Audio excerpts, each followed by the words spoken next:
celebrate what they don't understand. People will fear what they can't conquer.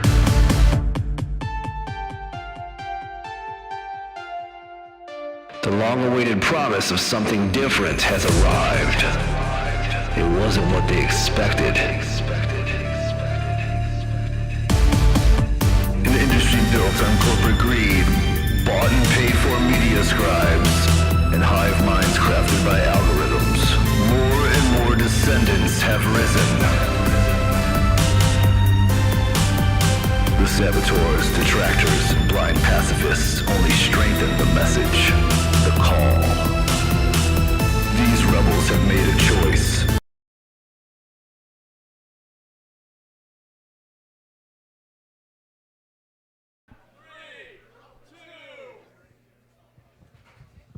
This contest is set for one fall. Introducing first, Princess.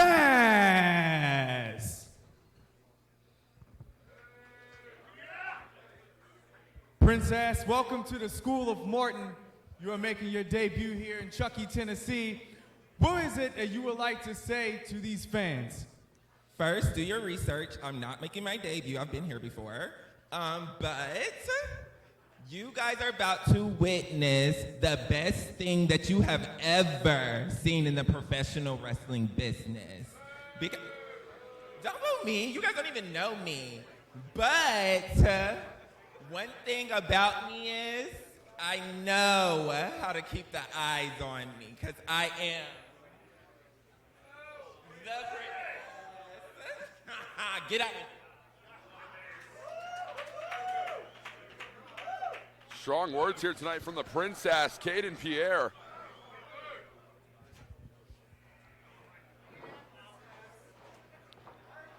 When we got characters, we got characters. All right. And introducing his opponent, Paris.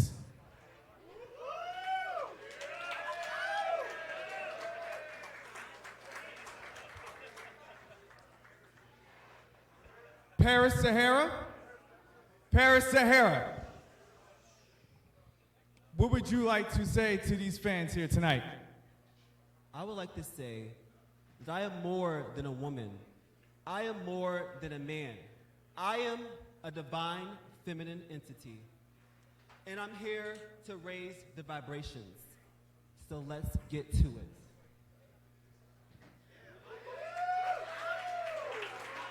Well, the divine feminine entity is live here tonight in Paris Sahara. I cannot wait for this one. Duran, the artiste, will be joining me by my side. The Velvet Voice Walker Stewart live in the ring here tonight for Chuckey, Tennessee's School of Morton. And the bell has sounded. This match is underway. Caden Pierre taking on Paris Sahara. You know, I was speaking to you in the back earlier on, and I know that you are familiar with Caden Pierre. What are you expecting to see out of Pink Princess tonight? Well, as he said earlier, and he corrected me, he has been here before, but he's also made a name for himself in North Carolina. He is also very well traveled and a very good worker. Paris Sahara, who is making her debut here. Look at this, the athleticism from both competitors. Wow. Princess Sahara. Wow. Oh, wow. Good God almighty. Kick. Wow. And another step up enziguri from Paris Sahara, and she's on fire right now. Ducking down off the ropes. Going for a beautiful Hurricane Rana. What a beautiful Hurricane Rana here from Paris Sahara. Most definitely beautiful Hurricane Rana. Kick to the side of the head of Pink Princess, and he is on wobbly legs right now, off the rope. Wow. Springboard crossbody, the cover. 1. Only a 2, says our official. And it's going to take a little bit more than that if you want to put away your opponent here tonight. Because keep in mind here, Duran, we have all traveled from far distances for one of the greatest opportunities and one of the greatest professional wrestling corporations in the world. And they know exactly what's on the line here tonight. Exactly. And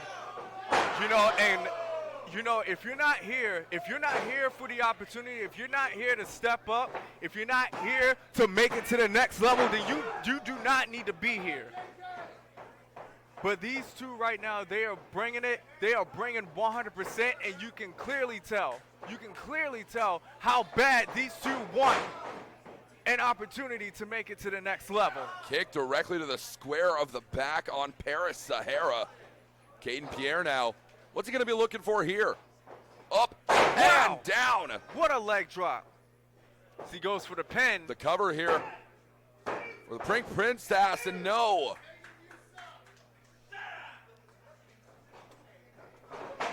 And once again, continuing to battle back and forth, Caden Pierre and Princess Sahara. Now out of the ropes is Pierre. Back flip and okay. Back and handspring. Sweeping the legs. That was beautiful precision on the part of Caden Pierre. Nice. That is what I have noticed. Wow. That is what I have noticed about him during this match. His kicks, his strikes is on point. Every single one has hit with precision. Once again, another cover, only a 2 count. A fantastic battle of war, a battle of attrition here tonight between Caden Pierre and Paris Sahara. Yes, most definitely. Most definitely.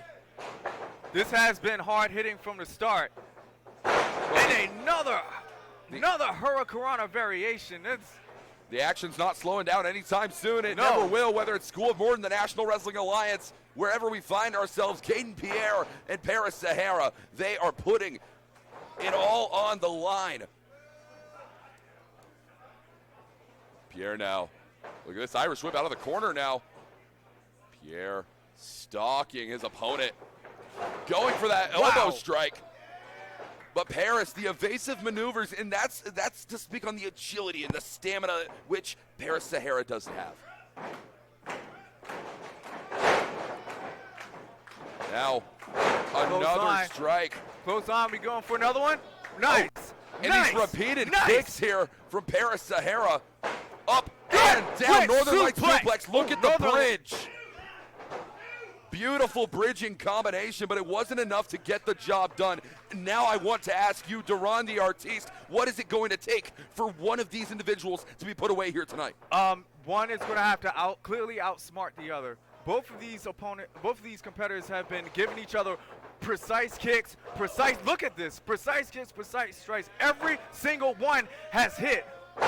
Somebody has to outsmart somebody right now. A little bit of satisfaction while you're at it, and that's it. It's done. Stratisfaction. A fantastic victory here tonight for Paris Sahara.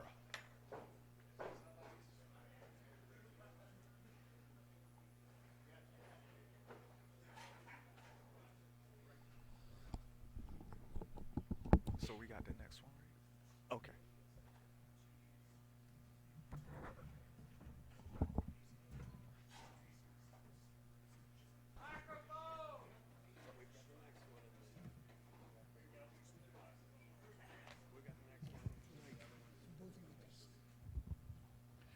Like the in-between pacing and being comfortable and confident. You're obviously confident in who you are. It's awesome. What athletic shit. Amazing.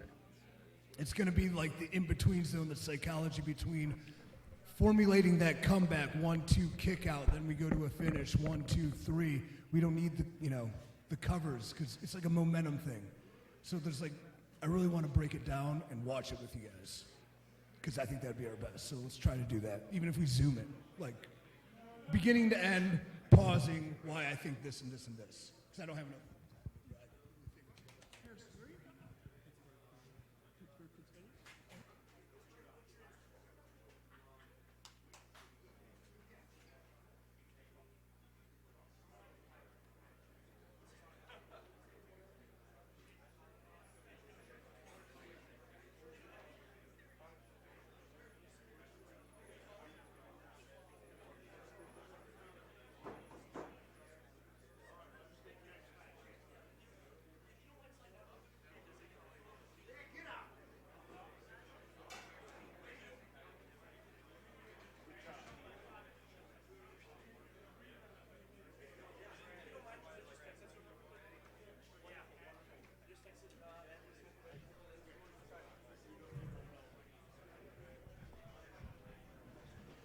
Follow that.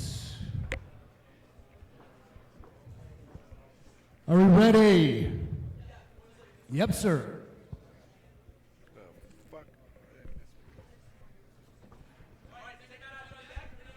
Here we go. 3, 2, 1.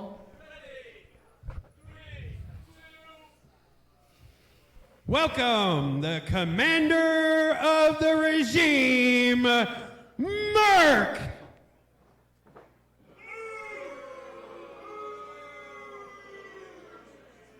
What's your name, friend? Bobby Lee. Do you love this business, Jim? It's Bobby Lee. I don't love this business because this business abuses and mistreats men like me who have been around the world, who put in over a decade of work proving they're one of the very best, and I still have to drive halfway across the country to prove to the NWA that I'm worth a damn? No. The business would rather have someone like my opponent, some child, who doesn't want to do the work, who doesn't want to do the drives, who wants to pay a fancy school so they can name drop their trainer and politic their way to the top of the business. No, and it wouldn't piss me off so much, Jim, if it didn't work every time, because I can't count how many spots that were mine, that I deserve, that I worked for, that I've lost to men who weren't half the wrestler I am. This system is broken. It has to be burned down and rebuilt by the regime under the leadership of Merc and on top of the bodies of the dissident swine that made it that way in the first place. Death to the business. Long live the sport of professional wrestling. Glory be.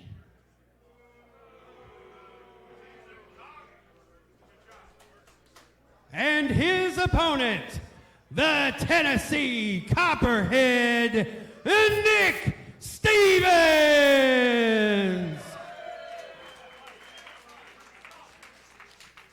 Man, it feels good to be back in Tennessee. Let me just say first off, Merc, you only hate the business because it hates you. If you'd hit the gym, train hard like me, be on the road like me, the business would love you too. I'm gonna tell him. So when I get in that ring with you, you're gonna go down. You may be good, you may be older than me, but you won't beat me.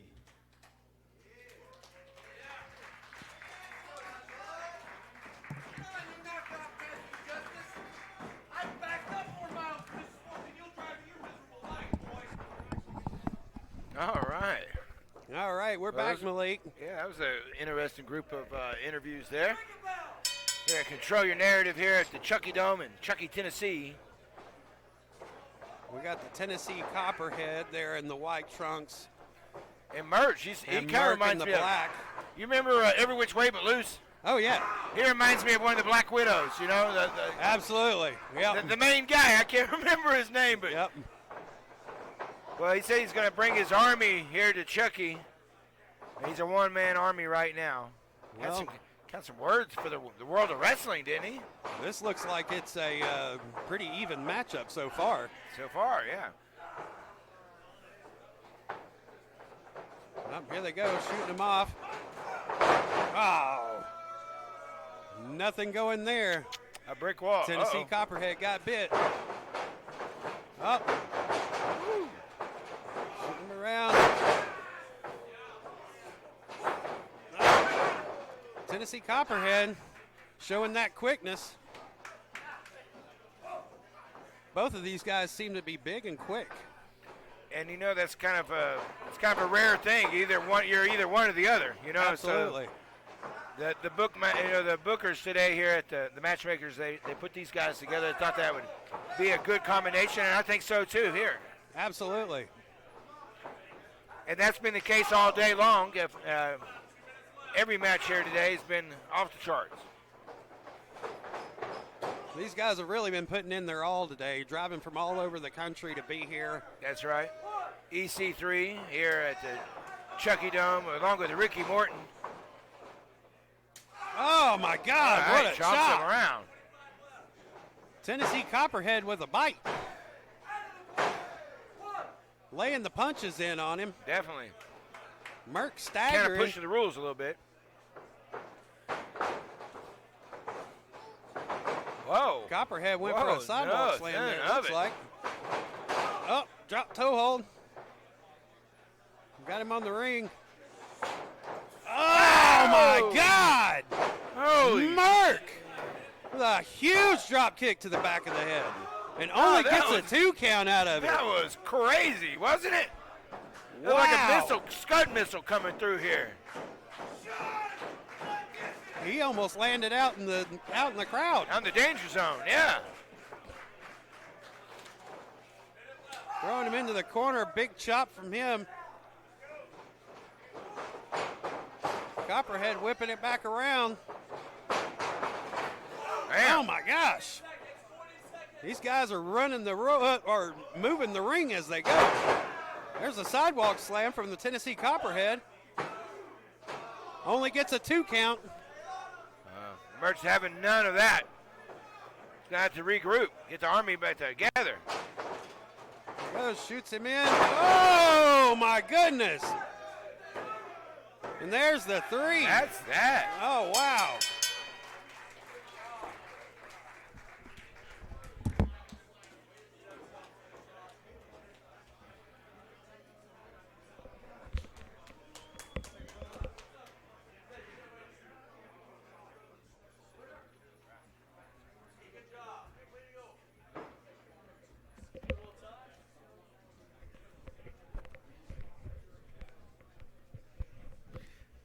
Check the mic, make sure it's hot this time.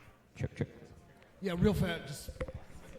So when you're doing a match, we're putting over the babyface. We're all in agreement the babyface is going to win. A babyface can pin off his finish and be excited he won. You're not discrediting our heel who did a great job for you by not selling per se. You're still selling, but babyface is winning, coming out of nowhere. Be excited about it. You know, you don't need to lay there with him.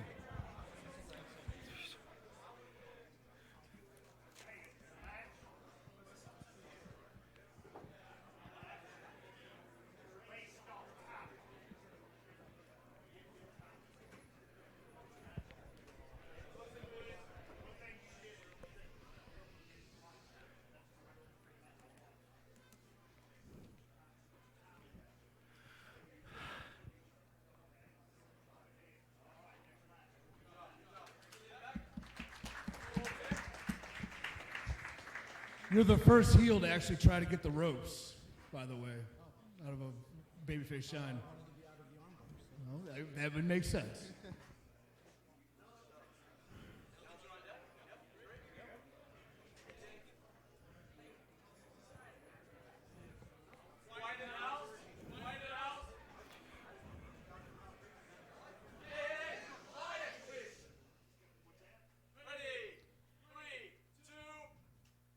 James Southern back at the School of Morton. At this time, please welcome my guest, Unchained, Brandon Day. Boo!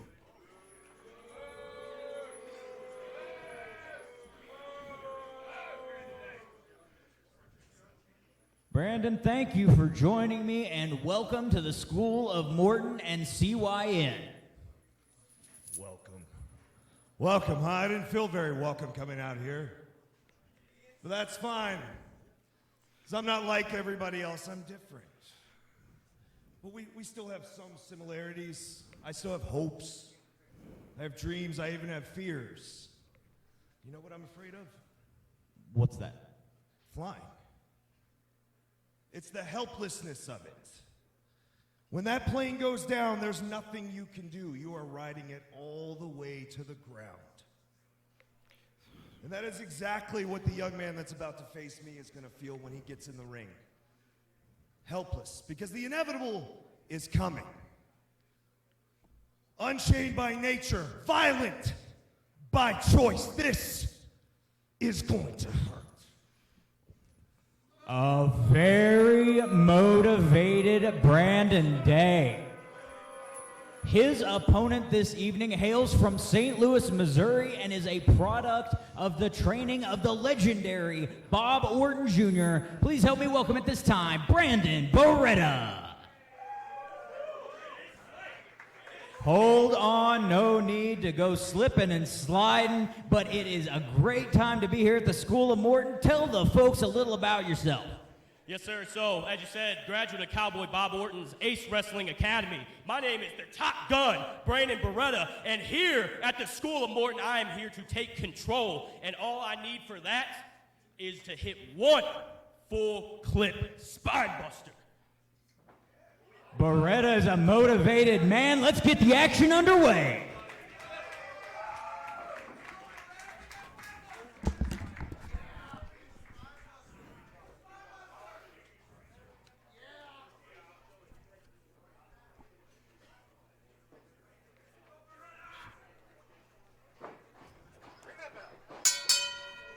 Action underway here. A battle of the Brandons. Unchained Brandon Day against Top Gun Brandon Beretta.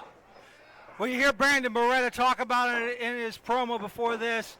Says all he needs is that one full clip spine buster. That could be easier said than done, Jim. He is a very motivated man, though. A product of Cowboy Bob Orton's Ace Wrestling School. He's only been training for 3 months. This is actually his first time competing in the squared circle, trying to achieve that victory. And he's looking to do that against a very, very tough opponent in Unchained Brandon Day. Yeah, Brandon Day trained at a great school as well. Team Taz's dojo. It doesn't get any tougher than that. In fact, when you look at Brandon Day, the tan, the short hair, the stocky body kind of reminds you of him. Very much so. Both of these competitors in this contest really basically evenly matched. It should be interesting to see here. It's going to come down to experience, and who knows, those tricks of the trade, like Brandon Day just used to trip up Beretta right there. Yeah, Brandon Day's smart to go around this young man.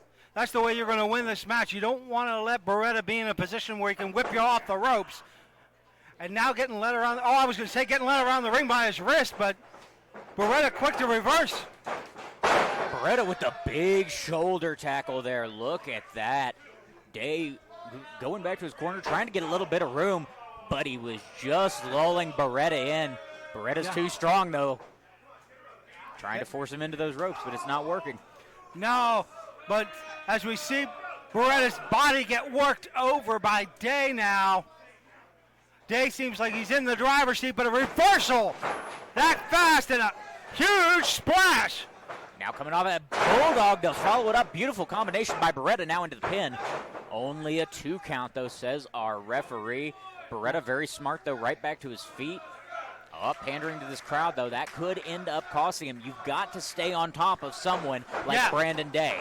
Yeah, he's too focused on that spine buster. He's going to get caught He almost got that spine buster there. You saw Brandon Day redistributing his weight, sliding off to the side, delivering a huge blow to the back. Now seemingly targeting the head of Brandon Beretta. He says, you know how you cut the head off a snake? That's exactly what he's trying to do to Beretta tonight. Yeah. Wasting a little time there, though. Beretta is getting helped back up by Day. If I was Day, I probably would have kept Beretta on the mat there rather than letting Beretta get back up like that. But he got returned right back down to the ground. Did Beretta. Day with a count of 2 there. Yeah. Now you see Day's got to stay focused. He's got to hone in now. He can't let that 2 count get him off distracted there. As we see the reverse chin lock applied. Beautifully applied there, reverse chin lock. Just try, again, it's not one of these moves that's going to win you a match, but it will get you the win by slowly wearing down your opponent, grinding, pulling back on that neck and spine, causing cervical compression. Yeah, there are so many wrestlers that think you have to hit that big move. They don't think about the building blocks, the foundation that has to be laid if you're going to go for something even bigger. Without a doubt, a big move might get you success in one match, but you've got to land it every time.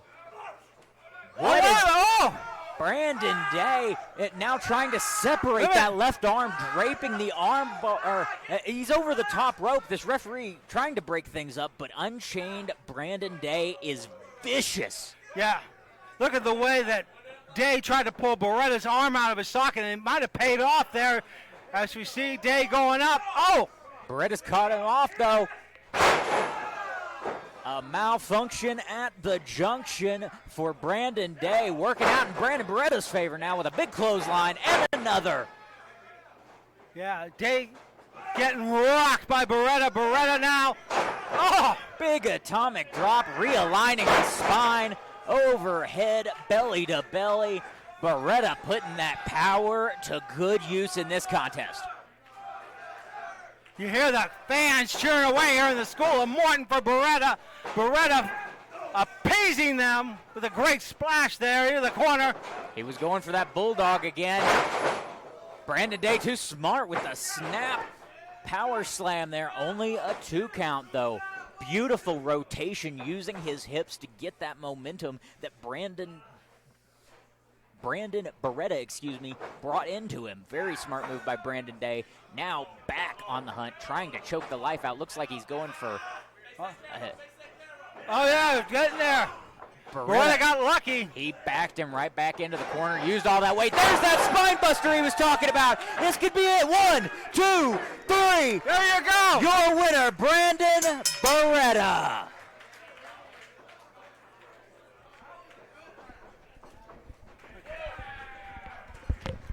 Did you talk about the spine buster in your promo, or did they just know? Did you talk about the spine buster? Okay, good. Condition people. Same thing with DDT. Fucking great. Yeah, solid, smooth, fucking good shit. Check this though, that comeback. Let's walk through it real fast. What was it? First off, we did the arm deal where he rips your left arm out. That was pretty vicious. He sold it well, but the second we come to the comeback, it was gone. You could, and it wouldn't hurt because your comeback's still the same. We got the bump. We all said, oh, I love atomic drops. Bang, fucking T-bone, boom. Guys in the corner. Why shoot him? Unnecessary movement, because it's all right. These are things people may not tell you. You hit that T-bone, and then you're just popping up, looking at everybody. Fucking now you're feeling the fire. He's in the corner. You already know he's there. Watch out, big splash, kaboom. Fucking go home. Boom. But then we got this nice-ass power slam in. I would maybe have sold the comeback a little more. You catch it, you nice 1, 2, bah! You know, like, shit. Yeah, but it was all great movement and all looked good. So, all right, I think we gotta keep going. But you can come talk to me. You can talk to me anytime if you need, because, yeah, don't want to hold everybody up.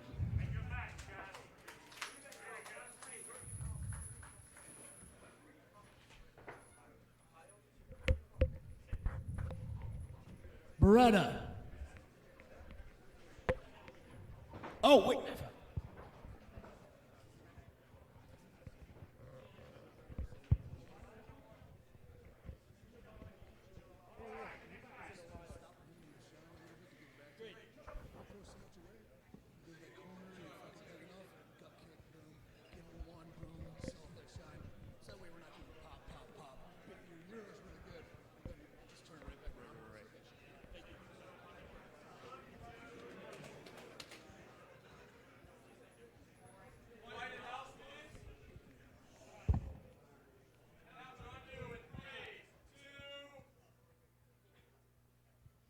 Ladies and gentlemen, I am the Velvet Voice Walker Stewart, back with more School of Morton action, and I'd like to introduce to the ring, Mr. Everything, Victor Andrews. Victor Andrews, we have... Whoa. What's my name? Victor Andrews. Either you say my name loud and proud and with conviction, or keep my name out your mouth. You know what? Don't even worry about it, because I'm going to do to you what I'm going to do to him. Is that slap the taste out your mouth, so that way you know how to properly say my name.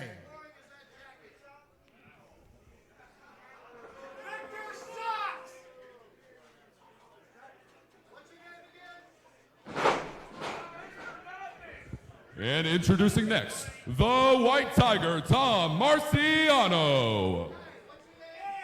Tom, strong words from Victor Andrews tonight. What are your thoughts? Well, I know for a fact that we're up in the great state of Tennessee, baby. And everybody knows whenever you see the White Tiger, Tom Marciano, come in, that you are in for a great show. And tonight, we are going to make sure that everybody takes notice of me, takes notice of my opponent. He might have a few more years on me inside of this business, but I gave my virgin heart to this business. I gave my virgin heart to professional wrestling. I slept in my car in 100-degree weather in the sweltering heat of Atlanta. Because I believe in Tom Marciano. Well, ladies and gentlemen, let's get the action underway.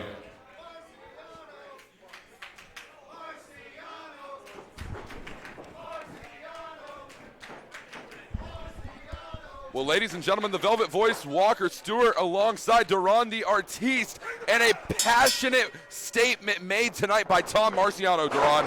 Yes, sir. This man is clearly very passionate about the business. He is a former Taekwondo champion, and hoping that he showcases some of that tonight. Prominent athletes are both of these competitors. Marciano now. Oh, kick to the gut there from Marciano. Irish whip off the ropes goes Andrews. Up. And an elbow strike directly to the jaw. And what does that do to throw off your equilibrium there, Duran? Well, once you take that move, it throws you off, and it makes you lose focus, just like Victor is now. But look at this! Oh, Victor, the power! Victor came out with a strong statement earlier. He needs to come up with a game plan in order to win this match. The gut wrench, gut buster there was effective there from Victor Andrews. And this crowd getting under the skin here of Mr. Everything, Victor Andrews, choking the life out of Marciano in the corner. Most definitely, I think he needs to not be distracted. However, because it's gonna throw him off, and then it's gonna leave him open for Marciano to get a victory. Oh, and a knee directly to the gut there. And you notice a lot of the midsection being targeted tonight by Victor Andrews. You have to imagine that was some sort of strategy, which he cultivated going into this match. The cover, hold on a minute. Only a 2 count there, says our referee for the evening. It's a nice suplex by Victor Andrews. But he's got to stay on him. He cannot be distracted by the crowd. Now you see the body scissors applied here by Victor Andrews, really trying to maintain some form of grasp, some sort of control in this competition, and that has to be your strategy here, right, Duran? Most definitely. He has been coming at the midsection for the entire match, and it looks like his plan is working, but he needs to stick with it. Again, he does not need to be distracted by the crowd, but again, he's looking for some kind of validation from them. Beautiful sit-out jawbreaker there from Tom Marciano. He's got to be able to capitalize, though. And a clothesline out of the world. A lot of fire here tonight by Marciano. Can he captivate not only this audience, nice, but also the victory, the cover? 1, 2. No. Only a 2 count. This match rolls on.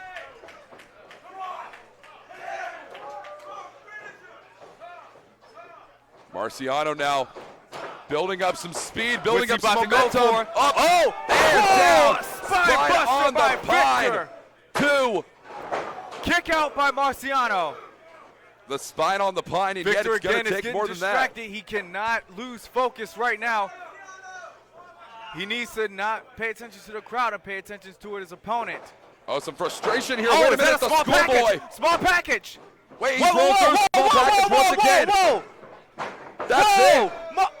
Whoa, was that it? Was that it? Was that it? It was only a 2 count, says our official. Count? It was a 2. Oh, okay. All right, I guess we're back. All right. Continuing this brawl once again. Marciano, Dragon Sleeper. Look at this, inverted DDT. Inverted DDT. That's nice. it. What a victory here tonight for Tom Marciano. Yes, sir. Ladies and gentlemen, we will be right back with more School of Morton action right after this.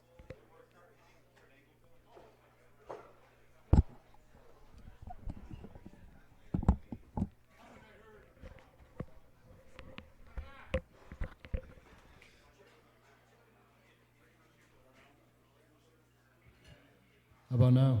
Oh, great. Hey, okay. One comment I overheard. Great gear. That robe, everything that came out. Let the boots match. Great gear, shit boots is what I heard. I agree. Great gear, shit boots. Make that fucking inclusive. We're giving you times, because there's obviously a time crunch and things of that nature, especially even with me talking now, but it doesn't mean rush the fuck as fast as you can and get lost and start throwing, Stay in the moment. Like, I know it's hard, but if you have TV fucking Vince yelling in a ref's ear to take it home, yeah, but like, we're gonna let you work to it, too. So coming out of that hole towards the end, you have the 1.5 minute, get right up, pop, pop, pop, we're done, fuck, come back. We need the in-betweens. We need the selling up. We need the crowd reacting. We need the fight from underneath. We need the breaking of the hold. We definitely need to get away from the indie. Every hold's broken with 3 elbow bullshit. If you ask me, 1 should be good enough if you're any good, or it's just as easy to work your way out of a hold and out wrestle them, too, and strengthen your way out. So 1, 2, 3. What is everyone doing? Do the fucking opposite.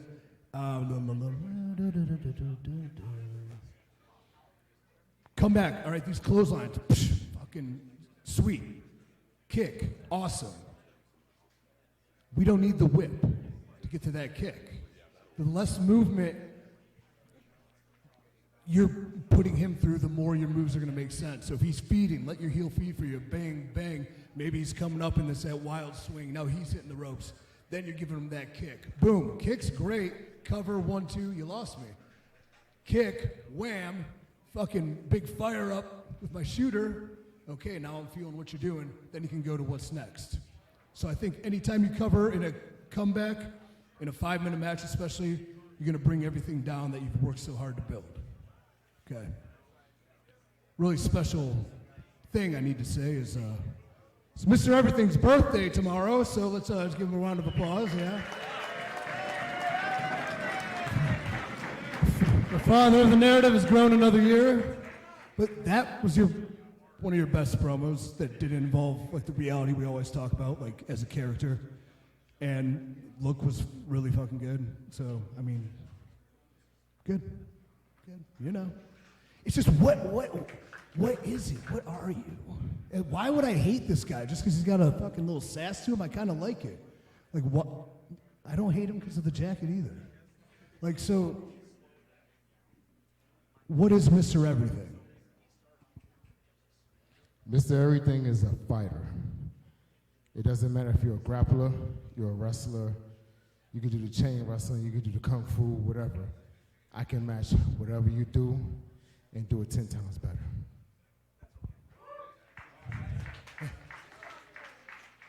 I think you're a babyface, for sure, so that's all. And I think you just showed it, too.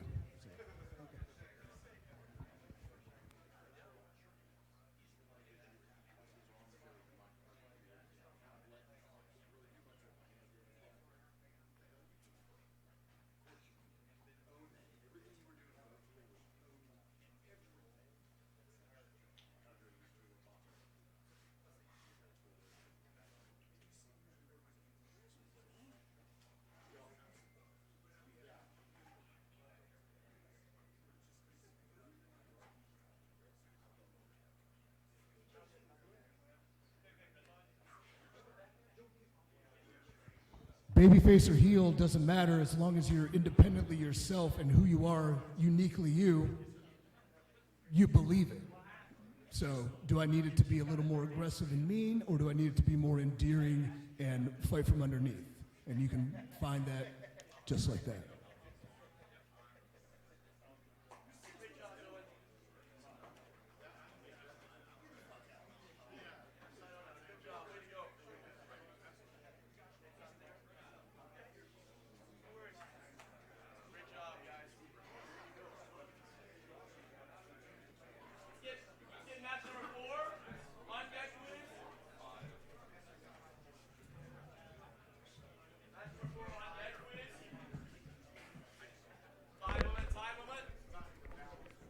Five, not 6.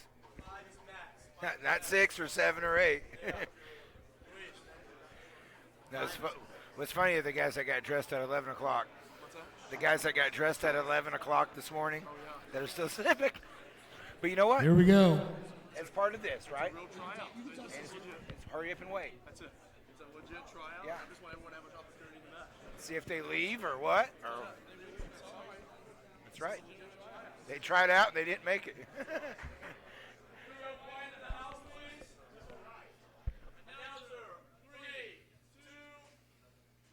Welcome back, ladies and gentlemen, to SOM.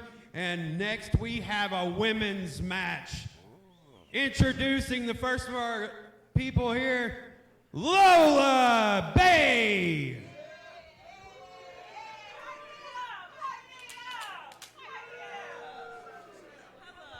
Hello, Lola. Hello. For those who don't know me, my name is Lola Bay. Big exclamation point. And tonight I will be facing C-Rex. Although she has plenty of accomplishments, she's no me. And tonight I will show her why Bay comes before anyone else. And I'm going to make it big. All right. Okay. All right. And her opponent, C-Rex.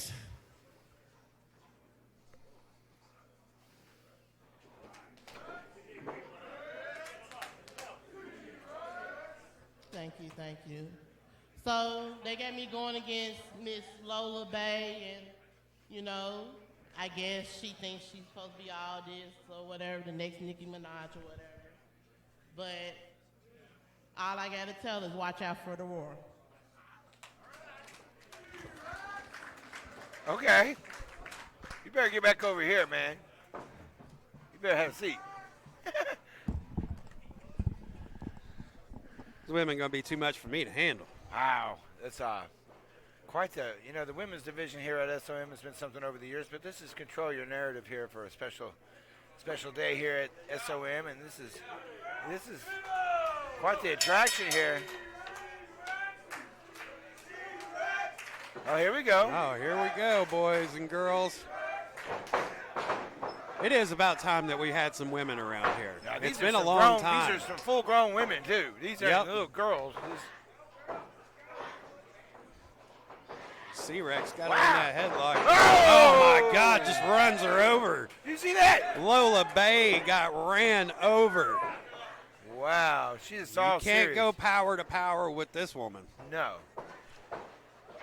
Oh, thumb to the eye right there. Oh, there you go. Chop that tree down. Chop it down. It's the best way to do it when it comes to fighting somebody bigger than you. Gets her rolled over. Lola Bay only got the one count on that one. Oh! That's one way to do it. Pushed over again. L-O-L-O, right? Gonna have to do more than that, Lola. Got her in a modified camel clutch there. Going for a sleeper. Fans getting behind C-Rex here. Oh, they are. She's a fan favorite here. Everywhere she goes, actually. Lola gets the break. Don't give her any time. Lola taunting the fans. She's letting her fans know about don't it. like her. Hunter better watch out. C-Rex in a bad place right now. Yeah, referee Hunter, he just got an earful. Lola got the boot in her neck. Just To the choking her limit. down. Did you notice that? She took that all the way almost to a 5 count. Don't want to get counted out here. No. It's not the way to end a match here at the School of Morton. Oh, those are some big. Oh, wow. Oh, the block and then the hit. Oh, my gosh. Lola Bay with a big knee there. Shooting in. Clothesline in the corner. Going again. Hey! Oh, my goodness. Coming on through. Yeah. Oh, and just throws her down out of the corner.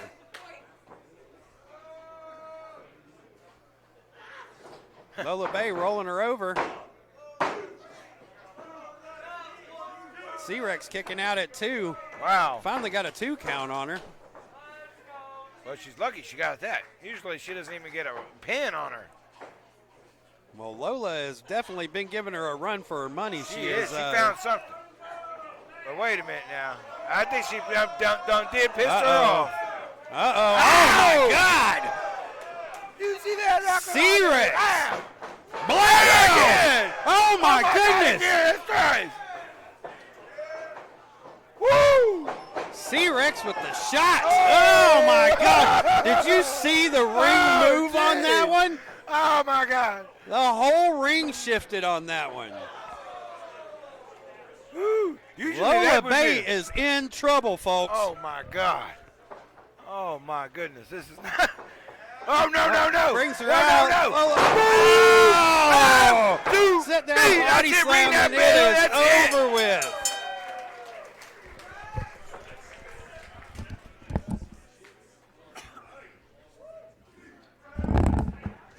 Thank you. To my long-haired fellas and ladies, too, when you're selling, try to keep your hair out of your face so the camera can see you. Good job, girl. Did you feel, though, like what's going to take you to the next level? Yeah, what's going to take you to the next level is the shit we did at the end with the facials and the character. Like, so you popped her once and you went, then this whole place was like, oh, shit. So it's extending that way longer and building to that more so than typical wrestling fucking bullshit, you know? Like, but, yeah. Those moments, yeah, and she's going to have to develop it as a formula for yourself that follows through every time. It's Hulk Hogan's Hulk Up. Every time it was the same. Big thing, kick out, shaking head, pop, punch, doesn't work. He keeps coming up. It was the exact same every time. And for you to develop it, you have to do it the exact same every time, which you could, because then when it starts rolling, clothesline, oh shit, corner, boom, smash, big Michinoku driver, 1, 2, 3. Like, you don't need to think about being a good wrestler as much as a character that's great and accentuate what makes you different and unique. If that makes sense, right? Yep.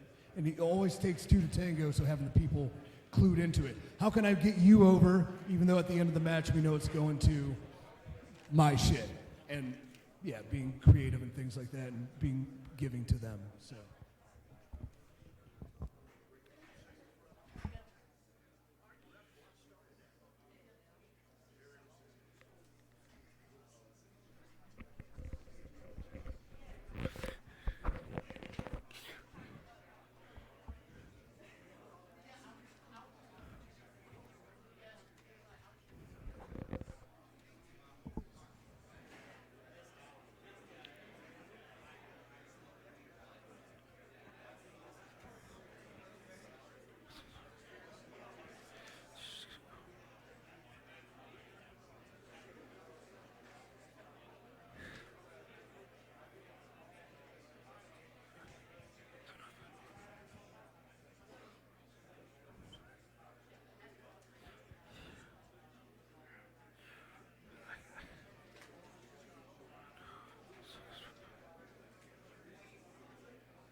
Yes, sir, Scott. Okay.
James Southard back at the School of Morton live, and my next guest has a very, very interesting challenge ahead of him. He has over 8 years of experience, yet his opponent tonight is making his debut. At this time, please help me welcome the self-proclaimed greatest of all time, Draco.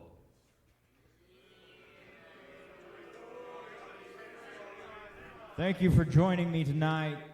And thank you for mispronouncing my name. If I might allow me, here, let me fix your tie too, because you suck at doing that too. It's pronounced Draco.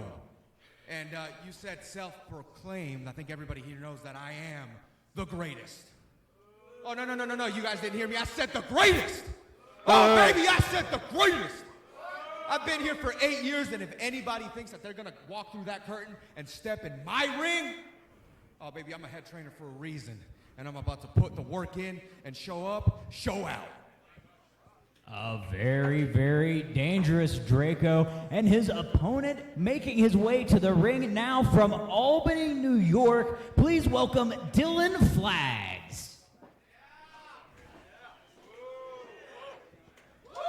Dylan, congratulations on making your debut here at School of Morton. What's on your mind going into this contest? Man, a lot of things on my mind. Most importantly, I'm excited to be here. I'm excited for this opportunity. Professional wrestling has given me everything in a time when I had nothing. It's time to give back to each and every one of you. Thank you.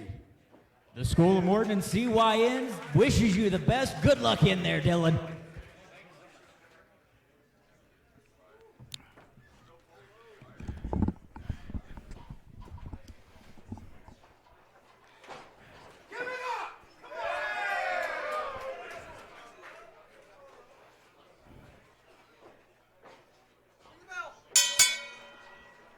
Contest underway here now, a collar and elbow lockup. 8 years experience to a little over 3 months. Draco beautifully rolling through here. Look at the speed these two are coming out of the gate with. Yeah, you take a look at it. This young kid, Dylan Flags, got a lot of hard debut match, wants to make a good impression. Draco, I tell you what, I've never known a good Draco. Either this guy or Draco Malfoy. Never a good Draco out there. So, and you can see it by that man's attitude as he's getting pummeled now by Dylan Flags.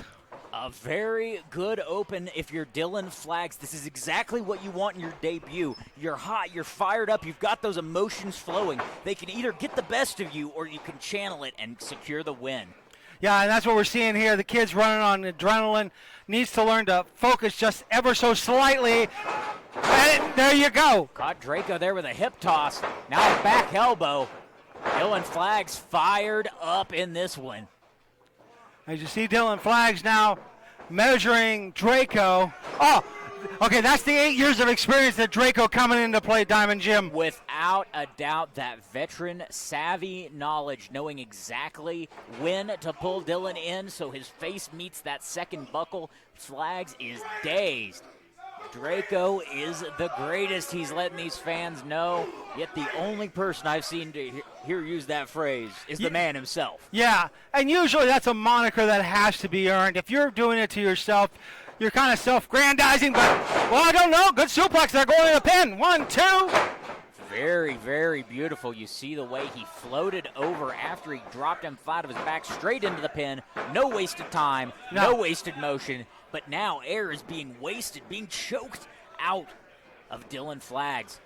Flags trying to find a way to get to his feet.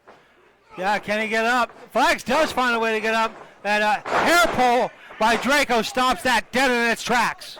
You can deliver punches, you can deliver elbows all you want, but when a man grabs your head, you're going to go wherever it follows, even if that means right down to the mat. Yeah, and that's what we're seeing now. Oh! Just across the face of Dylan Flags, right along the jawbone. Now went right across the eyes. Flags has got to watch out and make sure he doesn't get knocked out here. Yeah, and here's the thing about Draco there. Yeah, he's got the 8 years experience, but the ego got into play because had that cover gone the other way, probably would have been a victory, Diamond Jim.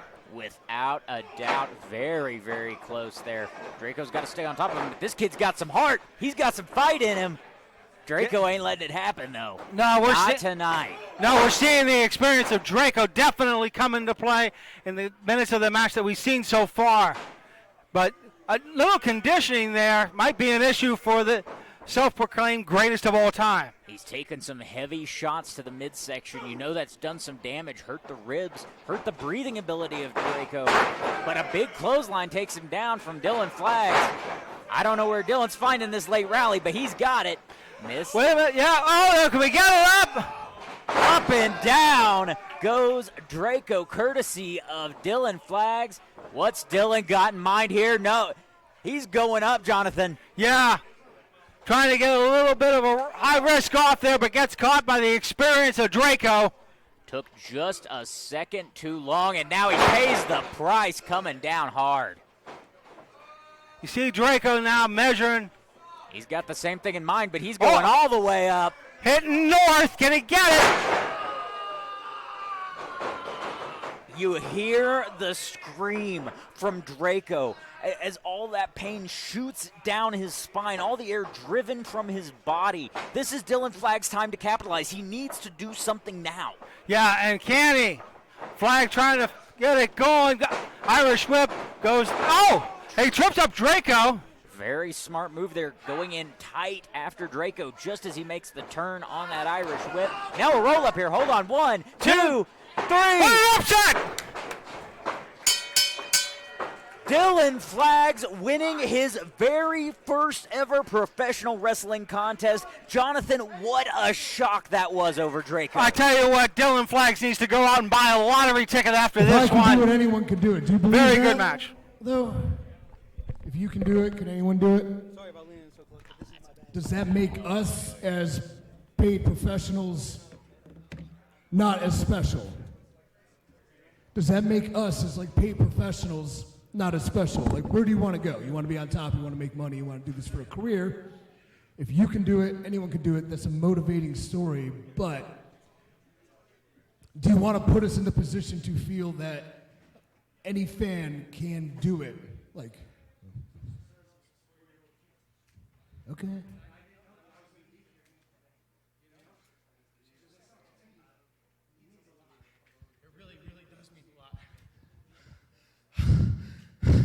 I've tried so hard to get here. So hard. And you're gonna have to kill me if you want to stop me.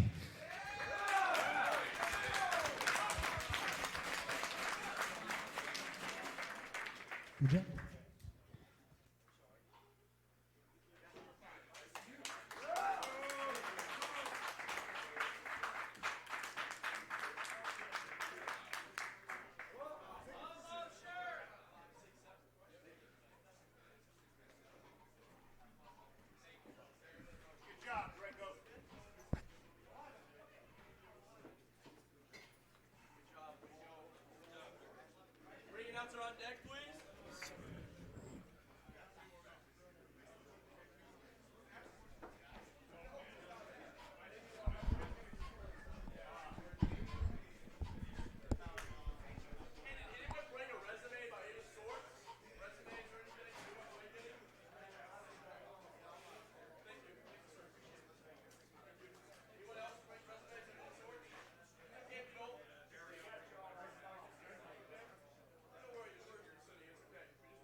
Ladies and gentlemen, this contest is set for one fall. Introducing first, the reflection of perfection, 5-star Jessie J.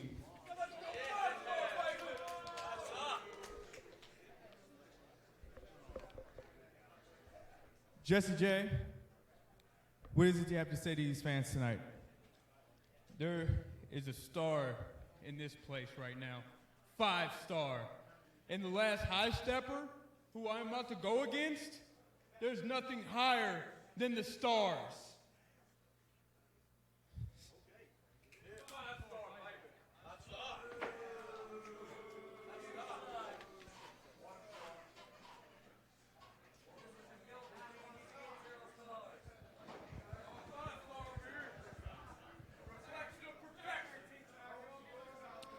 And his opponent, the last hot stepper, DJ Brown.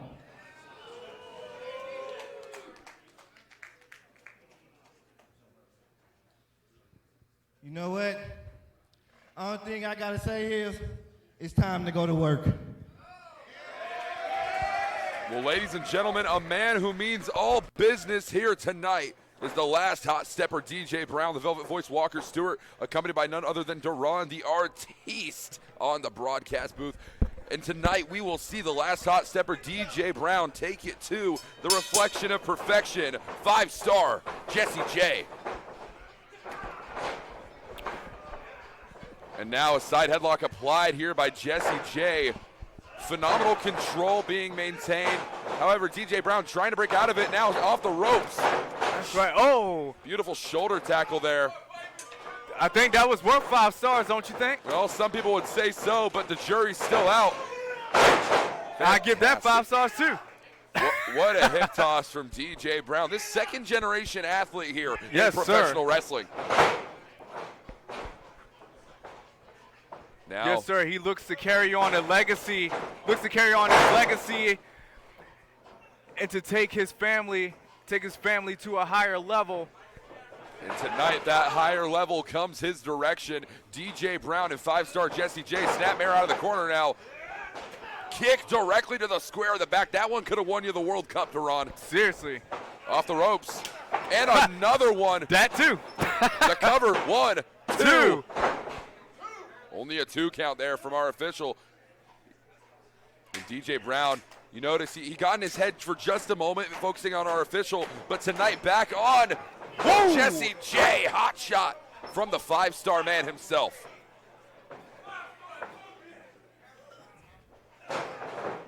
Five-star Jessie J.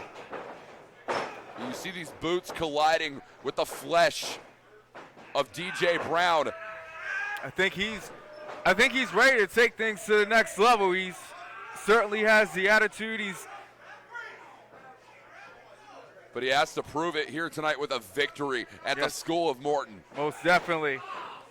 Kick directly to the rear. Engaging action here tonight in Chuckey, Tennessee. Yes, sir. Most definitely. You can talk all day, but, you know, as long as you have to prove it in the ring at the end of the day. And he's looking to do that here tonight. Reflection of perfection. This man sees himself as doing no wrong. Beautiful DDT, the cover. A 2 DJ count. Brown don't count him out yet. He looks like he was ready to go. There's no way to count out the last hot stepper, DJ Brown. Now off the ropes goes Brown. Look at this. Wow! Hip toss neck breaker. Wow. Fantastic, the cover, 2. And I thought that was going to be it, Duran. I don't think so. I think DJ Brown's got a little bit more left in the tank. Well, after such an impactful maneuver like that, you have to think that the tank could be running Wow. on empty. A Is that phenomenal blitz. Wow, that was. And a Super side kick. kick to the face. Super kick to the skull. The jackknife pin. 2. No. Not enough. Not enough. DJ Brown needs to stay on him, though. He needs to stay on him. And DJ Brown has quite the strategy in his back pocket. He always does. There's a reason they call him the last hot stepper. And now heading to the top. Wow! Buster into the jackknife pin. That's Yes! Wow. What a win. A fantastic victory here tonight at SOM. DJ Brown adds another victory to his legacy.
man, can I go out and kill tonight? Damn it, Bobby. Damn it, Bobby. Damn it, Bobby.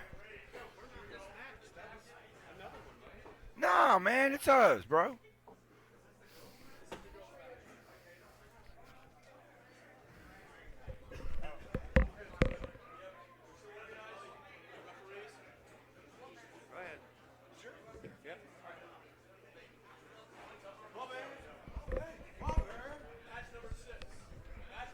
Did you hear that, Bobby? It's match number 6. 6, he said.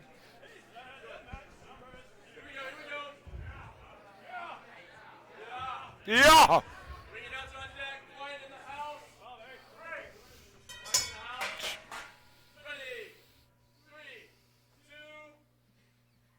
Welcome back to SOM, and now we have another women's match. Ladies and gentlemen, Amanda Kiss. Hey, I am here. I am the present moment. I am Amanda Kiss. Now, you guys are lucky because I'm about to give you guys something that you do not deserve. Hold on. And that is me, okay? So, on the other hand, I'm about to take what I do deserve, which is the spotlight. Anyway, so Nurse Micah, I hope you're ready to kiss the wind goodbye.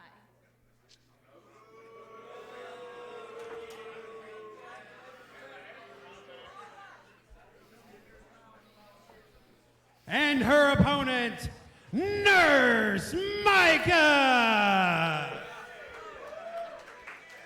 It is so good to be back in action at the School of Morton. When I was here, I said nurses defy all obstacles. I defied that obstacle, and Amanda Kiss, you're my next obstacle.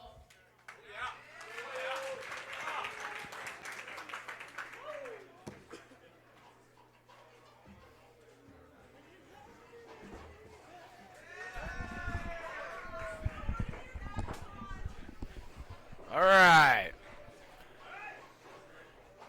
Here we are. Control your narrative. Chucky, Tennessee. And here we go. And here we are, Amanda Kiss and Nurse Micah. You know, my HMO's not that good. You know, I haven't had a nurse like that ever in my time in the hospitals. I've always had kind of a... Anyway. Well, I would hope that my nurse wouldn't grab my arm like that. Oh, you don't like that stuff? She looks like it would hurt a little bit. Well, once again, we're packed here at Chucky Dome here in Greenville, Chucky Dome. Wow, the nurse is really serious here. Did you notice that? Yeah. They're definitely not playing around here. I don't think either one of them are. Last time we saw Amanda Kiss in the building, she was wrestling 2 different guys. Yeah, that's true. I mean, she held her own. She won both matches. Yeah. So she's definitely nobody to be trifled with. No.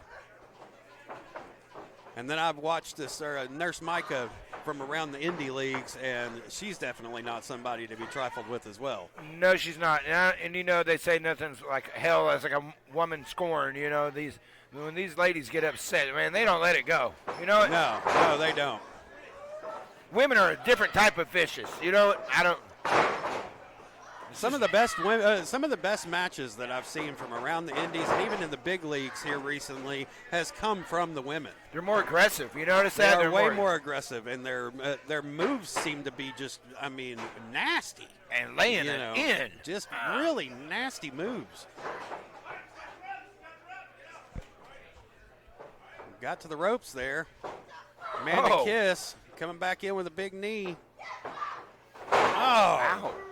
Throwing her down by the hair. By the head, yeah. And just beating her in. One right after the other. And she's standing on her hair. Oh, my God. Look at this. Amanda Kiss. Wow. A little hair pull is cool every once in a while, but That's a little different.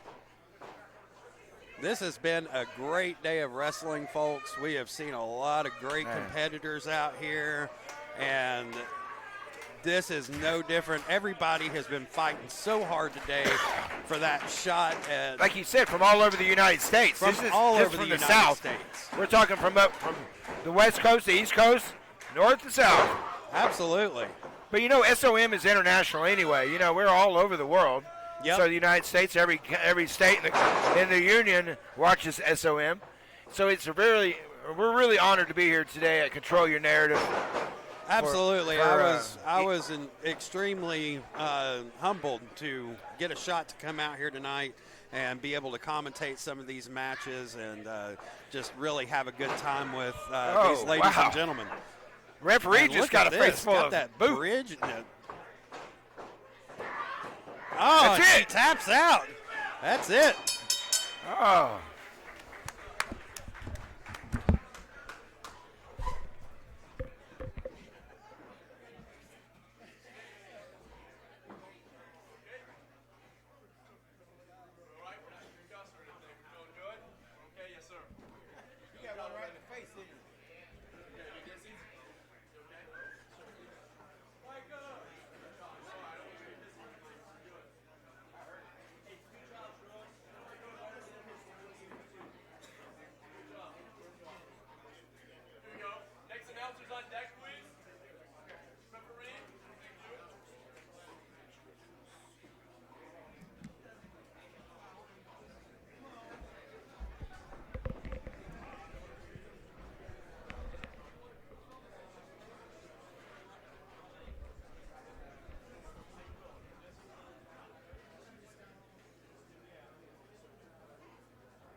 Hurt.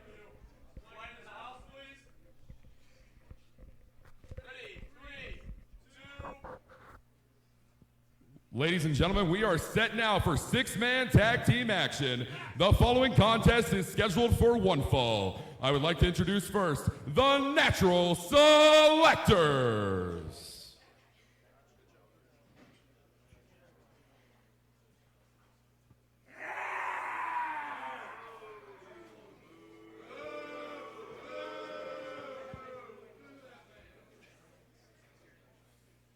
Gentlemen, our first six-man tag team contest of the evening, what do you have to say? I got plenty to say. And the Natural Selectors have come to the School of Morton to call out any person in the back that's got two buddies that think that they can step up to us. All right, well, with that being said, let's move on with our next opponents.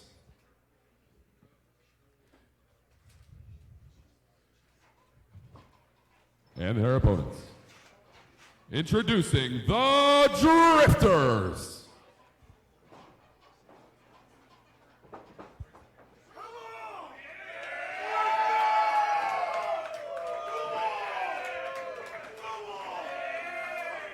The Drifters, strong words from the Natural Selectors tonight. What do you have to say for yourself? We got to go through them to get a shot at the NWA, to get our legacy branded here, to control our narrative. That's why we are here. And if we got to go through you to do it, then we will.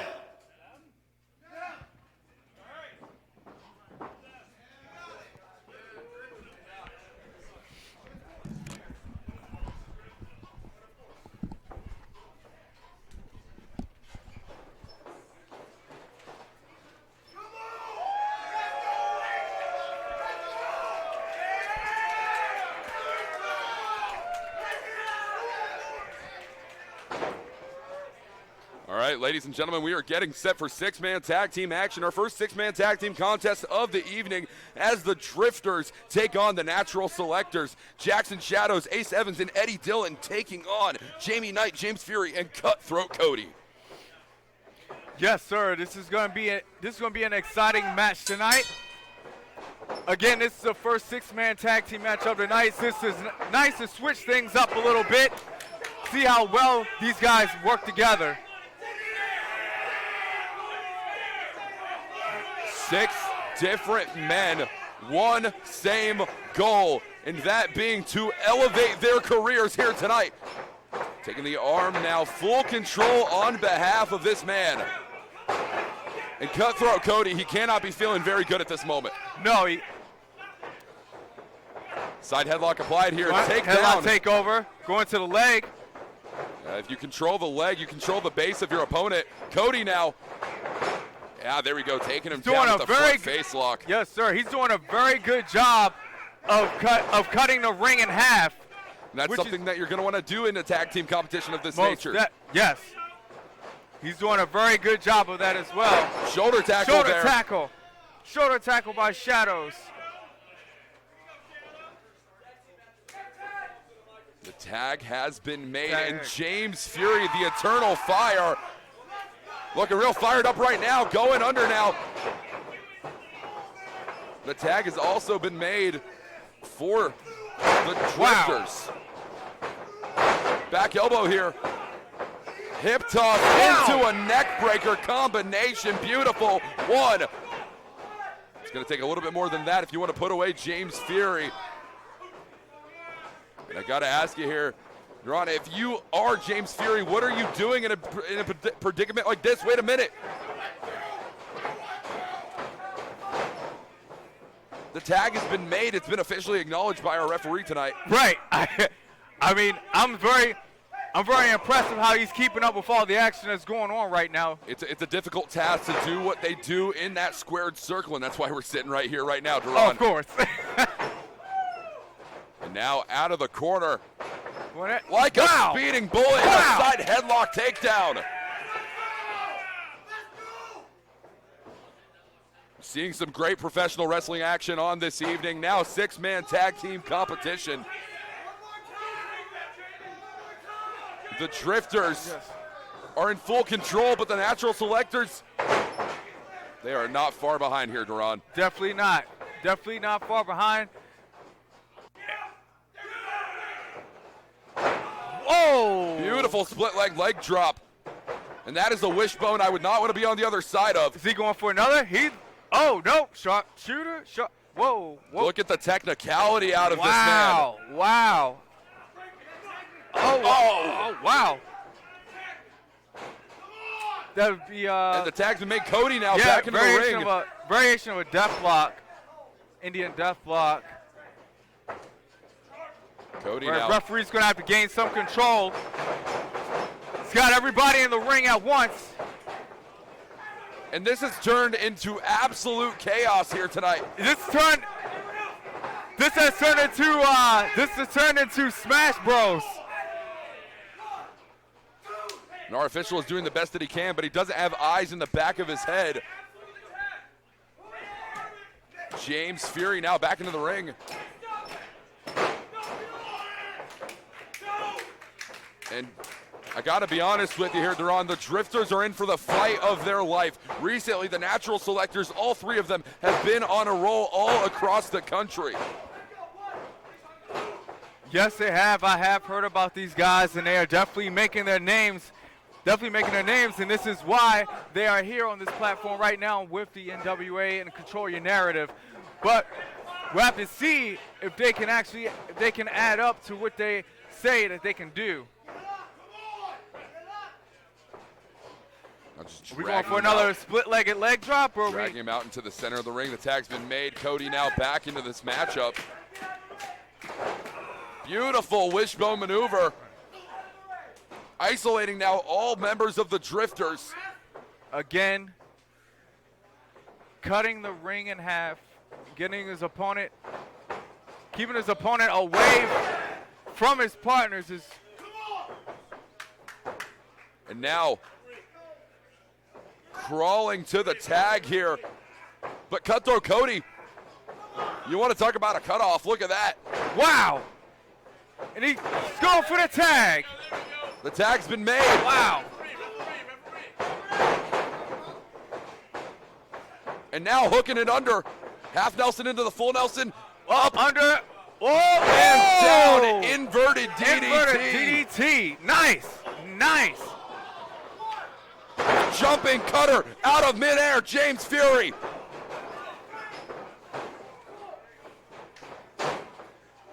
It is chaos in the School of Morton here tonight. Oh, definitely. And the tag's in. The tag's in. Tag is in. Tag is in. He's going. He's got him up. Fireman's carry here. What's he going for? But What's he's he struggling going out for? of it. Cody. Oh, forearm to the face. And I think I saw a piece of his beard fly out here. I Ron. saw the same thing. I think I saw about 5 strands. He's got him up on the Fireman's shoulders. carry. Oh, Death Valley driver. Nice. The cover. 2, 3. Nice. That's it.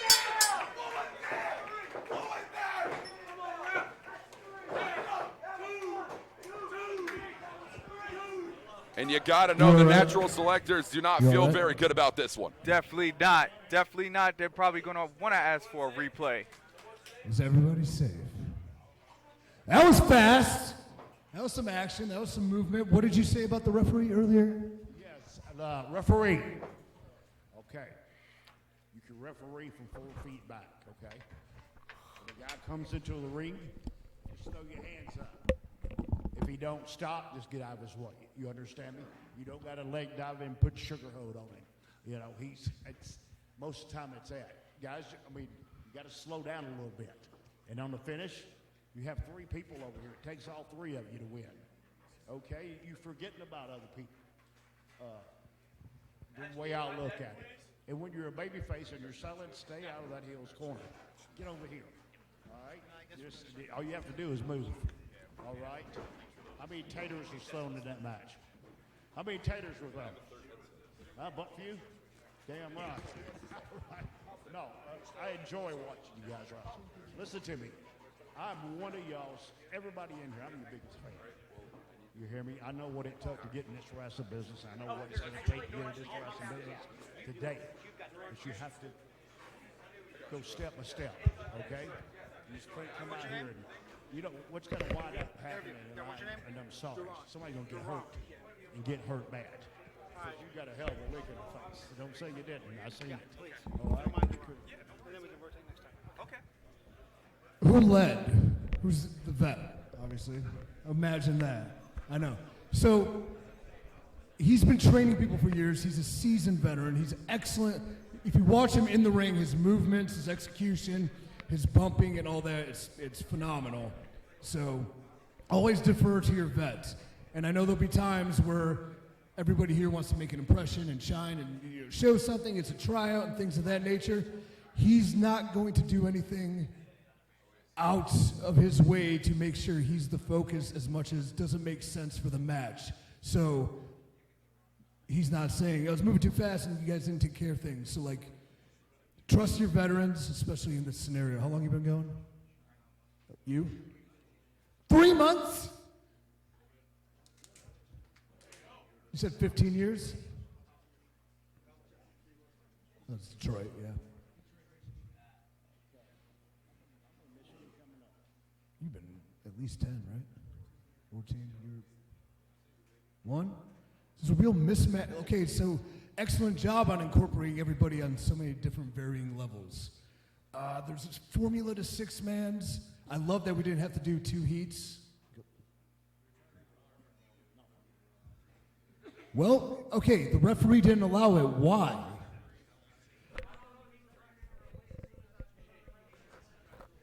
Don't bury the ref.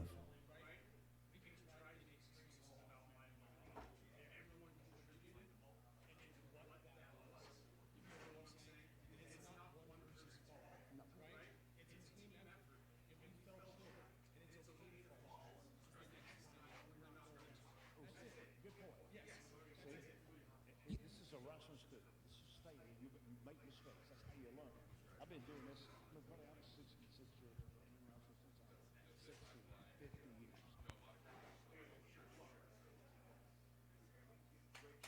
All right, we're going to get to our next match. But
the voice of tradition, Jonathan Darwin, here back at the School of Morton, and now all the way from Long Island, New York, Mr. James Anthony.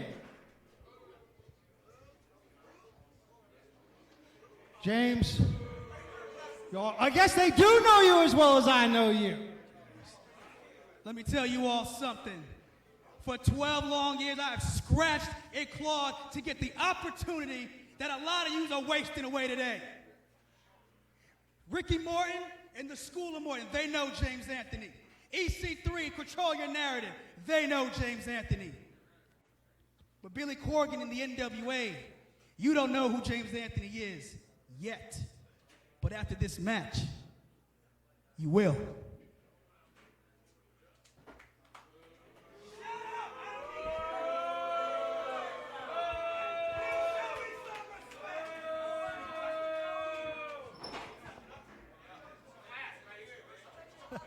Let's meet James's opponent, Tyler Fouch. Fouch.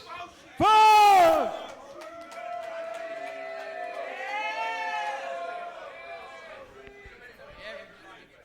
I apologize. The floor is yours, sir. You know, I've never been much of a talker, but for the past 8 years, everybody said, Tyler, you're too small to do this. You're not strong enough to do this. Is somebody your size even allowed to do this? And so the only thing that I want out of this year is to show that I belong in this business. And that's what I'm going to do with Mr. James Anthony.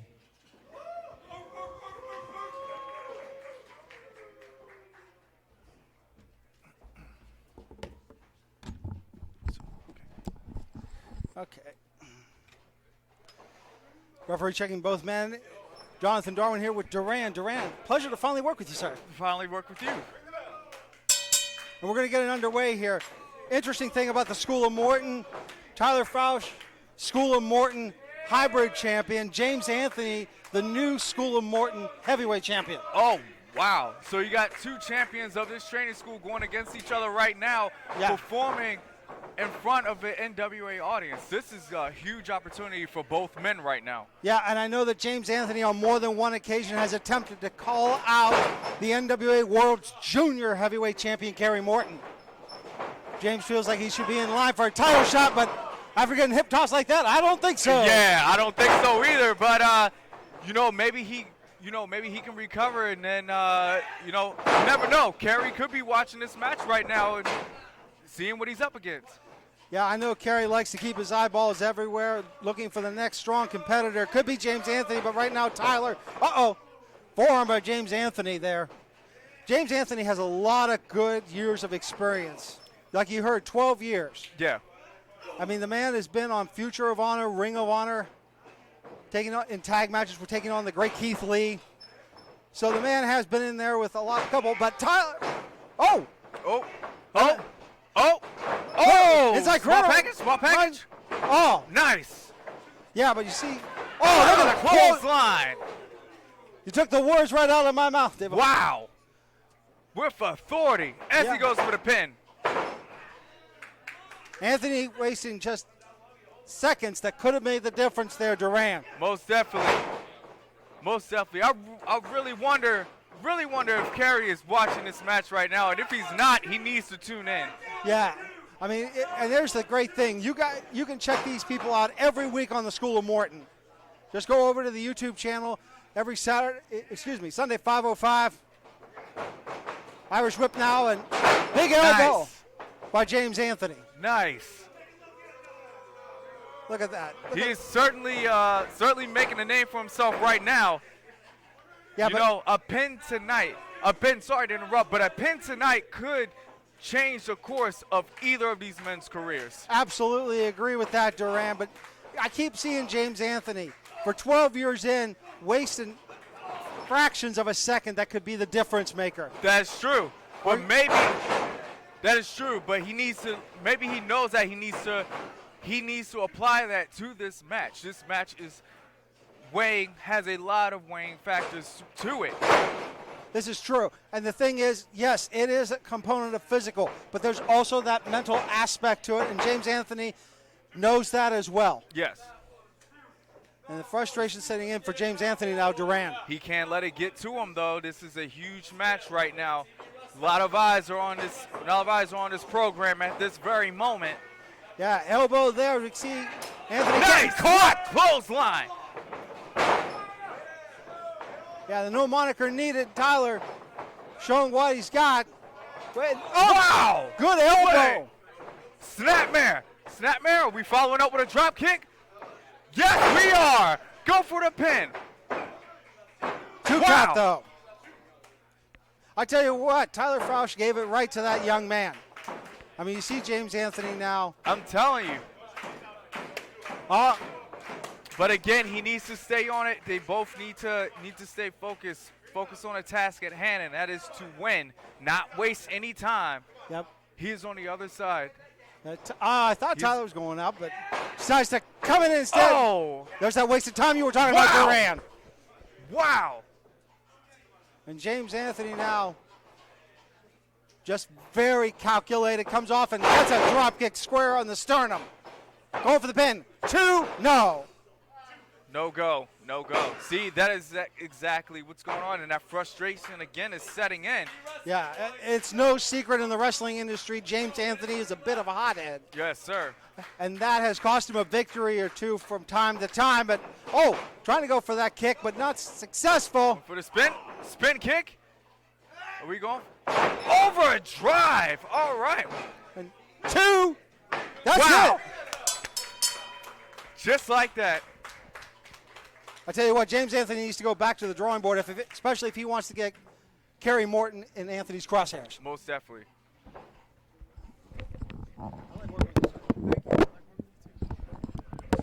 Thank you. No, I need a break. I just took some medicine on you to kick in. What do you think? I thought it was great. Very good. Very good.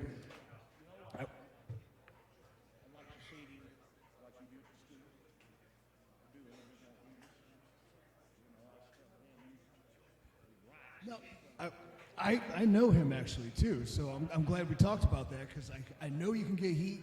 I know you can work. I've seen you. We've known each other, 10 years now at least? What's holding you back?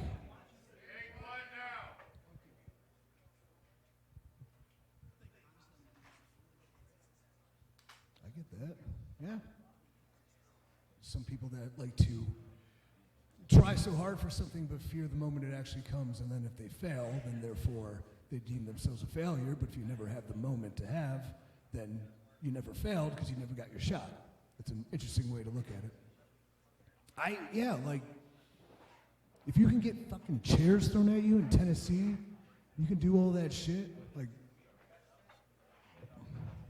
what's it gonna take for you to fucking go to the next level? Yeah, I know what it will. But think on that, because I'm genuinely curious, because you definitely could and should at this point be at the point where, yeah. Did you listen to any of my feedback earlier? At all? At all, yeah. I mean, I've been rambling all day. Comeback with a cover in it does what? When you do your comeback and it's move, cover, kick out, what does that do? It what? Right. You could have kept that thing rolling all the way through, still have the dips and dodges, and he can still fucking turn it around on you without you having that cover where all your shit you did beforehand gets buried. Momentum, stop, momentum, switch, big fucking finish momentum. That's where you're getting that 1, 2, 3, especially in TV wrestling. Not everything you always want to try to win, don't get me wrong, but at the same time, there's a formula and a timing thing to momentum that if you can capture,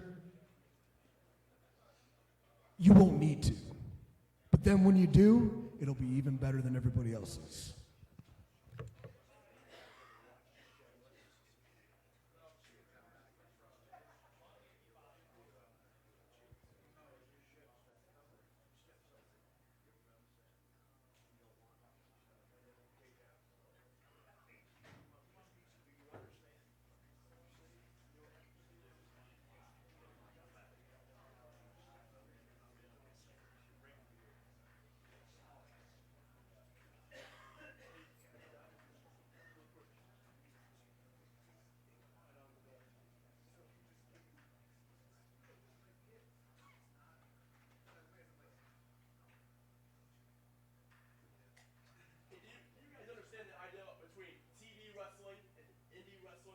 understand the idea between what Mike was saying, for example, about a comeback.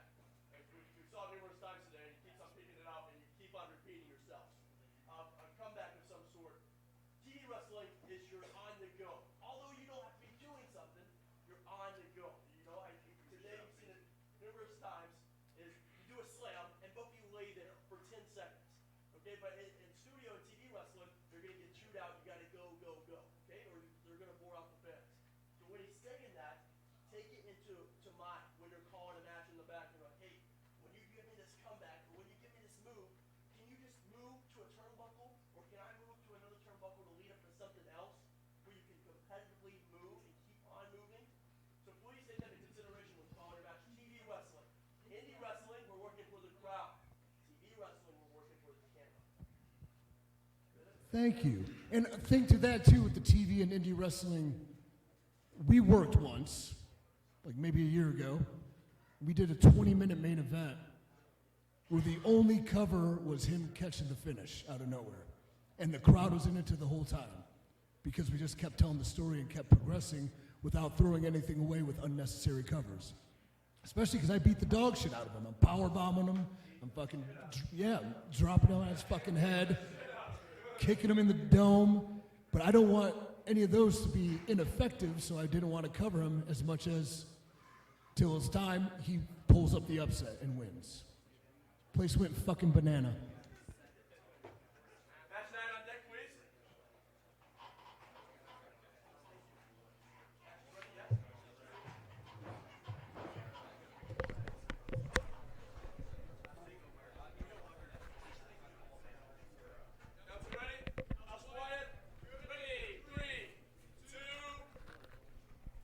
Ladies and gentlemen, I am the Velvet Voice Walker Stewart, and welcome back to School of Morton. We have a tag team competition set underway, and I would like to introduce to you the Brotherhood.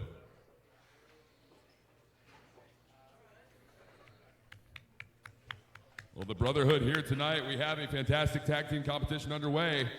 What do you have to say for yourself? What you have before you are two of the baddest brothers to ever walk in here. My big brother, Mike Bonner, the hooligan, Julian J. And Mike, what do you have to say to these fools? We showed up today looking to face a tag team. But the thing is, nobody showed up. They were too scared. See, they knew no matter what happens in this ring, they were facing the toughest tag team to step foot in here. So instead, we get a couple homegrown guys. But the thing is, they are not a team. What? Say that again, Mike. They are not a team. One more time for the people in the back. They are not a team. But none of that matters. You see, no matter who decides to step up against us, they're going to get knocked down all the same.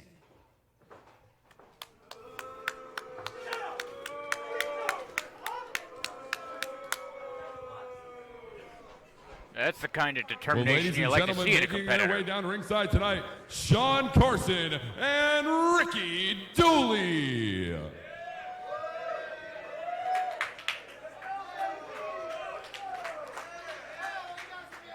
No. That moonshine? Tonight, gentlemen, there have been accusations of the two of you not being a real team. What do you have to say about that?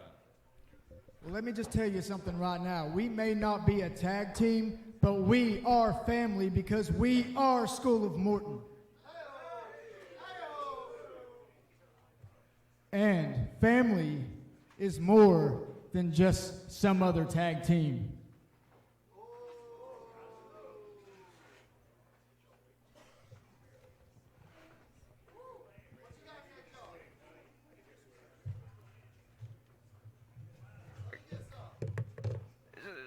Stuart, I've got to ask you the question.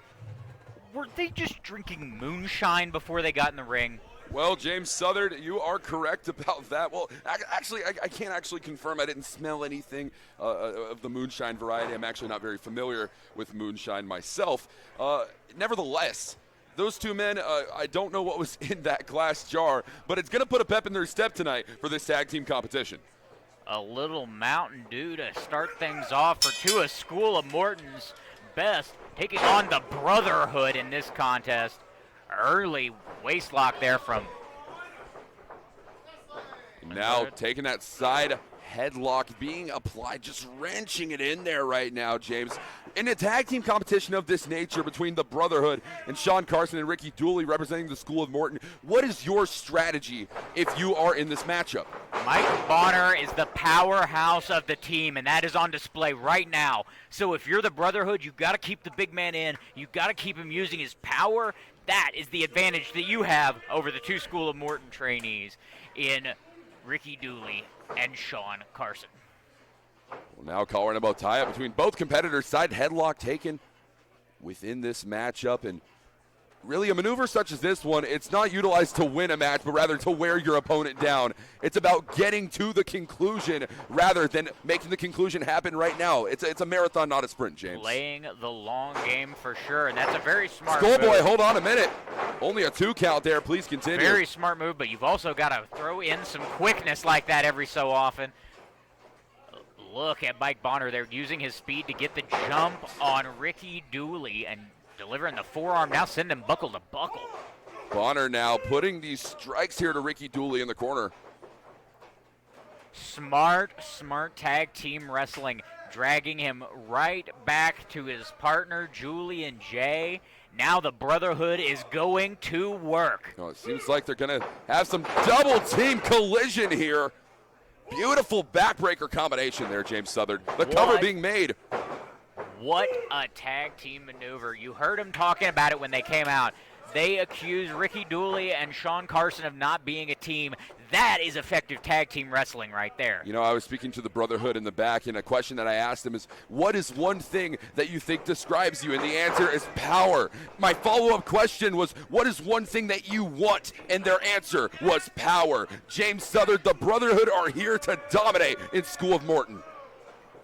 Looking to make an impressive showing against one of the School of Morton's first trainees in Ricky Dooley, now in the corner with Mike Bonner just really laying in those shots to the head and neck. The tag has been made, and the hooligan Julian J, now your legal competitor, still in this ring. Ricky Dooley, you have to imagine Sean Carson anxiously waiting on that tag. He's got to be waiting, but notice the Brotherhood have basically built a wall down the center of this ring. Since this match started, Ricky Dooley hasn't gotten anywhere close to his corner. Not whatsoever. And that's the strategy that you have to have in this matchup, cutting the ring in half and dividing it against your opponents. Divide and conquer. That is exactly right, Walker. And that has to be the Brotherhood's game plan here tonight. The tag has been made once again. Out of the corner goes Mike Bonner. Julian J with an elbow strike of his own. And this constant onslaught of offense has got to be doing some major damage to Ricky Dooley. Look at this. Look at that. Julian J catching Ricky Dooley out of midair, only getting a 2 count, though. And that could have been the end of the matchup for any lesser competitors, but the heart and the fire behind Sean Carson and Ricky Dooley, this building is in fuego tonight. Without a doubt. Two of the School of Morton's finest against arguably one of the best tag teams anywhere in the country right now. The Brotherhood, Julian J, Mike Bonner. What an impressive showing so far. Ricky Dooley has got to find to get away from the clutches of Julian J. And we talked about it all night. And in fact, the Brotherhood said this themselves, that Ricky Dooley and Sean Carson are not real tag team competitors. And the facts are the facts. The Brotherhood are cutting the ring off. They're maintaining control in this matchup, really showcasing their veteran tag team prowess. You called it a controversial statement earlier. Now it's starting to just look like a fact of life. Mike Bonner now. Oh, head driven straight into that turnbuckle pad. And we're seeing... What's Mike Bonner got in mind here with Ricky Dooley? I'm not too certain at the moment. Up on the ropes. Middle rope cross body. But he was not able to capitalize, rolling out of it.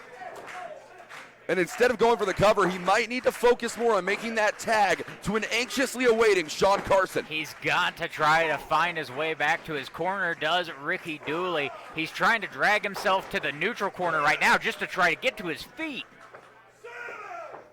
What is it gonna take? Rolling out into the tag, Sean Carson and Julian J. Sean Carson going fiery in this ring right now. Spinning elbow. Oh, look at this. He's got him in that full Nelson slam. Shades of Dennis Condrey One, with the full two. Nelson face buster. Only a 2 count, though. Crushing the skull into the canvas, James Southern. But now that Sean Carson is in this matchup, he's the freshest competitor in the match. Do you believe that we've seen the landscape of this contest change? You've got to think that Team School of Morton has gotten a huge boon by getting Sean Carson in the ring. No, Julian J and them have been doing a good job of tagging in and out. One, cover here. 2. Only 2 count. The Brotherhood's been doing a real good job of tagging out, but they're still both worn down more than Sean Carson. However, Sean Carson, no longer the legal competitor. Ricky Dooley now back into the ring. Perhaps a tad bit early for his team. He was on the receiving end of a lot of impact, and now even more. Oh, and a clothesline taking out Sean Carson. And Carson's been completely isolated here at ringside. The Brotherhood are going to work right now, James Southern. Divide and conquer. You cut the head off. The rest of the snake will soon fall. What have they got in mind here? The trash compactor. The cover. 1, 2, 3. Beautiful tag team wrestling from the Brotherhood. A fantastic victory for Jay and Mike Bonner.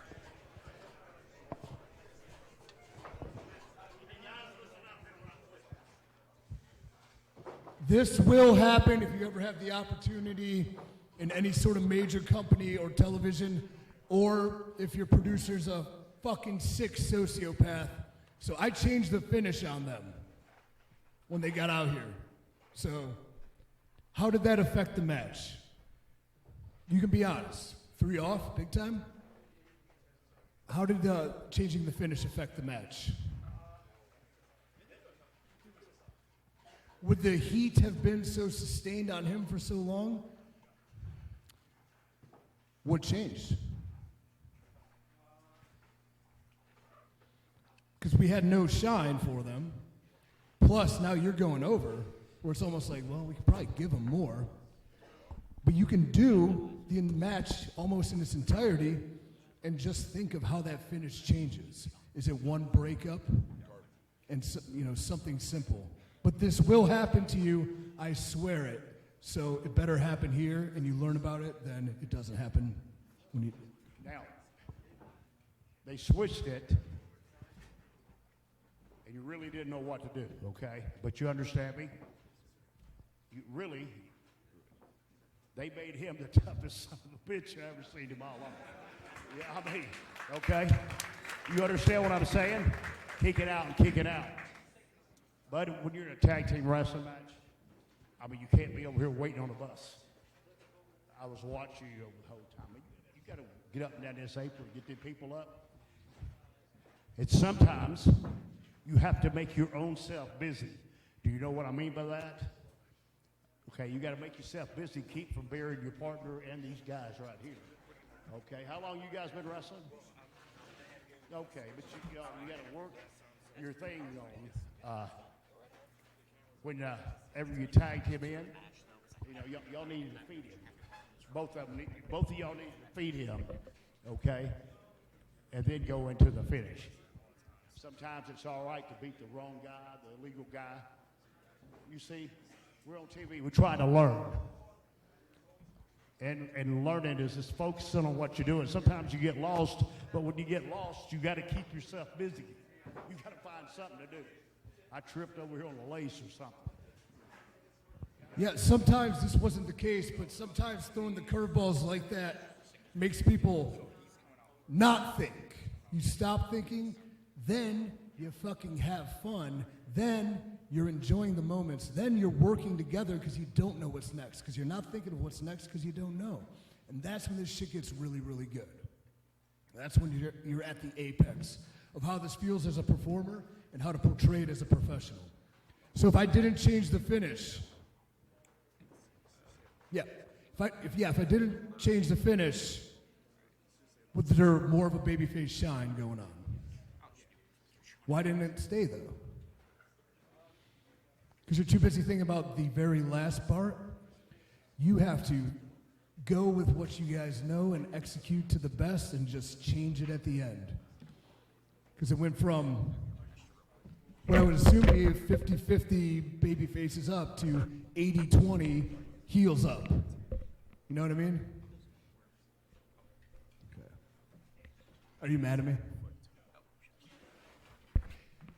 You were thinking so much, it almost came out of you at one point in the corner, because I'm like, oh my God, just the energy went down, because now we could see you're thinking, but then you just, oh, these are the homegrown boys? That's all right, he's kicking out, now he's feeling it. And then it kind of just went,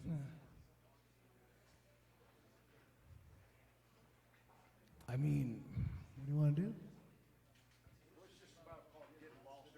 Yeah.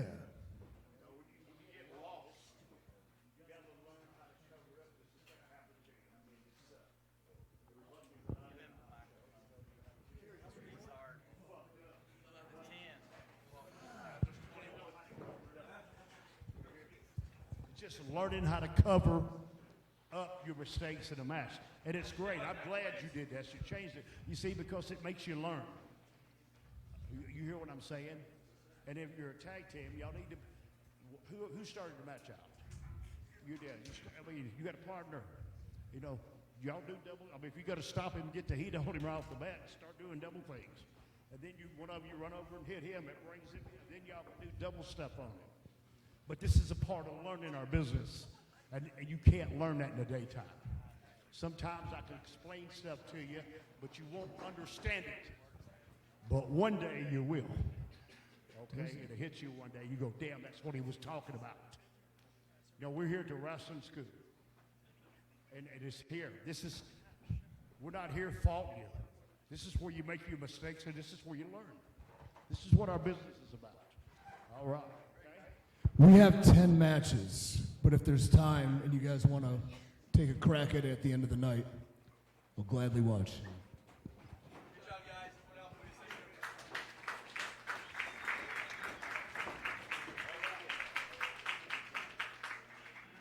Bring it up to on deck. Referee, please. Thank you.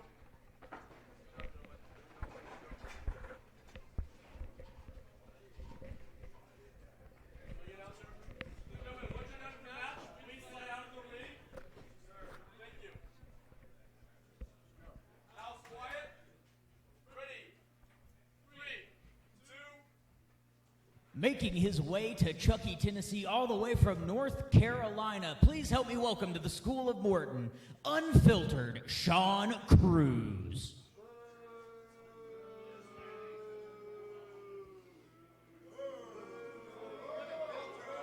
Sean, thank you for joining me this evening. It seems like you've got a lot on your mind. I do have a lot on my mind. You see, my name is Unfiltered Sean Cruz, and I am a professional wrestler. Emphasis on the word professional. I do all the right things. I work out. I dress the way you're supposed to dress. I do the drives. But that's not really what I'm here to talk about tonight. You see, I was going to come out here and talk about how I got 20 years in the business and my opponent doesn't deserve to be in the ring with me. But I got to be honest. I've been here a long, shut your mouth when I'm talking. I've been here a long time today, and I am absolutely mentally exhausted and emotionally frustrated. So you bring him out here now, Father Marquis. I'm just going to hurt him. And I'm going to tell you like this. Father Marquis, he better pray to whatever God he prays to, and he better be as holy as he wants to be, because Sean Cruz is about to beat the holy hell out of him. Sean Cruz, very, very motivated to take on this man. He is the holiest man from the Holy Land. At this time, please welcome Father Marquis.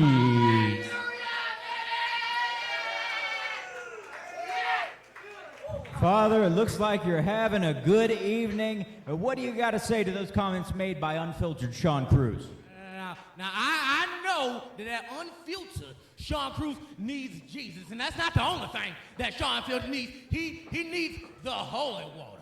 That's why the Father traveled all the way to Tennessee to see and to give this man the water, the holy water, so he could be baptized. I said, so he could be baptized in the name of God.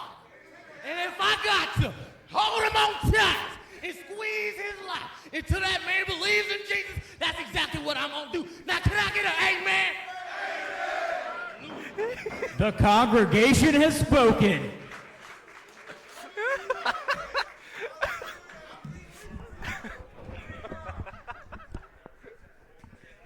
Father Marquis giving a blessing and promising some holy water for the unfiltered Sean Cruz.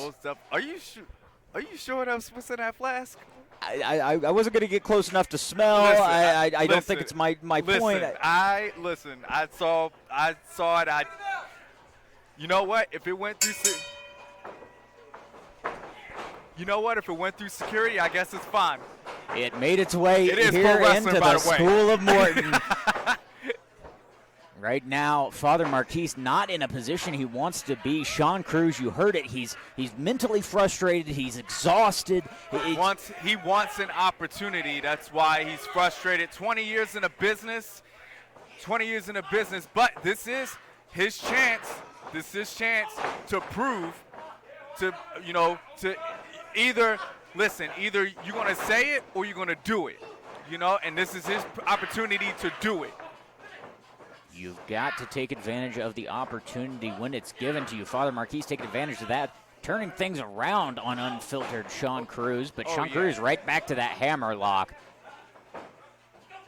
Trying to float over to a side headlock. Look at Father Marquis just floating around. Yeah, he's back with his side headlock, and seems to be really effective. They're both using it, going real basic, starting off slow, which is good. All right. We're still in the feeling out process of this match, but Father Marquis. Smooth headlock takeover. Very, very beautiful there. Now cinching up on it, trying to center his weight on top of Sean Cruz's body so he could possibly get a pinfall attempt out of this. Father Marquis he's got the side headlock wrapped on tight, and he's really cinched up on that. Sean Cruz having a hard time getting out of it, pushing Father Marquis back into the ropes just to draw the break. Oh! Yanking Wow, I've him never down. seen that before. What a vicious maneuver by unfiltered Sean Cruz. That's definitely a veteran move. Very, that 20 very years smart. experience is kicking in. Without a doubt, the tricks of the trade on full display. We'll have to see if Father Marquis, see if he knows some of those same tricks. Oh, yeah. Wow. The disrespect by Sean Cruz, making it break. As we go into a pinfall here, only a 2. Father Marquis still has a lot of life left in that tank. Yeah. Of course, Sean Cruz lumbers North Carolina, 20 years in, wants an opportunity. Wants to prove it tonight to the NWA, for NWA contract. That's what he wants. He's going to stop at nothing to get it, but he has to go through Father Marquis, obviously. Nice leg drop. Beautiful height on that leg Picture drop. perfect. Now into the cover, only a 2 count. Father Marquis showing that resilience. Definitely. Sean Cruz definitely showing some frustration, though. That said, when you're 20 years in this business, you gotta know to not be frustrated. That's when your strategy, it has to kick in at some point. Simple mistakes are made when people get frustrated, and Sean Cruz was frustrated walking into this contest. Of course. Snap suplex by Cruz. Good speed there, floating over into that pinfall, trying to secure the victory. Nice. He has to control that frustration, though. If it can be channeled, it could be used to possibly get him the win in a contest like this.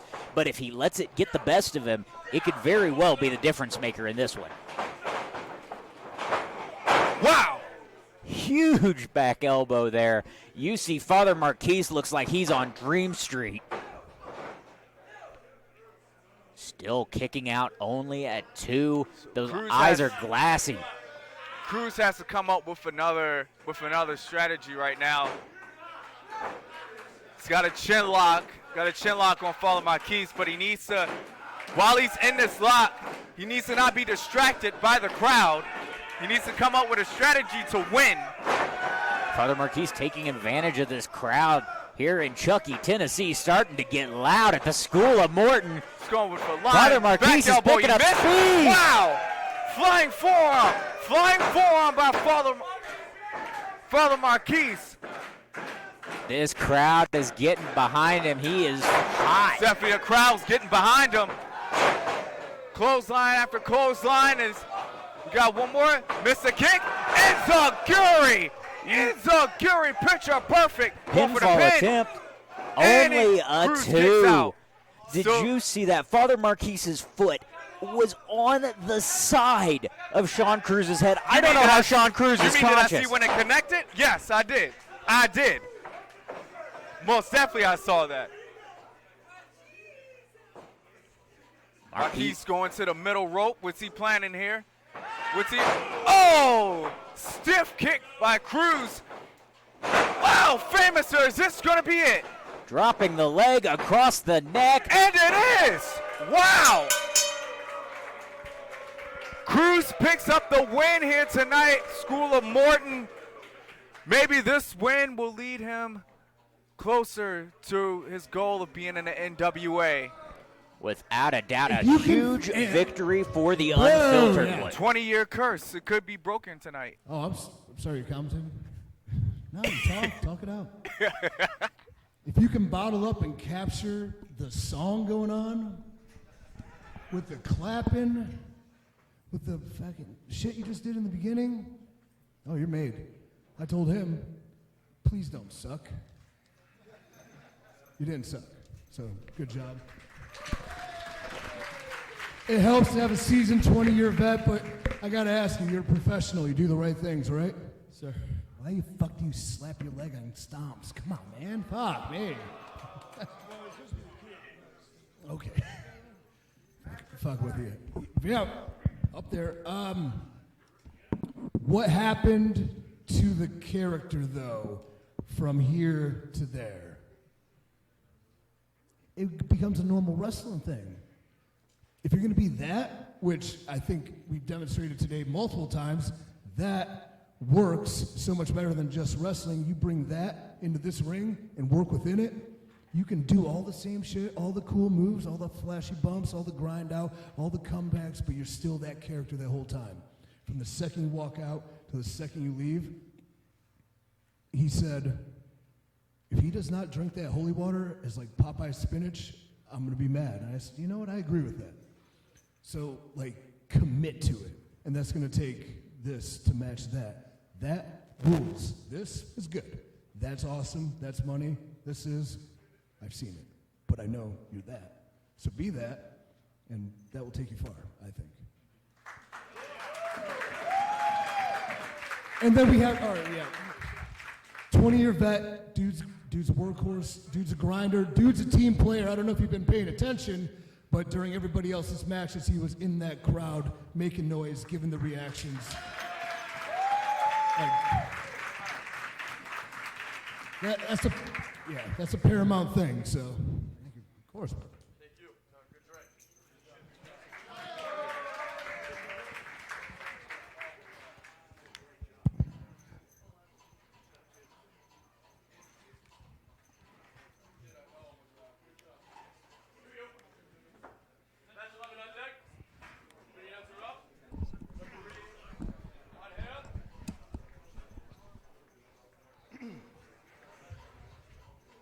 Welcome back to the School of Morton. Voice of Tradition, Jonathan Darwin here, ready to bring the action to you. And a man who's ready to make an impact, Neogenesis, the bringer of new beginnings.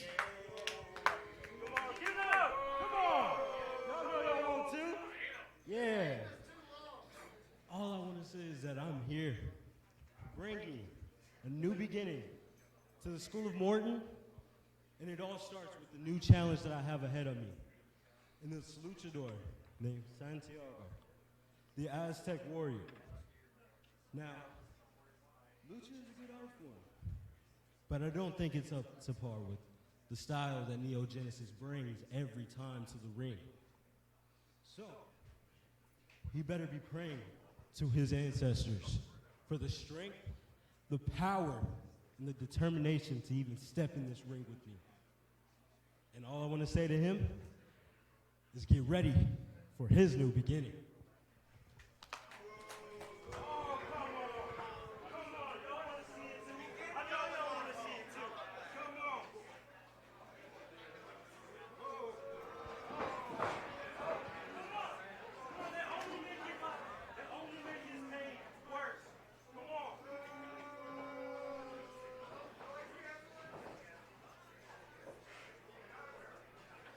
And his opponent, all the way from Mexico, give it up for Santiago.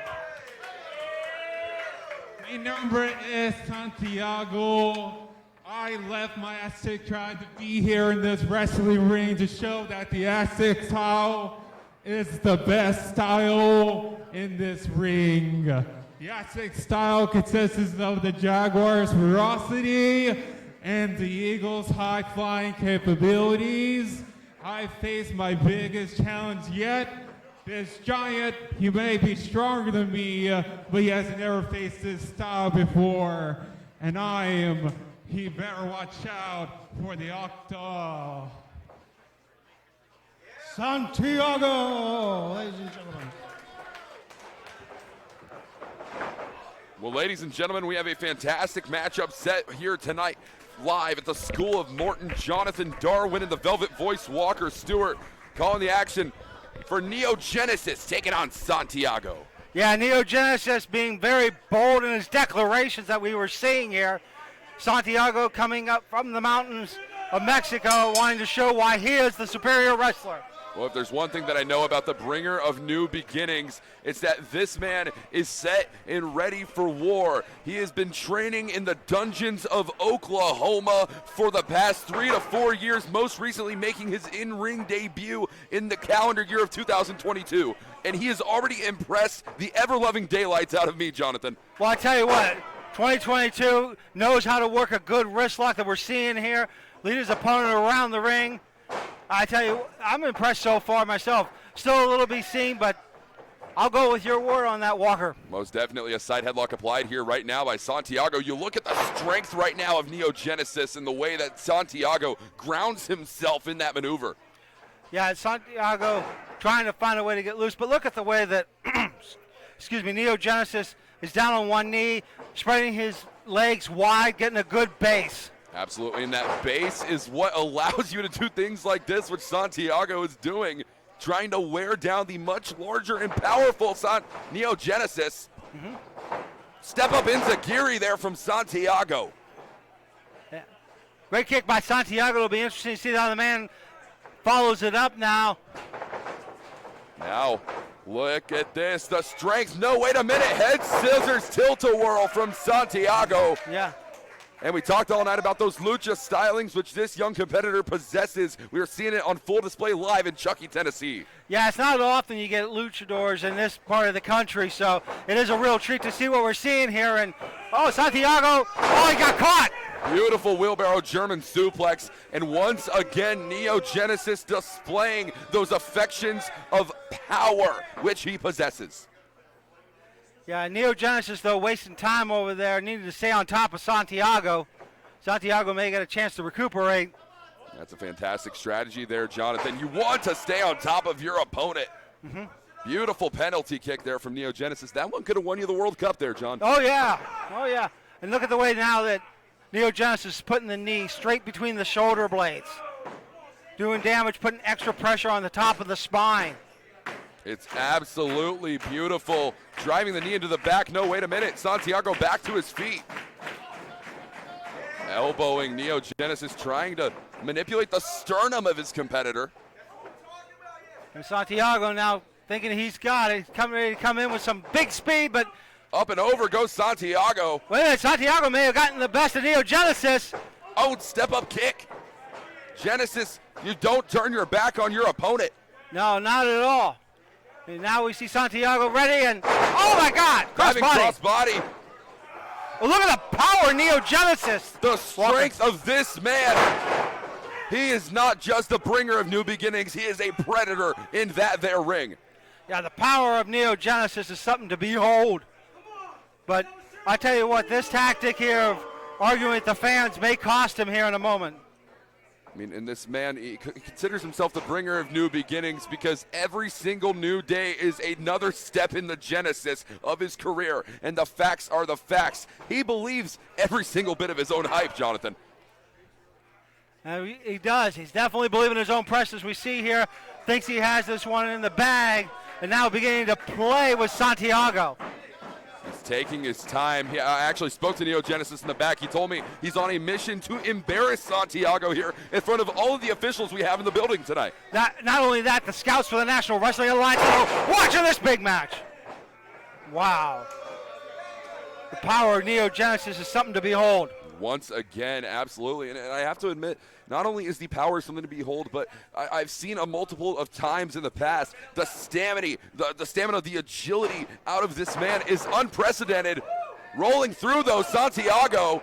Step up into Giri once again, those educated feet. Harvard-level footwork there from Santiago. Yeah, Santiago knows what he's doing. Trips down Neogenesis. Uh-oh. What could he be looking for here? Oh, hitting the area code. Santiago now leapfrogging over. Oh! Yeah, Senton Atomico there from Santiago.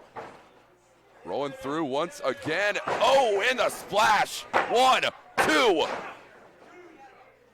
2 count there. I don't know if Santiago got all of that splash that he wanted there, Walker. No, I don't believe he did, but nevertheless, it could have landed him a 3 count on any lesser opponent, but Neogenesis is no lesser opponent. No, not at all. Not at all. Santiago knows that because if you notice, he's staying right on top of Neogenesis, or attempting to, as Neogenesis fights back with those right hands.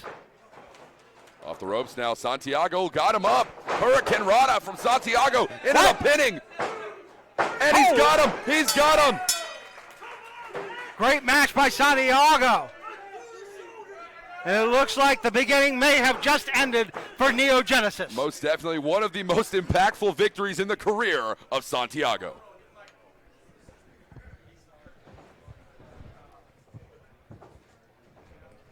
Listen to me. See, I'm all about all of you.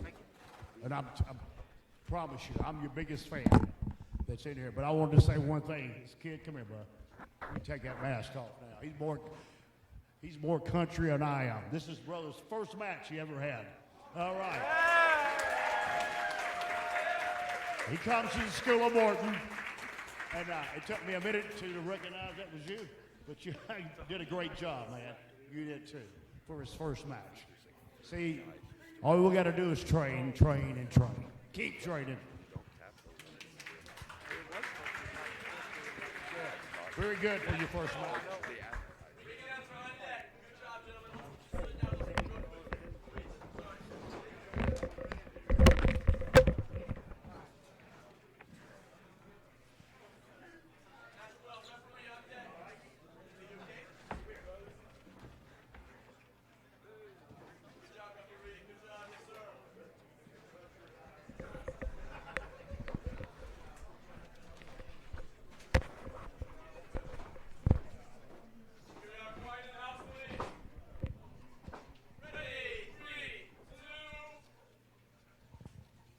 This match is scheduled for 1 fall.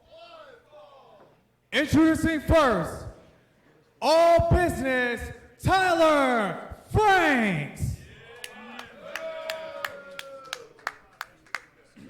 So you people may be wondering why a guy like me has showed up here in basketball shorts and shooter shoes, but look, I can explain, all right? I've had a long day today.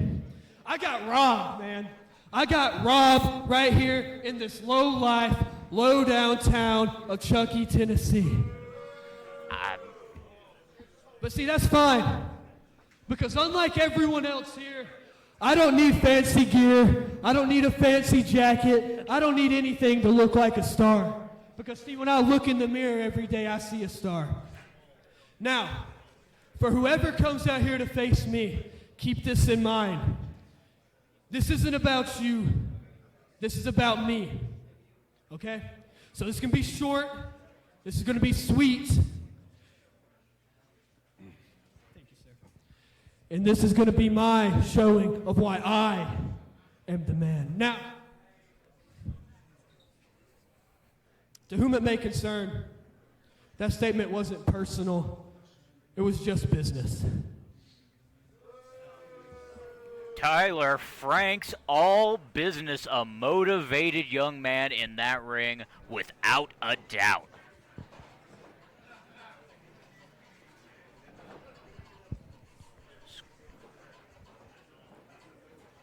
And his opponent, Dave Stage.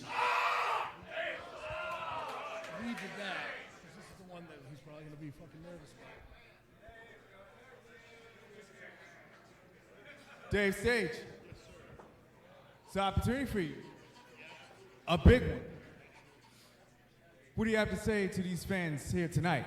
Well, I want to say to Tyler Franks, I'm very sorry to hear that you were robbed earlier today, but unfortunately, you're going to be robbed again once more when I set the stage, baby.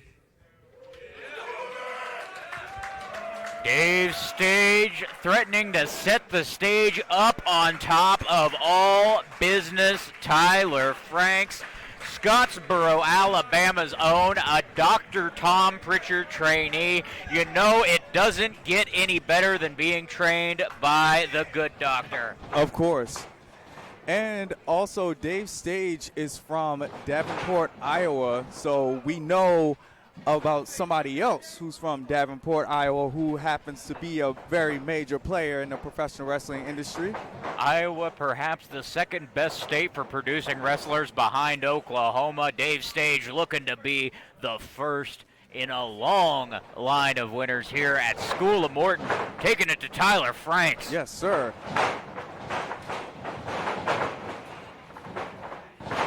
Yeah.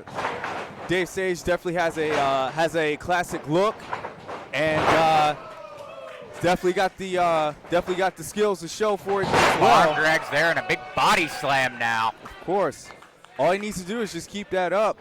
Definitely keep that up.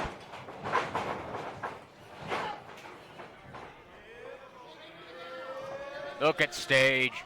Put the kid down. And he launches him all the way to the outside. Tyler Franks taking a moment. He's got to reevaluate the game plan. Things are not going his way. So you take a moment, you come to the outside, you breathe, you regroup your thoughts, and then you go back in there with a brand new plan of attack. Right. Also, keep in mind, he just got robbed too. So maybe his strategy mind's not all the trying way to in this evade match. Dave Stage here. Sorry to cut you off. No worries, but maybe his mind's not all the way in this match as it should be. But he's standing across the ring with a guy like him. Gotta do what you gotta do if you want to win here at the School of Morton. Gotta be willing to use that ring to your advantage if you have to. Okay. Yeah. Look at the velocity on those knees to the skull. Even if he's landing with the flat of his thigh, that's still a brutal shot to your skull. Of course. Look at Stage using his power. Franks with reversal now. Oh, Drop kick. nice drop kick by Tyler. Nice drop kick. Yeah. Whoa. Almost went. Nice forearm. Might be going for maybe a double axe handle, maybe a clothesline with weak. Nice local clothesline. Nice clothesline. Big. Forearm. Stage is on fire, not where you want to be if you're Tyler Franks. Definitely not. Oh. Wow. Stage definitely using pure power. Referee But says he's up. Dave Stage into the corner. Look at the velocity on that. We going for a suplex. See how long he holds him up there. Look, Tyler Franks, he was trying to use this building to his advantage as a pinfall here. Only a 2 count, so close. Did you see Tyler Franks tried to put his feet on the ceiling to stop the suplex from happening? I did. But Dave Stage still overpowered him. Most definitely. Most definitely, Tyler definitely is going to have to use his brain in this one in order to get this win. Oh! Was that a knee? Was that a knee? Looked like Dave Stage was trying to take the knee, but it looks like Tyler Franks kneed him in the face. Wow!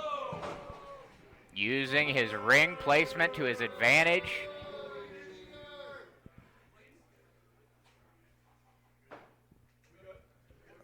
You good?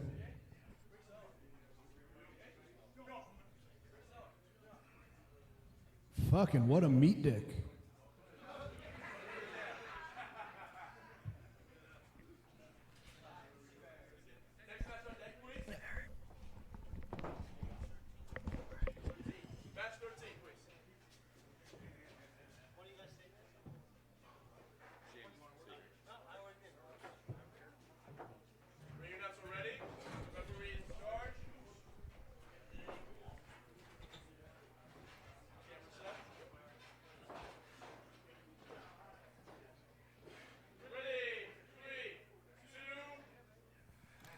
Ladies and gentlemen, Walker Stewart here with the School of Morton, and I'd like to introduce to you at this time, Buck Skinner. Yeah, that's funny, huh? My name is the Lone Stranger, Buck Skinner. I do all the things you people are scared to do. But today, I'm on the hunt. It don't matter if it's NWA, CYN, School of Morton, OBGYN, some punk kid in the back. I'm here for one reason, and one reason only, Mr. Morton. I'm here to bring the real back to pro wrestling, because I am the Lone Stranger, Buck Skinner.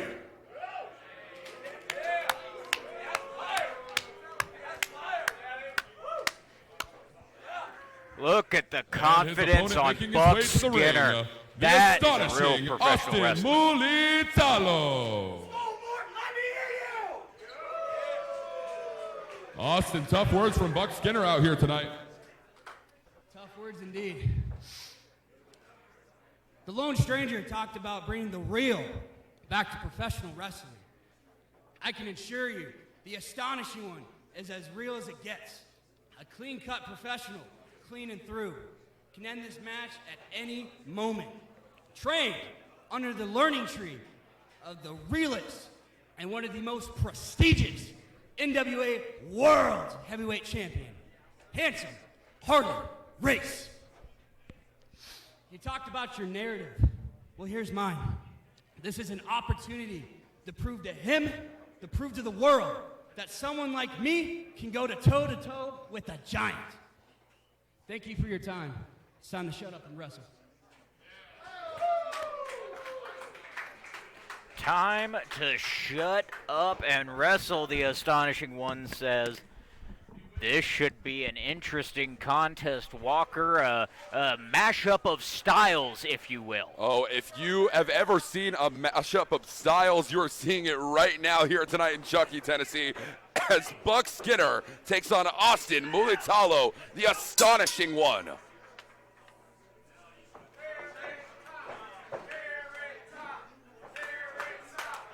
This crowd not exactly adorned to Buck Skinner here tonight. The Brinkley, Arkansas native.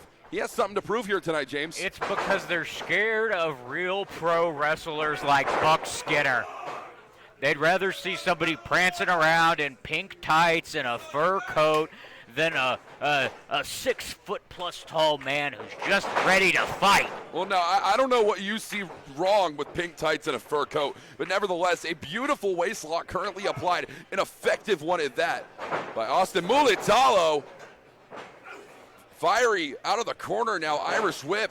Cut off there by Buck Skinner. Jumping up, leapfrog over for Austin, drop toe hold. Off the ropes again, knee drop there from Austin Mullitullo. We're starting to see this technical styling coming to play, the cover.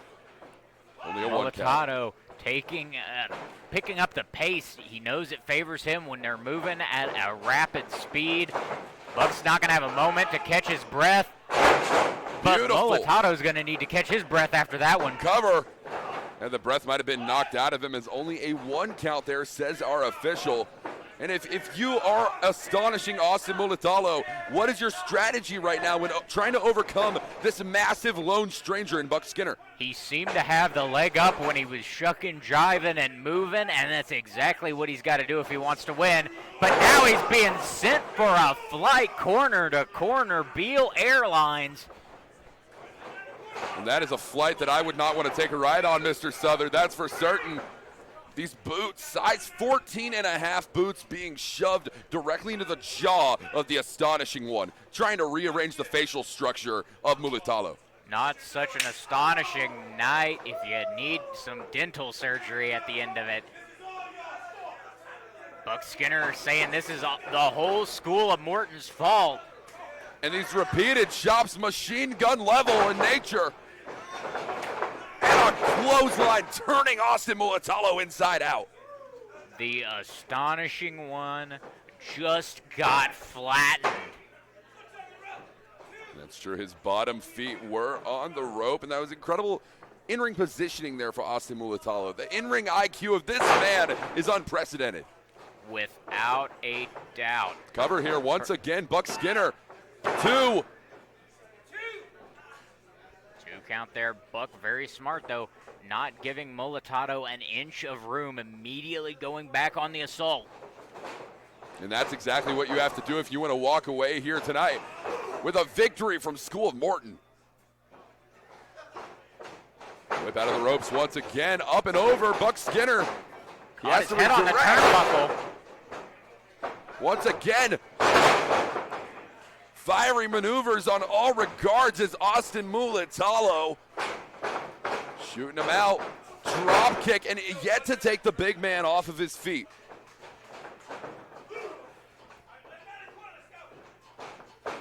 Mullitullo now, what's he got in mind? Oh, waist lock here from Buck Skinner. This is not a man that I would want to be in the grasp of. Oh, very smart there. Fisherman suplex, hooking the leg, and the bridge is beautiful, but it wasn't enough, as pretty as that bridge might have been. Very, very smart to use his weight, get it spinning, and use that leverage to reverse things on Buck Skinner. That's what you have to do when you're outsized this heavily in a contest. Look at that, Buck Skinner barely raised the boot and kicked the astonishing one square in the chest. You can see the boot print. Skinner, he's got that full Nelson Dragon suplex, high angle if I've ever seen it. Good God almighty. Skinner says it's done. Lifting him up here. Could be going for that patented elevated flatliner. No, wait a minute. The schoolboy. 1, 2, 3. That's it. And what a shocking victory here tonight from Austin Mullitullo. It's an upset.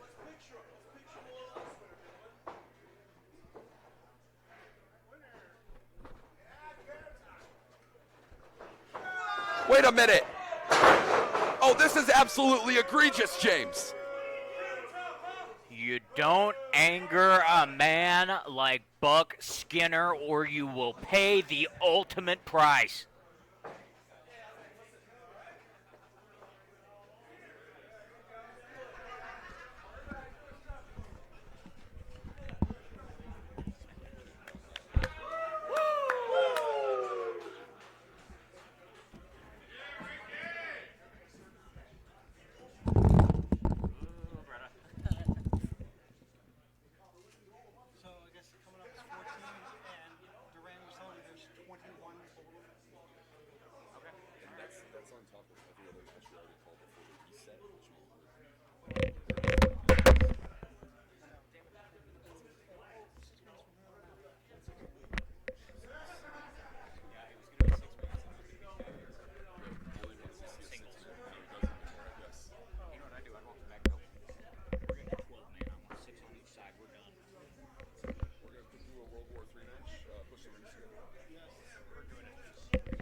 Welcome back to the School of Morton, the voice of tradition. Jonathan Darwin here. Let me bring out at this time the Prophet, R.J. Booker.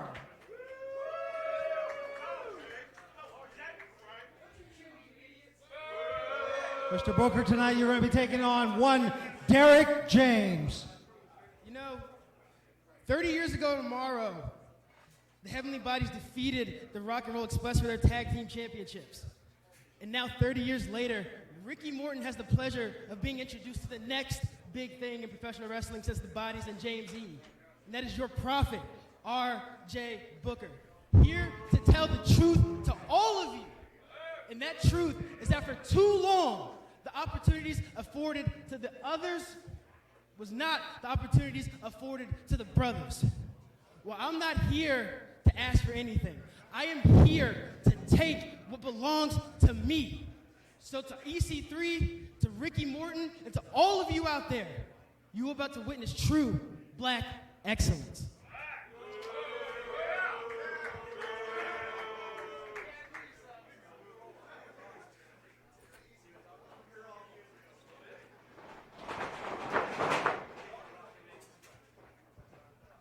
Let's welcome his opponent, Derek James.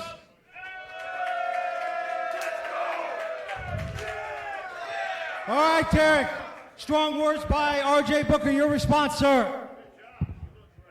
R.J. Booker, you need to focus on your opponent and stop focusing on Ricky Morton and EC3. I know people that call themselves pro wrestlers, and you seem like you might be one of them. But many men I know don't have the balls to come to this tryout. Whenever it takes time to do what pro wrestlers do, they want to sit on their ass at the house. But R.J. Booker, I'm about to teach you what a true professional wrestler looks like.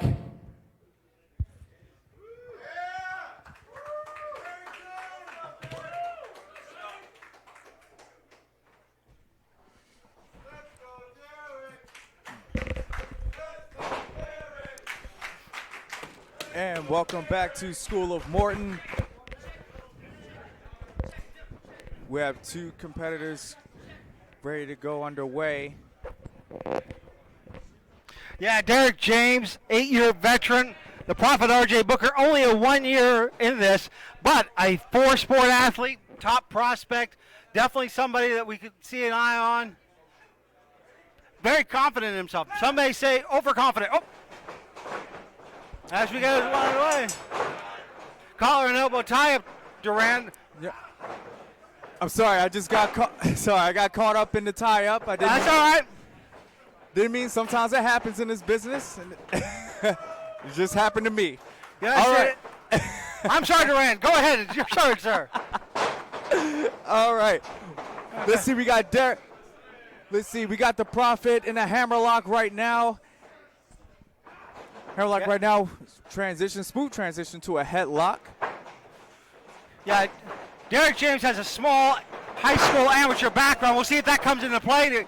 But right now, look at the speed of Derek James Duran. Most definitely. Is he going for he going for a deathlock? Indian deathlock right early into the match? Trying to hyperextend that knee, maybe. Wow. Yeah. Oh, he is. Oh, wow. Wow. Don't see that every day, Duran. Definitely not. Definitely not. It's the first one I've seen tonight. Huge eye rake. Huge eye rake by the Prophet. Yeah, not a real commendable action, but Booker knows what he's going to do what needs to be done. Most definitely. He says he's ready. The question is he? Yep. Said he's going to take everything that belongs to him. We're going to see if he proves that tonight. Again, got a side headlock. Wrapped on very tightly. Straight Irish whip. Got a drop down. Drop toe hold by Derek James. And into a waist lock. Waist lock, are we going for it? Oh! I don't think he got all of it. No, I don't think he got that much of that gut wrench suplex as he wanted, but yeah. it was effective nonetheless. Going for the pin. 2 count only, though, as we see here. I tell you what, I give Derek James credit because if you notice, he isn't giving R.J. Booker a moment to breathe. He's not. He's not, and that is a good thing. That is a very good thing. Oh! Guess he's going to have that moment to breathe now, right? Yeah, R.J. Booker, good ring awareness there as he gets ready to put the boots to Mr. Derek James. Booker Big hands there by Derek James. laying in those punches. Laying in those punches to the gut. Can you see? Do you see the welts on his stomach right now? Yeah, going to work on that midsection is Booker. And the Prophet now picking James up, and we're going for it. Oh! Strong backbreaker there by Booker. Let's go for the pin. 1.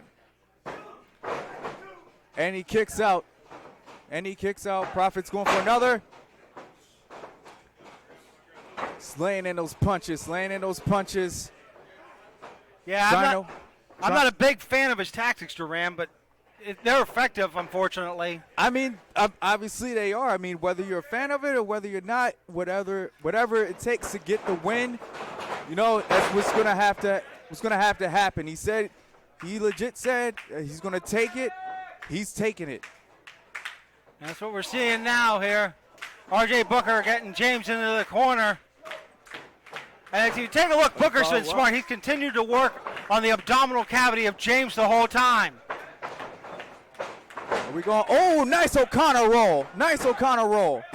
Oh, Irish whip. Oh, going for another. Oh, Prophet needs to. Nice uppercut by Prophet. Another fireman's carry here. Let's see if it connects. And it does. Samoan drop by the Prophet as he goes for the pin. Derek James kicks out. Yeah, Booker's really been effective up to that point. Good Samoan drop there. If you notice, he's keeping the wind out of Derek James, giving Derek no chance to regain his breath. But oh, he missed the elbow drop. It's going to give Derek James a little time to breathe. Yeah, Durant is going to be interesting if Derek James can't fight his way up, can't get the adrenaline. You hear the fans here at the School of Morton Arena trying to get behind Derek James. Looks to be successful so far. Blocking it. James with another right hand. Oh, and a knee by the Prophet. He looks to get back control of this match. Side kick by James. Knee by James, and are we leading up to something? Is it coming? And uppercut by James. Leading up to another uppercut. Wow. And a clothesline. He's going for the pin. Prophet kicks out. It's going to take a little bit more than that to beat him. Yeah, the fans, though, they want to see Derek James put this one away and walk away with a W. They do, but it's up to Derek James. Derek James needs to pick up this win himself. He needs to find a strategy and stick with it. As he's going for his side headlock here.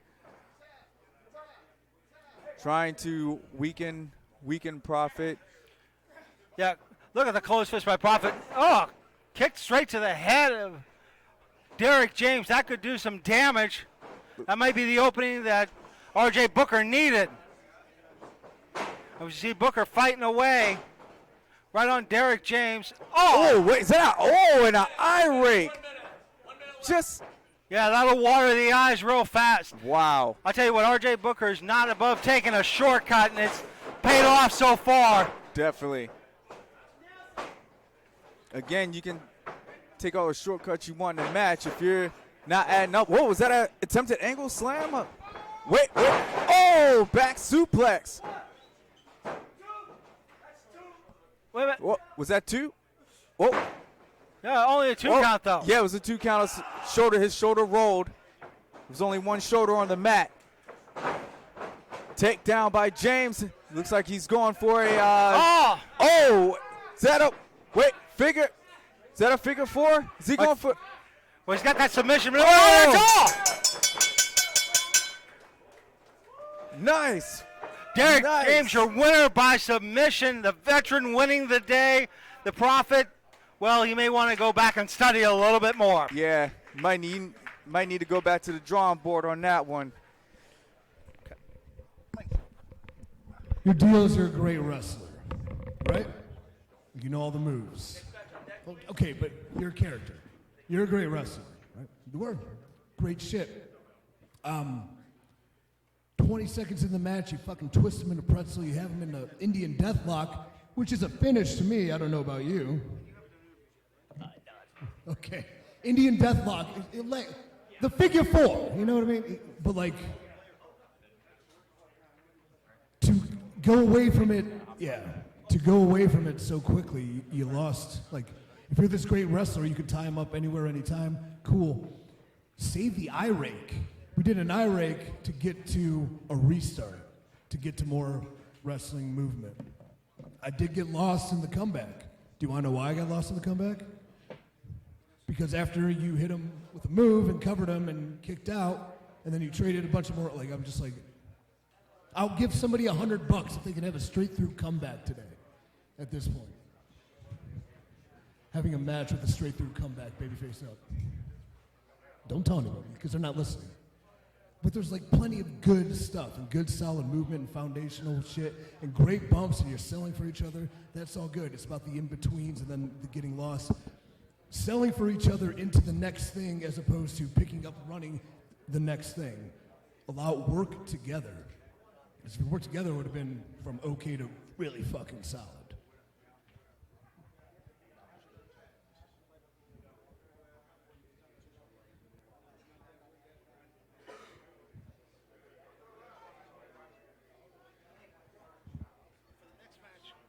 Not the next match, but maybe the next one after that.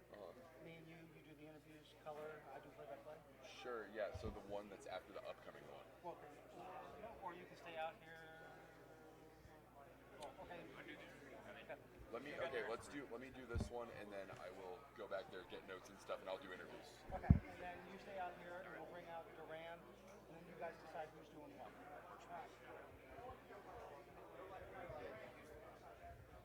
That play makes sense. Why would we bring out Duran? For the next one. We're not talking about this one. For this one, it's going to be you and me. Okay. And then he's going to go get this in the bag. Send Duran out. Me and him will do it. I think we've hit all our combinations. I've done play-by-play color. Johnson. I've done both. I've pretty much only done play-by-play thus far, and I feel like that's okay for me.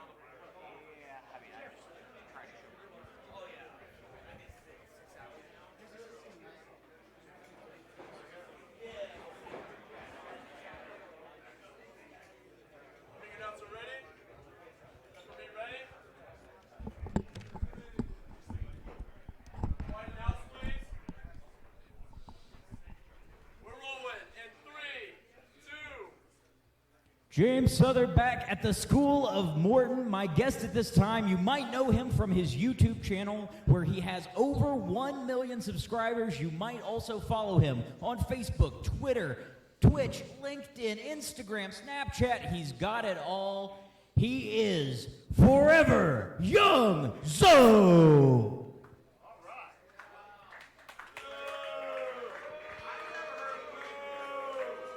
Zoe, you're usually vlogging your way to the ring. What is in mind tonight? I notice you don't have the cameras rolling. Allow the man that needs no introduction to properly reintroduce himself. I am your multimedia messiah, mogul, influencer, YouTuber, host, podcaster, vlogger, forever young. That's where you cheer. Forever young. Forever young. Let me tell you the difference between me and everyone else here tonight at the School of Morton. You all are here to get more eyes on you. I'm here to get more eyes on it. So pay attention to what you see in the ring, and you might just get it as well. What it is remains to be seen, but one thing that does not remain to be seen is his opponent tonight.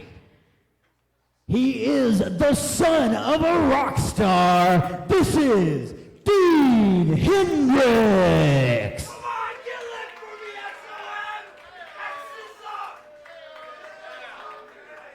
Dean, you've got an incredibly tough match against one of the most followed men in wrestling. What are your thoughts getting into that School of Morton ring?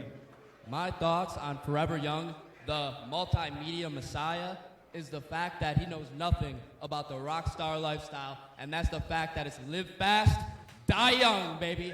Welcome to the 27 Club, Mr. Forever Young. Looks like the challenge has been answered.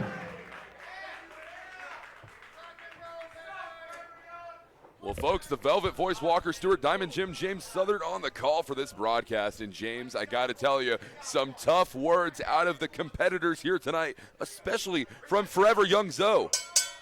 Without a doubt.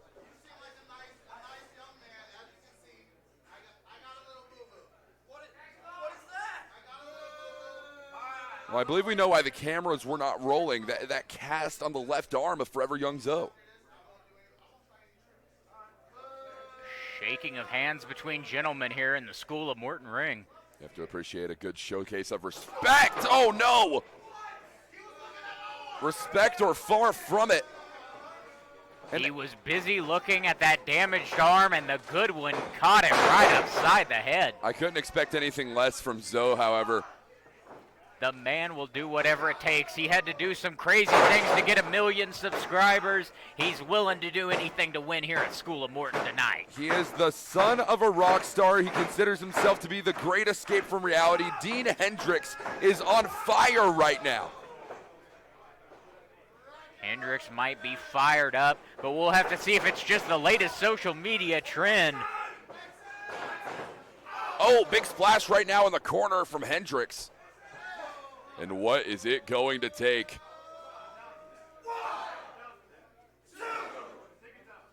And, these mounted punches in the corner. This referee needs to get in here and break this up. Our official is doing everything that he can within his logistical abilities. Wait a minute. Oh, and a kick to the left kneecap. And that left knee, I spoke with Hendricks in the back. That left knee has been an injury which has agonized him his entire career. And right now, I believe Zoe has his target set. Knee injuries are degenerative. They will continue to happen again and again. I assume that Zoe knows this and is picking that knee apart. And then these full-mounted punches. Zoe is choking the life out of Dean Hendricks at this moment, James Southern. It's incredibly deplorable. The cover only a 2 count. Smart move by Zoe here. Forever young, he says. Zoe making fun of this rather quiet crowd here at School of Morton. They just don't know what to think, seeing Dean Hendricks getting blindsided. Well, you know, Zoe spoke a lot about multimedia, but I have to wonder if he's interested in investing in the music industry. The son of the rock star might be the perfect person to have a conversation with after that. But the facts are the facts. I don't know if Dean Hendricks will be talking much after this matchup with Zoe. We'll have to see how he holds up. Zoe maintaining that dominance right now. Oh, the cover. Not even a 1 count. Very, very cocky of Zoe, but that shows you just how much this man believes in himself. I mean, Zoe, ever the confident individual. And the truth is, James Southern, Forever Young Zoe has millions and millions of people who believe in him, who back his messages, who back his practices, and he's eating it up right now. This crowd letting Forever Young Zoe have it. Dean Hendricks being introduced to that turnbuckle pad once again, courtesy of Zoe.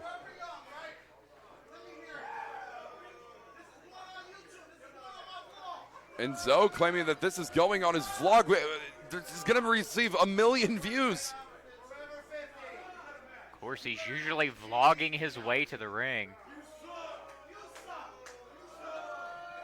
See, Zoe now telling Ricky Morton that nobody here at the School of Morton deserves this opportunity. He believes he is the one rightful to lay claim to this opportunity, so he says. But he's got to prove it against Dean Hendricks. Oh, and a double axe handle directly to the skull. Once again from Dean Hendricks. This man is on fire here tonight. I'm loving what I'm seeing out of the son of a rock star. He says it. X is the spot. Up and down. Elevated flatliner.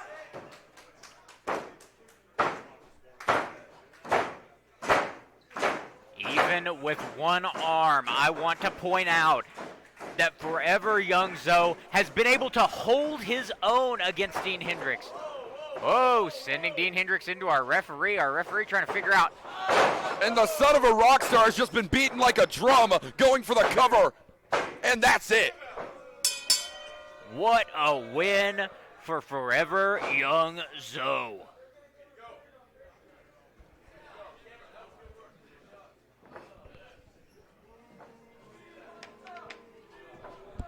What's the story of the match? Exactly, and you used it as a finish. Brilliant. Fucking amazing. You kept calling back to it. You talk about it. You threaten, he's threatening it. You're making it a big deal. The question is, to an official, I don't know the answer, so I'm going to ask you. What's the legality in the pro wrestling rule book of working with a loaded cast? So we're basing on past evidence this is legal. Or did? Okay, so he didn't. The referee didn't see him use it. Then mission fucking accomplished. No, good. One thing too, like, if you ever get the chance with an NXT seminar, things like that, where they're running through 90 matches, and they're kind of like giving decent feedback, but they don't have enough time to give you a ton.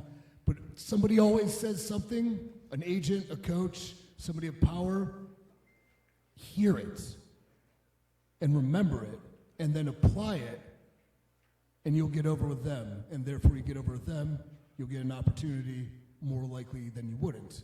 For me, that would have been the cover on the comeback, which hasn't been employed. For Ricky, it's been, don't turn your back on the opponent. We said it about 900 times today. But we're always turning, I know we got to get our shit in, we got to do our business and our character, but the blatant turning of the back is a big faux pas, especially in that genre, and we've bastardized it. We should not. So, even though you're a babyface on the cell, like, you're not going to run up and fucking shoot on him. I know. It'd be stupid if you did. Or if you're an experienced heel and you got a green babyface and he turns his back and raises his hands, you're like, I could fuck him up, but I'm probably not because I'm a professional. But not everybody is. So, remember that too. And that's just realism. You don't need to take the 800 steps away while he's in one corner as much as you just need the moment with the camera to get your business in, because the camera's the one you're working for, not them. Do your deal. Here I come. Cool? Great job, guys. Great job going to let them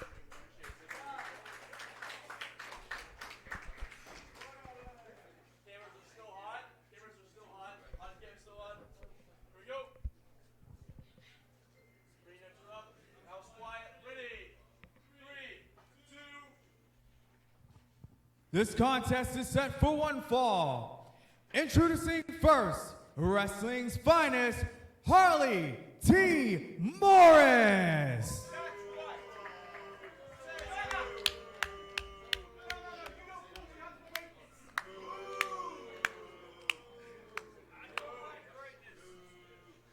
I have a really big problem I would like to address right now if you would all just shut up.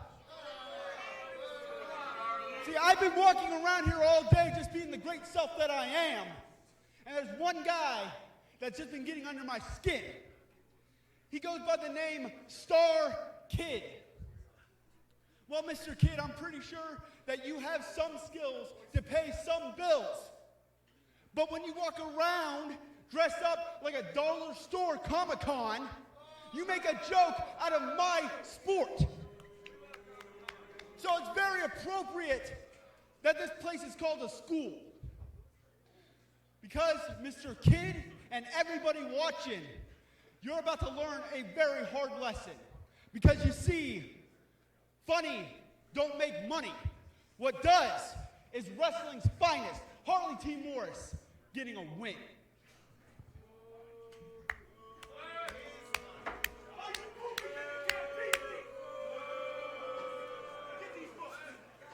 Wrestling's finest, making his way into a School of Morton ring. You heard the words. He takes some umbrage to Star Kid. And his opponent, coming from the galaxy, ladies and gentlemen, he is Star Kid!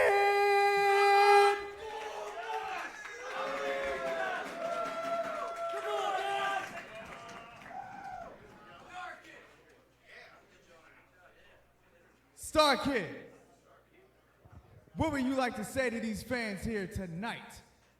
Holy smoke, School of Morton! How is everyone doing tonight? You know, my opponent, Harley T. Morrissey, doesn't, let's see here. He doesn't faze me because my whole life I've been an underdog. My whole life I've been bullied.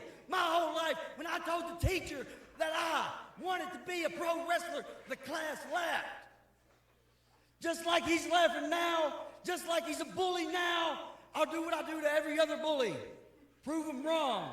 Tonight will be super.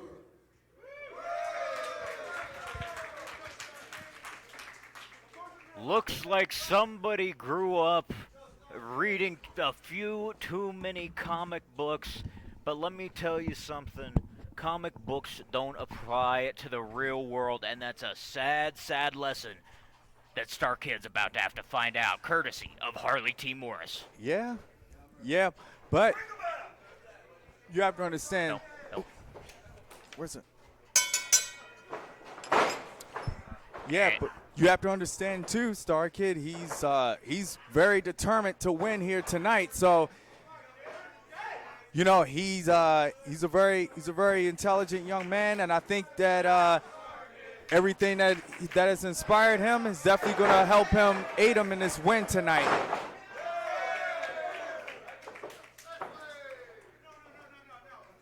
Look at this guy. Look, he's showing off, flexing to the crowd. Look at this goof.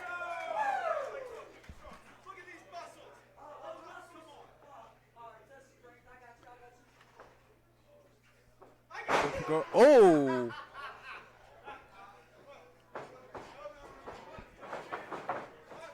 Going for a. Oh, wow. Wow, what a transition. A little bit of Johnny Saint there. This is just disrespectful.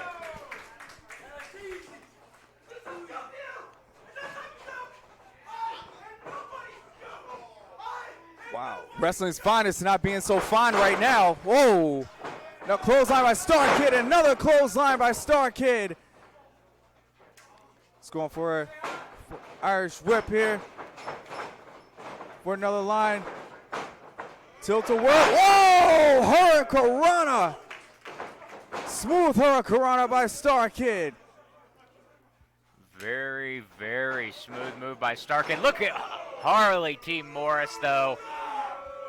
Learning from the best and putting it to the test tonight. Look at the nasty look on his face as he applies that knee to Star Kid's face, and he's going for another. Oh, wow. Just driving his knee through Star Kid. What a shot. Wow. Have you noticed a little bit of aggression coming from Morris right now? Look at his face right now. As this match progresses, just a little bit more aggression, a little bit more. He's just applying it. There's definitely some deep-seated resentment we're seeing come out from Harley T. Morris tonight as he's raining elbows down. Now what's he got in mind here? Flattening Star Kid out. Wow! To drop and a leg drop right to the face. Right across the face and arm of Star Kid. I think that this might be becoming a little bit personal. You got to give Star Kid credit for even showing up tonight. Literally, he is literally taking a beating right now. I don't know. He's going to have to come up with something out of his bag of superhero tricks in order to pick up this win tonight.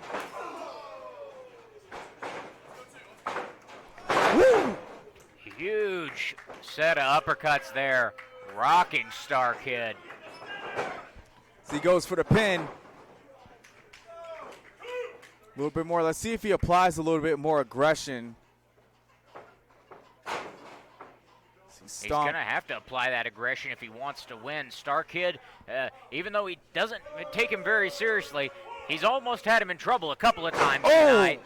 And he might just after that one. He's got him staggered. Definitely, he's got to follow up that boot to the face. Star Kid's a little bit of Ultimate Warrior there. Is a little bit of, oh man, I think he's hulking up. But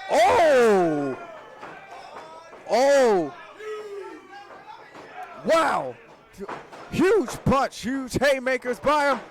Wow, huge haymaker by Star Kid.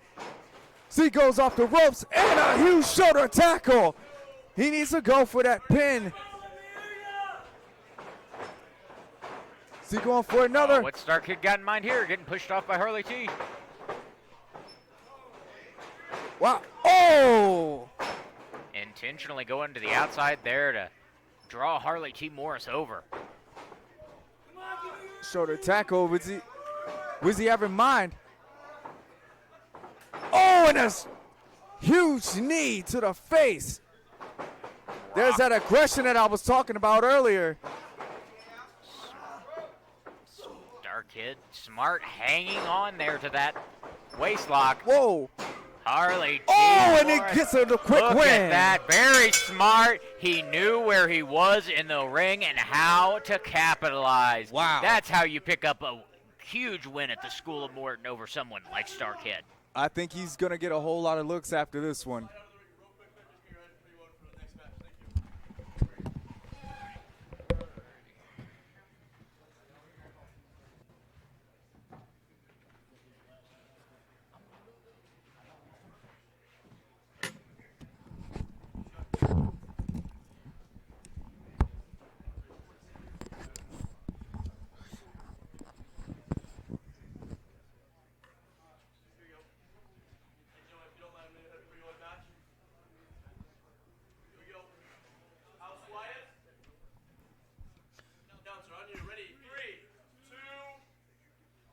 Ladies and gentlemen, the Velvet Voice Walker Stewart back live with the School of Morton, and I would like to introduce to you Tank, the Celtic Beast.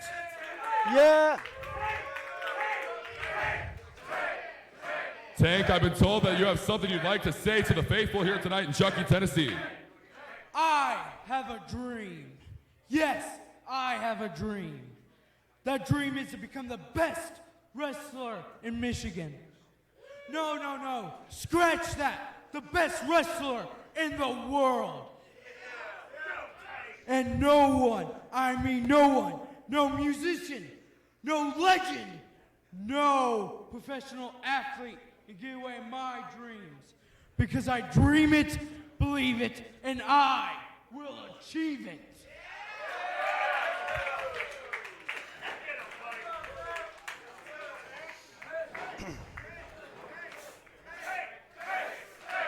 Introducing his opponent, Zodiac, the Mystic.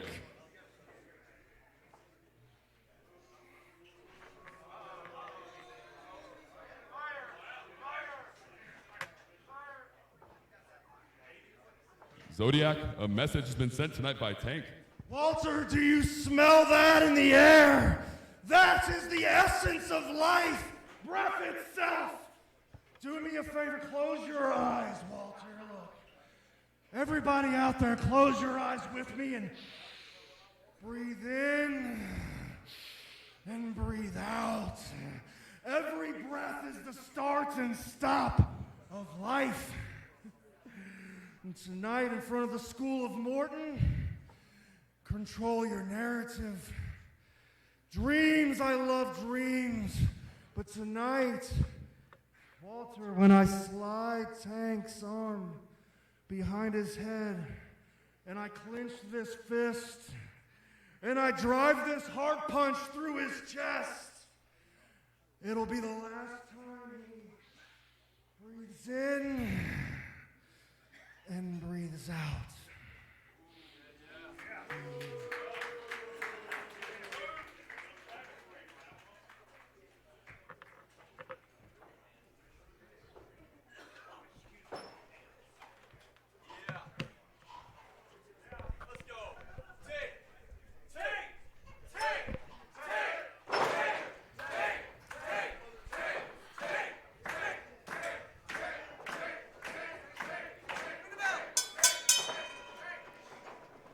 Walker, I thought I was going to be doing that one solo, man. I got to be honest with you, John. I was not expecting to make it out of that situation safely, but at the end of the day, Zodiac the Mystic and Tank the Celtic Beast go one-on-one here tonight live in Chuckey, Tennessee. Yeah, Tank, the Celtic Beast, believer in the secret. You know, you visualize it, you say it, you repeat it, you focus on it, you achieve it. And I tell you what, the fact that this young man from Michigan, the very first true autistic wrestler that we're getting to see here in the School of Morton, I hope this kid gets to go very far and achieve all his goals and dreams. Well, and that's what this is about. This entire night, this entire opportunity is about achieving goals. It's about achieving dreams. But Zodiac the Mystic, if there's anyone who is used to killing the dreams of the innocent, it is that man right there, Zodiac the Mystic. Yeah, two big behemoths hitting each other, but going nowhere. Pie-face disrespect to the Celtic Beast. Beautiful fire out of Celtic Beast tonight. Yeah, Celtic Beast really showing what he's made of. Not backing down, no fear, no retreat, no surrender. And he took Zodiac the Mystic a little step back there. Absolutely, and Zodiac the Mystic, he truly knows that breath is the essence to life, but tonight, for Tank the Celtic Beast, breath is the essence to death. As we're seeing now, he's trying to set up for the hard punch, but unsuccessful, Zodiac the Mystic. And the Celtic Beast. Oh my gosh, are we seeing a little retro combination? Oh, wait a minute, come on. Whoa, that'll get you disqualified real quick, Walter. It definitely will. I'll tell you what, Zodiac the Mystic, using any shortcuts he can, using the referee as a shield. Now look at that, just raking the throat of the Celtic Beast right across the top rope. And Tank is struggling here right now. You can almost see the eyes bulging out of his head as we speak. Yeah, Tank's in trouble. And Zodiac the Mystic coming down with full force there on that boot right across the chest. Pulling into the sinus cavity, possibly watering the eyes of Tank, the Celtic Beast. You hear the fans, though, trying to get Tank, the Celtic Beast, motivated. Can it pay off? Tank stops. Tank stops Zodiac. Stops him again. Head driven directly into the turnbuckle. Yeah, battering ram style there by Tank. But look at that. Look at the Zodiac just going back to work, breaking the eyes and the mouth, almost fish hooking there. The force here between these two competitors is otherworldly, especially when it comes to Zodiac the Mystic. And that's what we're seeing now in a chop. Although I think with that all that did was anger Tank the Celtic Beast. They call this man the Celtic Beast for a reason. You hear his war cry. Trying to chop down a redwood. Can he do it? Tank with great force there. And, big hands by the Celtic Beast. You hear the fans. They're liking what they're seeing. Zodiac the Mystic now on rubber legs. And gets down. Beautiful elbow strike there from Tank the Celtic Beast. He has the entirety of the School of Morton Arena on his side tonight. And Tank the Celtic Beast. He got caught though. Oh no, trying to go for the hard punch again. No, I was almost a victim of this. This is no. Swing and a miss. Celtic Spear. The Celtic Spear. One, 2, 3. And Tank the Celtic Beast victorious. I tell you what, I see big things for this young man. Great heart, good motivation. I know for a fact there will be a future in professional wrestling for Tank the Celtic Beast, and he's going to continue to spread that message there, Jonathan. That message will be heard. Thanks, sir. Did you hear that shit, Tank? How's that make you feel? Amazing. Really amazing. Cool. No, but that's genuine human emotion that you've extracted from people that are hard to please. These are your peers. These aren't just fans. Legitimately happy to see you succeed in there. And that's what we're doing. That's what we're selling. We're telling stories that are based in your reality. This is your real life dream, and you just had a chance to live it, right? Good job.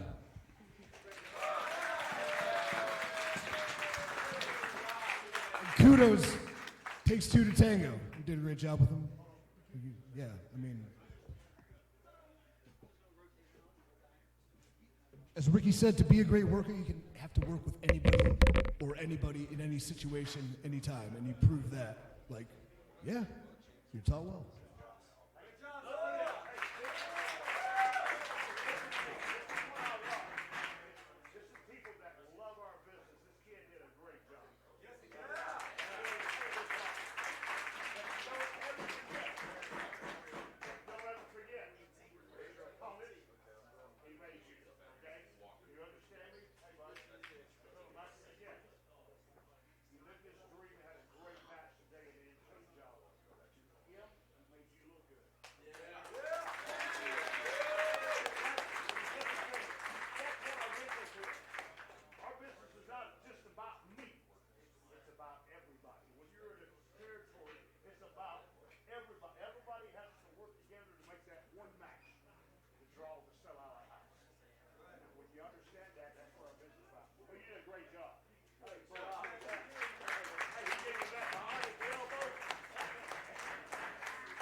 With our next contest here at the School of Morton, I am proud to present from Columbus, Ohio, the Brute, Mike Fouch.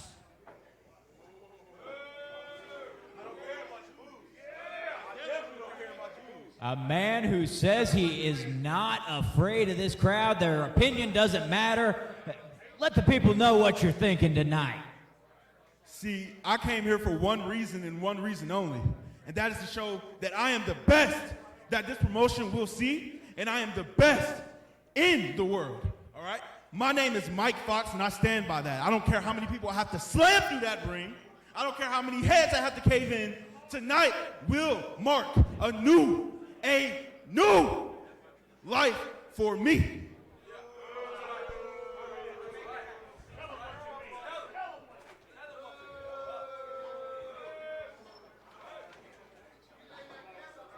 Mike Fouch, that is one motivated man, but his opponent tonight is making his way here from Myrtle Beach, South Carolina. Please welcome Kid Cush. Made your way up to the Smoky Mountains from the beaches of South Carolina. What are your thoughts on facing Mike Fouch tonight? Dude, I'm just honestly ready to get this match on and prove to the world and everybody back at home that I'm going to make my dream come true and become the best wrestler in the world. Well, best of luck to you at that. Thank you, sir.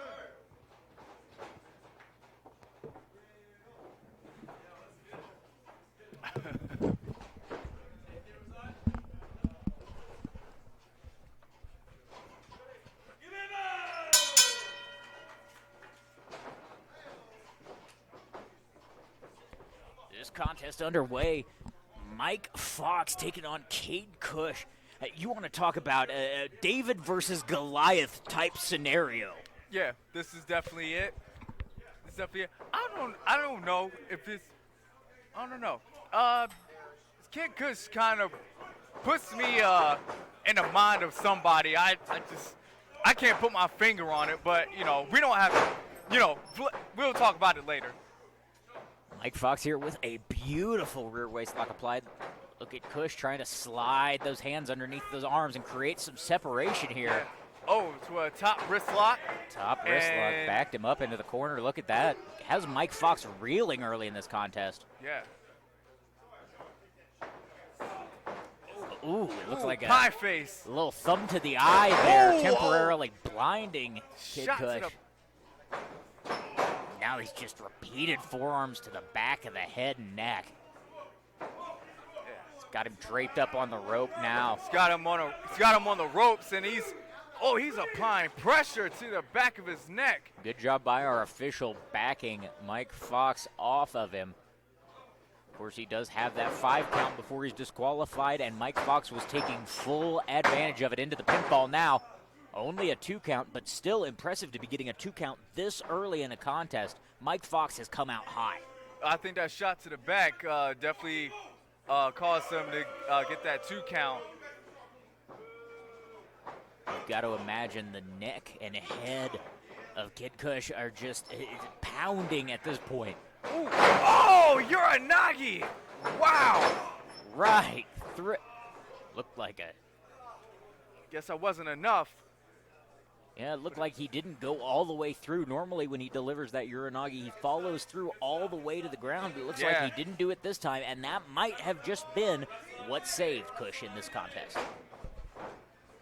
Yeah, most definitely. It definitely didn't look like he got all of it. But he's got him in a headlock right now. But let's not deny Kid Cush. I mean, he's from South Carolina. He's made a name for himself on the indie circuit as well. You know, let's not downgrade him just because he's in a back predicament. He can get his offense in when he needs to, but I think he needs to right now with a stunner. He's got to use his speed and agility to his advantage, but first you got to create separation. A huge drop kick like that'll create some separation. Now the wheels are churning here on Cush. Big splash into the corner. Nice. What's he got in mind coming out now? Bulldog riding him all the way to the mat. Shoulder up by Fox. At the very, very last moment, he almost had him. Cush has got to keep his foot on the gas pedal if he wants to win this one. Most definitely. Is he going for? Oh, he was going for that swinging neck breaker. Yeah, I saw it. You saw that? I saw that too. Ended up eating a huge forearm though from Mike Fox. Fox now with an arm to the shoulder, trying to work on separating possibly that AC joint. Oh, and he misses a splash. Big mistake for the big was man. That it? Swinging neck breaker. Swinging neck breaker by Cush. This has got to be it. 1, 2, 3. That's all. There you go. A huge win for Kid Cush. Wow. Not how Mike Fox wanted his night to go. You can only imagine. He was confident coming out here, and now he's on the losing end of things here at School of Morton.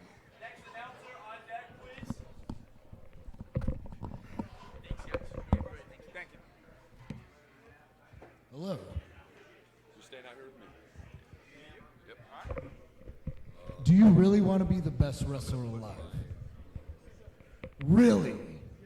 What are you willing to do to be the greatest wrestler alive? Adrian, Vega. Anything it takes. It's always been a dream of mine since I was younger. Watching all my heroes on TV, at shows and everything. I've dedicated my life to this. Traveled hours and hours, days and days, trained days and weeks, nights and mornings to make this a dream come true, or make it a dream come true. Does that separate you from the majority of the people here that have wanted to do this for their whole lives, that want to be the best, that are willing to do whatever it takes? Are you above, are you different than that too? I would definitely say I am. Everybody's different in their own way, but I feel like I will become the hardest worker in the room. If I see someone working harder than me, I'm gonna try to top that every way I can. Been like that since I was a youngin'. I'm gonna keep doing that until the day I die. How old are you? 21. All right. I'm gonna give you homework. The next time I see you, I'll see if you follow through with it. Okay?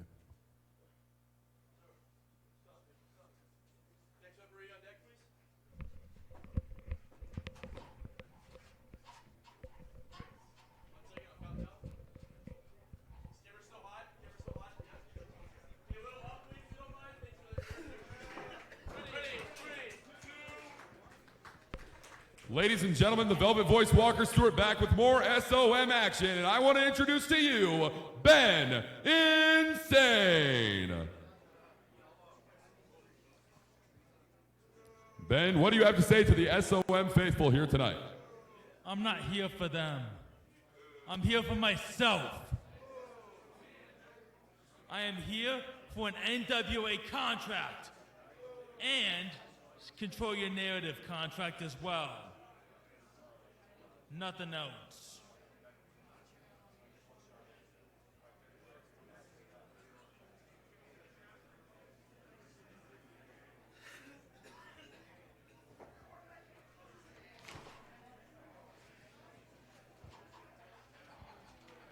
Ladies and gentlemen, introducing next from Shawnee, Oklahoma, he is Adrian Vega.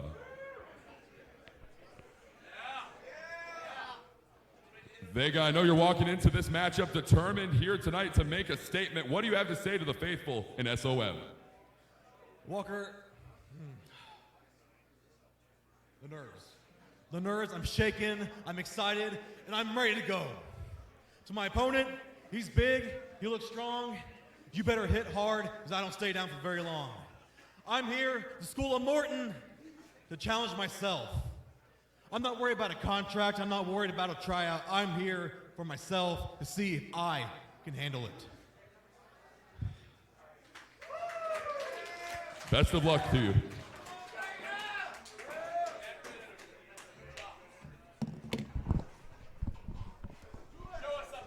Well, Duran, it's a pleasure to be back in the broadcast booth with you after the past few moments that we've had. Most definitely. I gotta tell you, Adrian Vega, the Shawnee, Oklahoma native, he's gonna put up a lot of fight here tonight against Ben Insane, an individual who, I gotta be frank with you here, Duran, I had zero idea what I'd be hearing out of Ben in this match. Well, I'm trying to figure out exactly what his angle is, but I don't know. I feel like I'll be here all night trying to figure it out. One thing is for certain, Ben Insane is a deranged individual. The mental stability is out the window when it comes to Vega's competitor here tonight. This is true. This is true. Do you know what psych ward in New Haven, Connecticut he came out of? I can't really tell you that one. One thing is for certain, though, if he was in a psych ward, they got to be on the lookout for him here tonight. Somebody called Chucky, Tennessee at the School of Morton. Oh, most definitely. I'm starting to think, though, maybe he didn't sign a proper paperwork to get out of there. Maybe he snuck down here. Now taking control, that hammerlock applied here from Adrian Vega, a technical mastermind in that ring. Less than 2 years of experience. It was July 24th, 2021 in Midwest City, Oklahoma, where Adrian Vega made his professional wrestling debut. And the growth that I've seen out of this man over the past few years has been remarkable. Nice. That was a nice headlock takeover by Vega. But again, he's going to have to get his head in the game and not get distracted. Not get distracted by Insane. Oh, it's I mean, they're pretty much the same. Most definitely, and Adrian Vega being smashed in that corner. The collision between two bodies can be detrimental in a matchup like this. Yes, most definitely. Insane is definitely getting the upper hand right now, though. And Insane putting the boot on the throat of Adrian Vega. He's choking the life out of him here, Duran. He's deranged. Yes, he is deranged. Who signed the paperwork for him to be here? I'm not too certain. Did security let him in here? Did Ricky Morton let him in here? Does NWA know he's here? Either way, I'm glad that we're at the broadcast booth and they're in the ring. Are you sure? I don't think we're not that far from him. Okay? I think that I'm glad he doesn't hear us talking right now. Now Vega going for this vertical suplex, but Insane grounding himself here. Trying to do everything in his power. Ben Insane, vertical suplex to Vega, the cover here. 1, 2, no, it's gonna take more than that to put the Oklahoma native down. Yes, Insane is definitely getting the upper hand throughout this entire match, and Vega is gonna have to do something.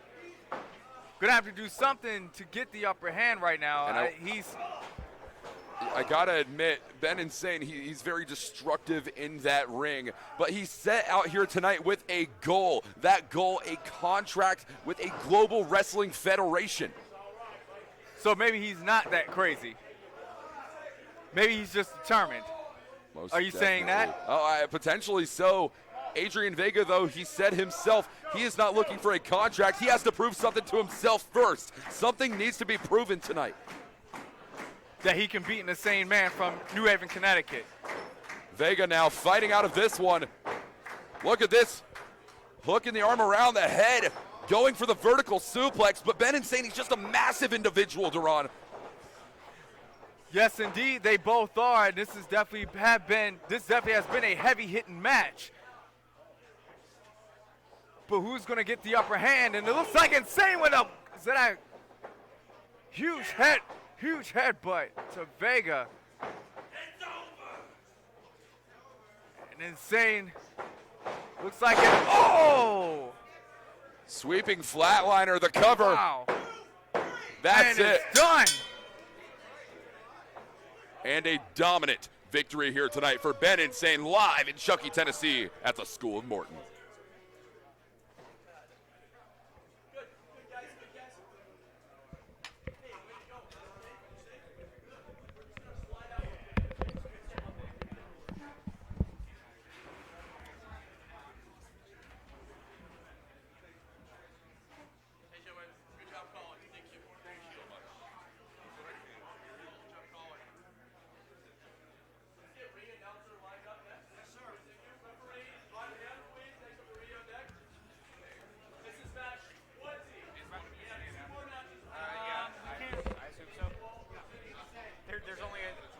So many of us.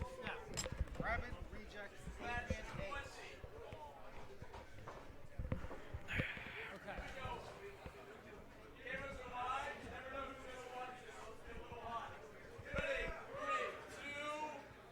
Jonathan Darwin here at the School of Morton. Please welcome my guest at this time, the Rabbit Reject, Adrian Ace.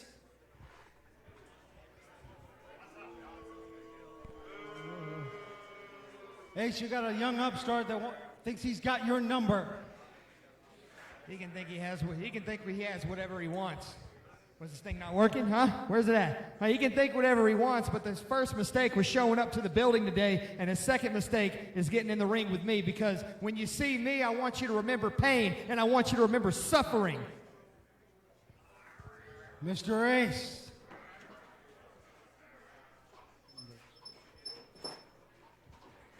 Very, very strong words. All right, ladies and gentlemen, from Nashville, Tennessee, Dylan Davis.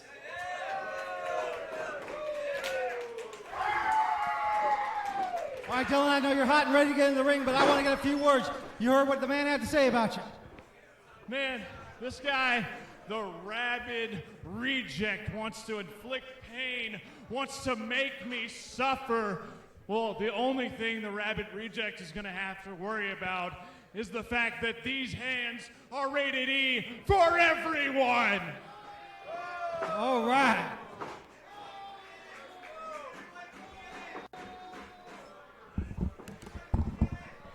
These hands might be rated E for everyone, but I don't know if he knows what he's stepping into facing off with Adrian Ace. Yeah, Adrian Ace, over 7 years in professional wrestling.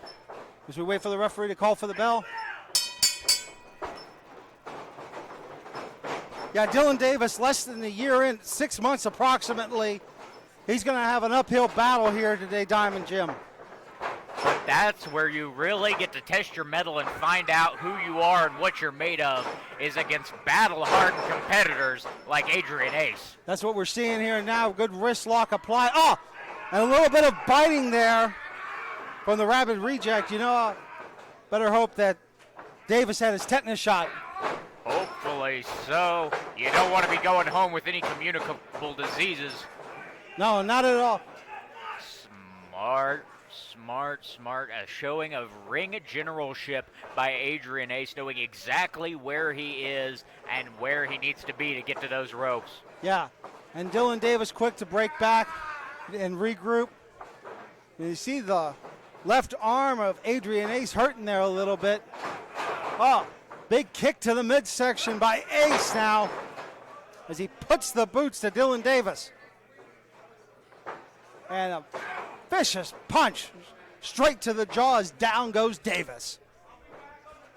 But you see Davis, he's worse for wear, and Adrian Ace knows that fact, Diamond Jim.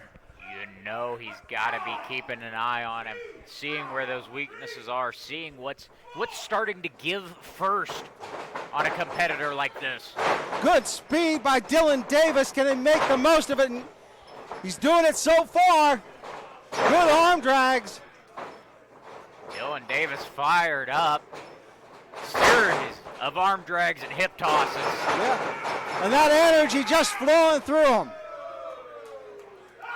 He is feeling himself tonight, John. Yeah, Dylan Davis, very hyper, very energetic. Gotten it going all the way through his body now as Davis has Ace in the corner. And we're seeing those hands applied again. Davis now in the corner with that arm cinch applied. But reversal and experience of Adrian Ace helped out there. Definitely that veteran experience. Getting introduced to that turnbuckle face first was Dylan Davis. Now being introduced to the hands of Adrian. Well, I would say introduced to the throat. Poor Dylan Davis. But you look at the face of Adrian Ace. Very sadistic. Very punishing. Adrian is a very, very sick individual. Adrian Ace has had 6 years to learn so many different ways to hurt people, and he's putting them all on display tonight against Dylan Davis. Yeah, now Ace helping Dylan Davis back up, so looks like Adrian Ace may know where he's going with this one, having mapped out. Nope, reversal, and holy cow! A brutal landing for Dylan Davis, the young rookie from Nashville. His chances of winning this contest have drastically gone down after taking a landing like that. Yeah, Dylan Davis, you see there, exhausted, but so is Adrian Ace. Adrian Ace grabbing his neck there, taking the brunt of that maneuver that we just witnessed by Dylan Davis. I tell you what, both men very exhausted at this point. Who's going to be the one to regain their second wind? And it looks like the veteran is going to pull that off. Just those little devious tricks, those are what make the difference between a great seasoned competitor and someone like Dylan Davis. He's still got a lot of upside, but he's still got a lot to learn from people like Adrian Ace. Yeah, but a jawbreaker by Davis may change the momentum of the match in Davis's favor. Gets Adrian Ace down. Can Davis capitalize? Coming off the ropes, and we're seeing it. Oh! Adrian Ace goes straight down to the canvas. Knocking his head off his shoulders. 1, 2, that's it! And knocking him unconscious, too. Dylan Davis pulling what some would call an upset against Adrian Ace. We'll have to see more out of this man. All it takes is one lucky play shot, and Adrian Ace learned that tonight. All right, so you're staying out here, and then you guys got 21, and then there's 22, right? Yes. Okay. I don't know if it's you or... Yeah, it'll probably be Walker because he has notes for him, so.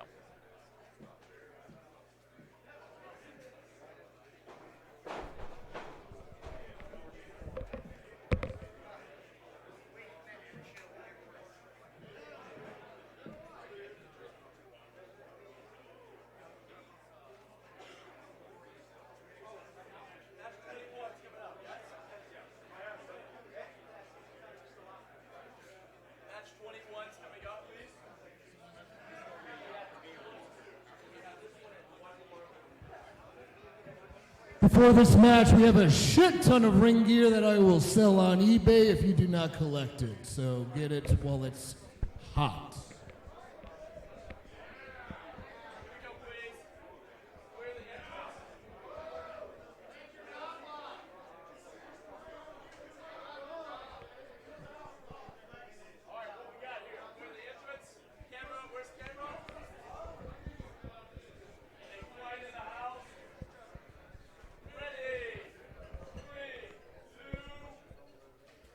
Ladies and gentlemen, the Velvet Voice Walker Stewart here with School of Morton live in Chuckey, Tennessee, and I want to introduce to you Amanda Kiss.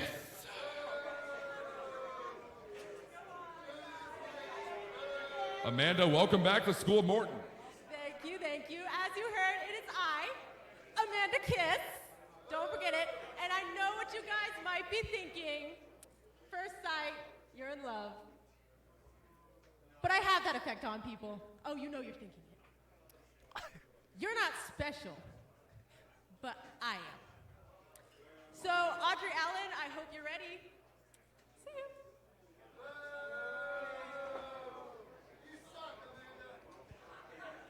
you. Introducing next, Audrey Allen. Audrey, Amanda Kiss had a lot to say about your upcoming matchup. Do you have a response? I'm just ready to get this over with.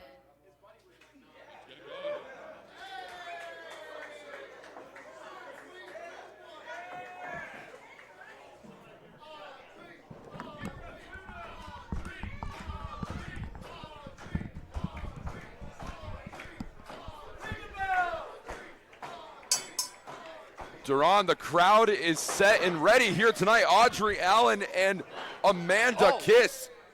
Wow, what a shot by Audrey. Already getting things started off hot and heavy. Side headlock applied here by Audrey Allen.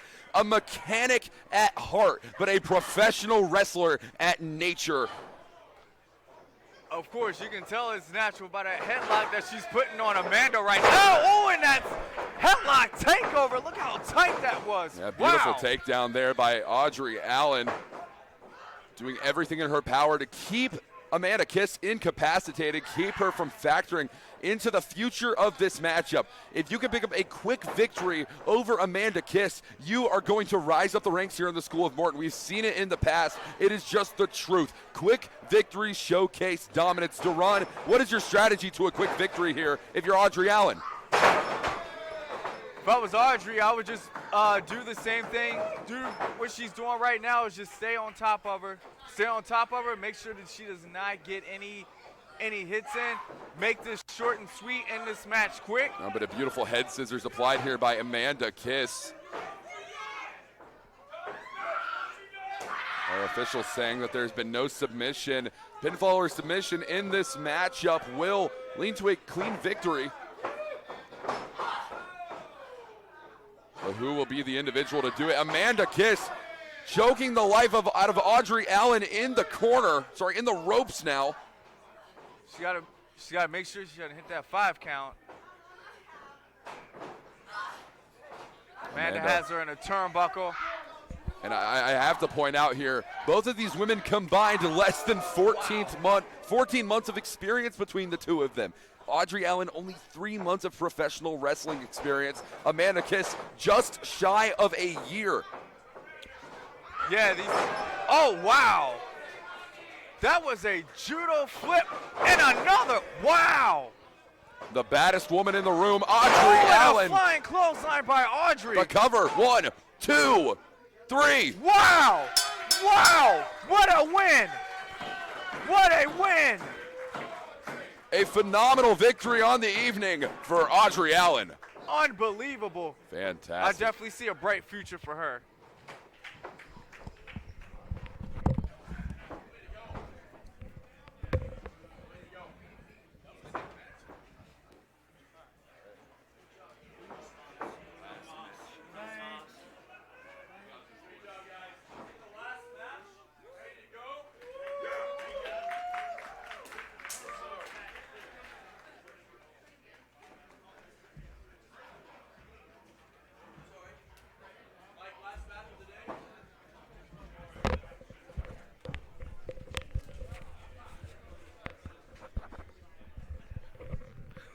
Oh, I don't even know why I'm wearing this thing. I can't hear for shit. I just said this in front of my ear because I'm like, I know I can't hear anything out of it. Yeah. It's just easier to not. Yeah. It's not doing me.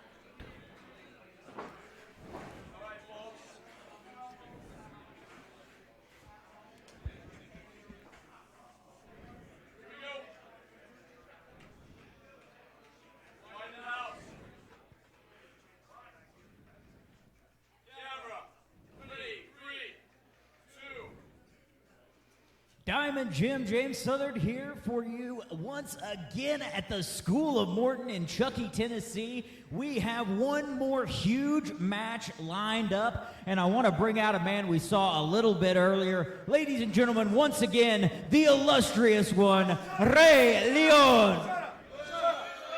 This time I'll let you hold the mic for me. Of course, it is so apropos that the illustrious Rey Leon is main eventing tonight's proceedings. I mean, look at me. Look at me. I got the charisma that'll make you quiver, the technique that is at the peak of this industry, and the body for all the hotties, baby. Now, the last time you saw me, I hate to admit it, but I may or may not have been paid or submitted by a woman. But nonetheless, I went back to the back. I called my coach and I asked him what I needed to do. And he said, lose the boots, start to shoot, and take this son of a gun out. And that's exactly what I'm going to do. So sing whoever is wanting to wrestle me now, because it doesn't matter. Because at the end of the night, I'm going to pin that man in the middle of the ring, and I am going to be held high in high regard. And it shall be done, because my name is the illustrious one, and I am him. Oh.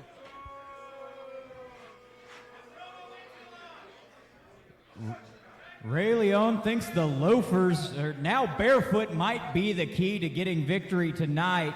Let's see if this man has anything to say about it. Ladies and gentlemen, give it up for the American hero, Johnny Faith!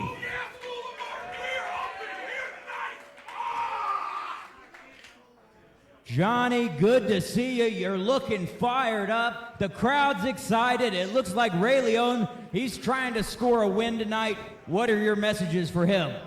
Well, I'm here at School of Morton for 3 reasons. First, to honor all of the Armed Forces veterans, past and present. Second, to salute the fallen who have gave their life for this country so that we can enjoy professional wrestling. And third, to turn School of Morton into a war zone. Rey Leon, I hope you are ready. I hope you are prepared, because you are now in the war zone, and it's time for war. These two go to battle in a School of Morton ring right now.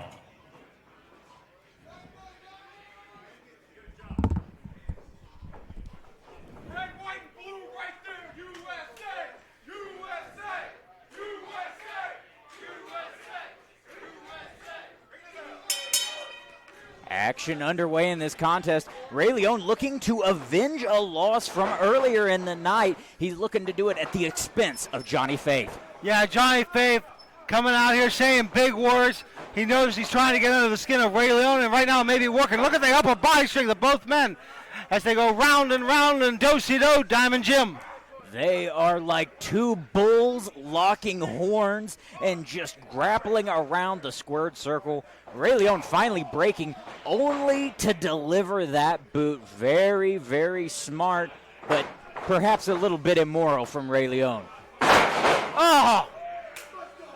He is feeling proud of himself. Now that suplex floats over into a cover. Only a 2 count. Yeah, Rey Leon needs to do a little bit more than that. He needs to learn to stay on top of his opponents, because if he underestimates Johnny Faith, Faith could squeak it out here in just 3 seconds. That's all it takes is that 3 count. Jonathan Darwin. Rey Leon sent rolling backwards. Johnny Faith looks like he might have finally hit his stride. And Rey Leon taking a moment to regain his breath and figure out what's going on the outside. Yeah, Rey Leon.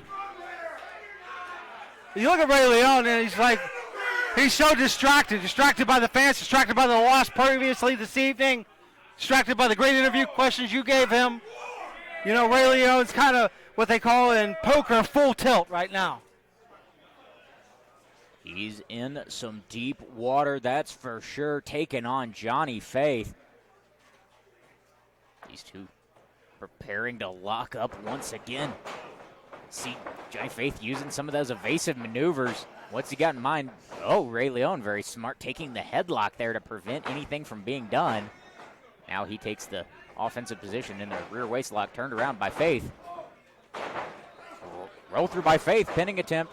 He couldn't get quite all of it, but he still gets him in a pin. Folding him over, only a 2 count there for Johnny Faith. Yeah. Big kick to the face. Ray Leon's calf introduced to Johnny Faith's skull, only good for a 2 count though. Yeah. Now, we mentioned bulls earlier, but Ray Leon. Look at that. Look at the despicable behavior of Ray Leon.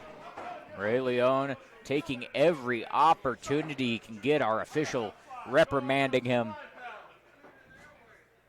Johnny Faith, he's going to have to find something big for Ray Leon to lose control of this contest.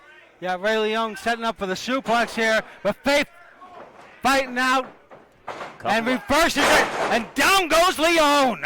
A couple of punches and a good heave-ho, and over goes Ray Leon. Now into a rear chin lock. Look at the intensity on Johnny Faith's face. You see Ray Leon also having to bend, trying to relieve some of that pressure from his spine. He's able to free himself there. Now delivering an attack to the breadbasket.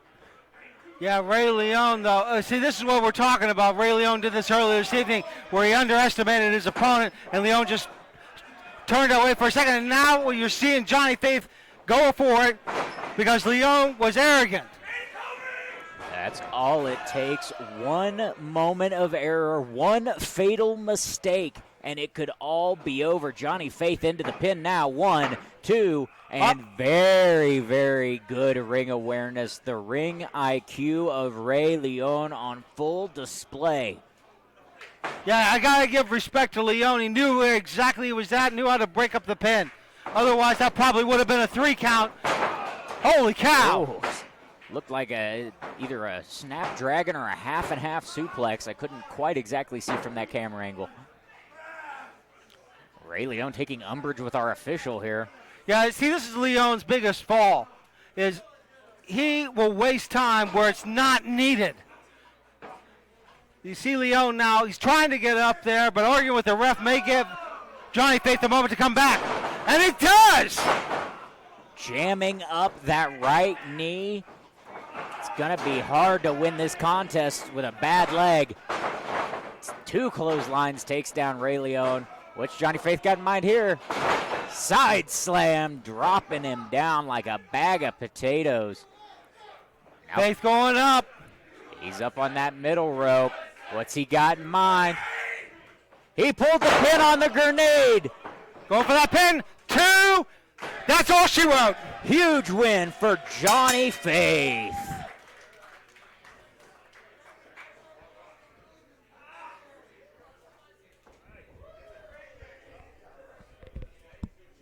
Pleasure to work with you. Pleasure, man. Pleasure. Hopefully we can do it again sometime soon. Get back out to this part of the country, man. I love it out here. Oh, it's beautiful. It's absolutely beautiful.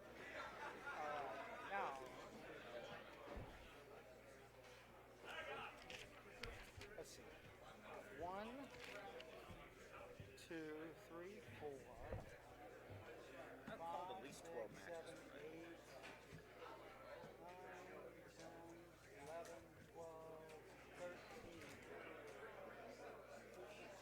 14 fucking matches. Holy yeah, that's how I'm somewhere about there, 12, 14, and my voice is feeling out like. Oh yeah, oh yeah.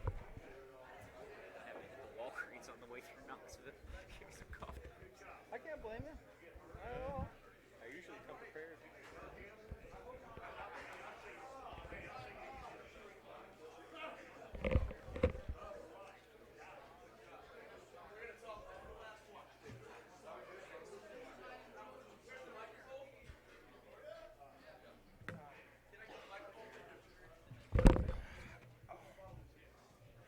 Hey guys, first and foremost, thank you all for staying the extra time. We really, really appreciate it. So please, and first and foremost, please give yourself a round of applause for attending this tryout. This This is a big deal, not only to the School of Morton, not only to control your narrative, but to the NWA. We offered the first legitimate tryout for the Lighting One era, and we couldn't have hosted a better group, that's for sure. With that being said, we have resumes, we have pictures, we have information.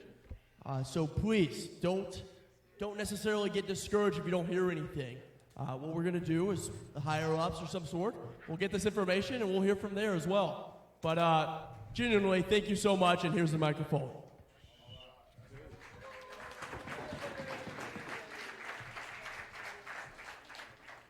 Guys, I told you earlier, this business, I love this business, and I love the boys and the girls in our business. And I told you before, I'm serious. I'm one of your biggest fans. I want to see you make it. I want to see that you do the best that you do. Yeah, but we all start somewhere. You understand me? It just don't happen overnight. Get a place to train, go train. Get a place to go wrestle, go wrestle. But see, wrestling in our business, sometimes you want to go somewhere and wrestle somebody better than you because that's when you learn. A lot of people come through here. Y'all guys meet AJ and Cyrus back there? Oh, yeah? Hey, do y'all know how many matches they had here? A whole bunch of them. And I ain't saying that, they're second generation wrestlers, but they come here because they wanted the business real bad. All right? And when opportunity come a knocking, they was there. You have to go get this business. It don't come to you. Man, it's great. Some of you I know from wrestling independent shows in Michigan. I met Brother here up there. And I just thank you all for being here. Don't think that we're not watching or looking. This is what I do, man. I love this business. I go out everywhere looking for talent and getting it down. We got a lot of your information. Just thank you very much again. If you know what this school means to us, James over here, right here, we started this school, 9 years ago?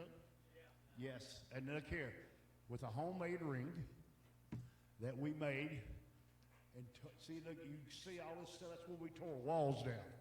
We got bigger and bigger and bigger, and if you get a chance, too, don't be afraid to come here and train with us on Sundays and stuff.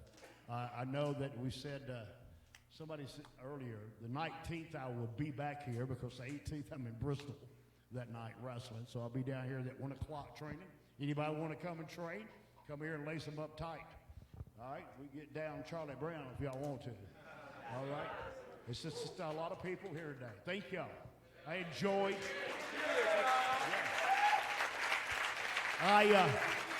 I enjoyed watching all of you perform. We're in the entertainment business. And when you learn to entertain, you'll see how easy it is. But you can't learn this in one match, in one night, or in 1 year. I've been doing this for 50 years, dude, and I still learn every day. I love this business, and I love the people of this business.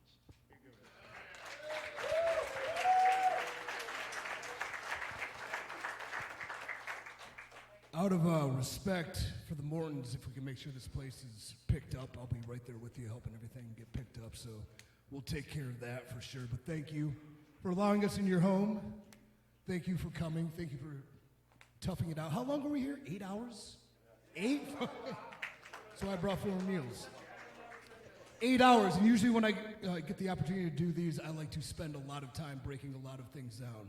So I apologize if it wasn't as much as I would like, but usually I didn't expect such a turnout, so guess I'm over. That's cool. Thank you. But like he said, he's always looking. He told me a story last time we were at NWA TV, and he's just like, I'm just looking. Like, what you looking for? I'm just looking for the next tag team. All I want to do is groom the next tag team that can do tag team wrestling the right way. And my eyes are peeled. I'm looking everywhere I go, and I just want to find that tag team. So, yep, all right, just put you over.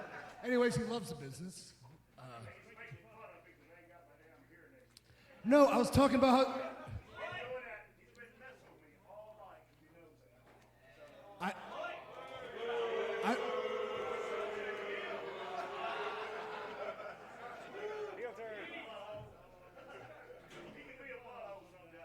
I'm a huge boho. Well, thank you.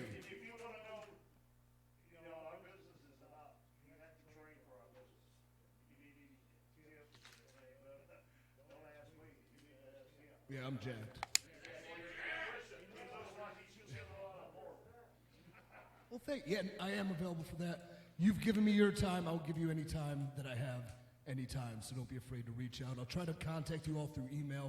If you filled out my insanely long survey, I appreciate that. If you didn't get it, I want you to fill it out because I want to collect archives. What doesn't interest me is what's happening in wrestling, not at all. What's interesting to me is what's next for wrestling. Because right now, I fucking hate it. I don't like it. And one thing about what's next is who's able to stand out and be different and be unafraid to not conform and fall into the bubble. Like, we all love wrestling. We're all in the business. We're on the internet. We're on the gifts. Read the sheets, all that shit. But like, who can bring this business back to the forefront of pop culture by thinking outside of just the business? So that's what I'm trying to do, trying to find. What else? That's me throwing speech. But yeah, I would really love to break it down. Don't be afraid to get a hold of me. A couple matches I do want to Zoom and talk to you about. We're going to put this word out. They're looking, we're looking, it's cool. If you do have any questions now for a public forum, we got a couple minutes we can take, right? You don't have to go to bed? You don't have to go to bed? Yes. And Scott, too. Hey, guys, first of all, wow. There's a lot of you that are delivering some majorly impressive stuff, okay? And not a single one of you that doesn't have the potential to be where you want to be. It's a process, okay? I told Carrie and Ricky that I was going to do this. Just for you all, not all your friends and everybody else that you know that is a wrestler. You can find me on Facebook, Scott Elliott, ELLIOTT. I'm on Carrie's page. I will help you one-on-one via Messenger, maybe set up some Zoom meetings and help you with your promos and your development. One-on-one. I promise you, there are people out there that will work with you on this and that will take all of your money. And maybe that's rightfully so. I also teach, I'm a musician. I went to school for music, of all things. I'm a singer and a piano player, and I teach voice outside of this. And I do charge for that. But anyway, I don't charge like an enormous amount because I believe in investing in the future. With what Mike has said his vision is, what Ricky's passion is. Guys, that's why I came in. I said, I will help, and I will do it, and I will put ego and finances aside, because I have a full-time job. I pay my bills. I'm good. Next. So, you need a job? Is that what the hell? But seriously, find me before you leave. If you can't find me on there, and I feel a lot of you are finding me right now, because my phone is up in my pocket and my titty is vibrating. So, I'm just saying, I don't know what this is about, but okay. But if you can't find me, I'll help you. I will help you down the road as you grow and develop, because I want you to be successful. You have to be, right? It's your dream. Never give up on your dream.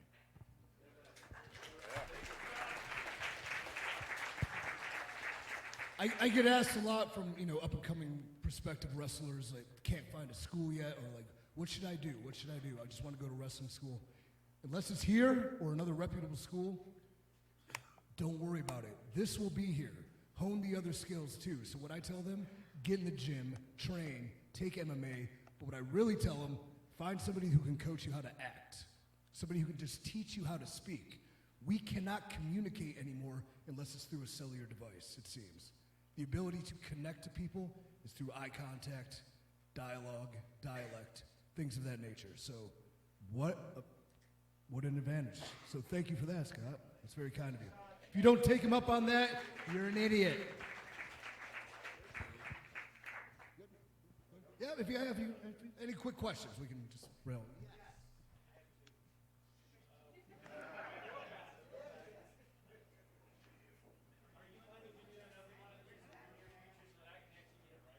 Yes.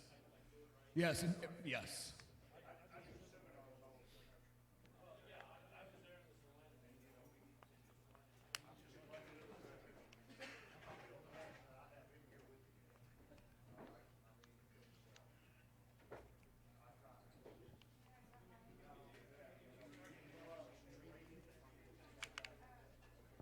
Yeah, actually, I was going to invite Ricky. I'm trying to do something in Cleveland in the May time frame. That's going to be special to me, involving a big event, hopefully. So I would love to have this happen again, maybe in my hometown. That'd be cool. We'll talk about that, but definitely, yes.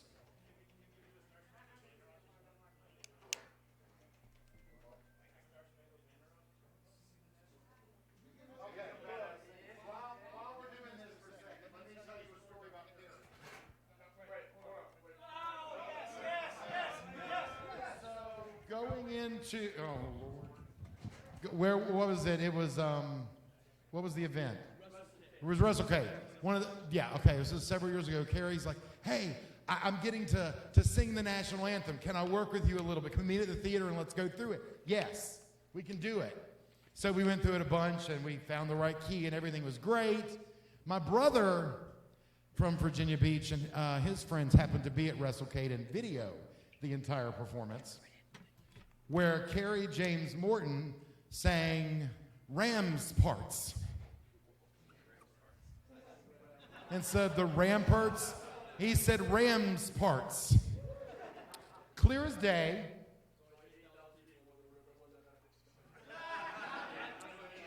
But just keep in mind, I have the video still. That's all I'm gonna say. Rams parts.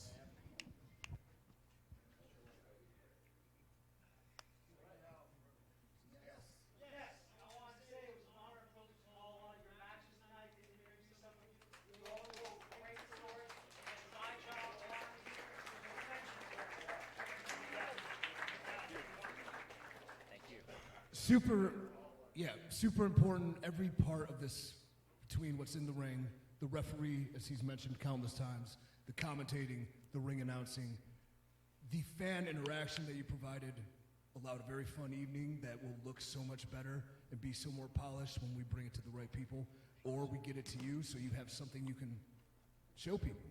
That if you want to get booked on the indies, sending a 20-minute match with a bunch of false finishes, long entrances, one camera angle, not going to be good. You have a good, quick 5-minute match that shows who you are with a minute promo, you're going to get booked.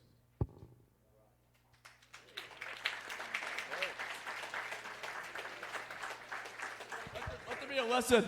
Let there be a lesson. When you do attend a seminar, always bring your boots and your gear and come prepared. I know some of you didn't expect to necessarily, quote unquote, wrestle today, but that's just the part of being on the road. Bring your gear, bring your boots. You never know when that opportunity is going to become available.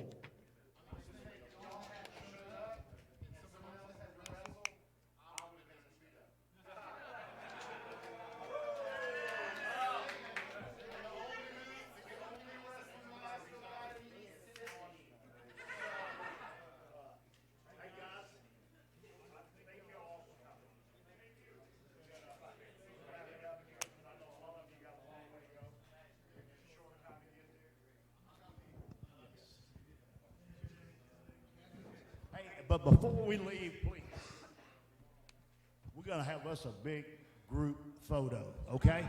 All right.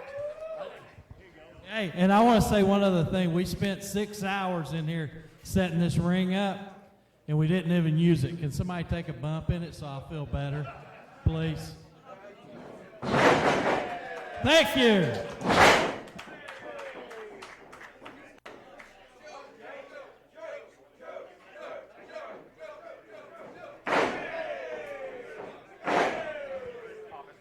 To the ring. Let's go.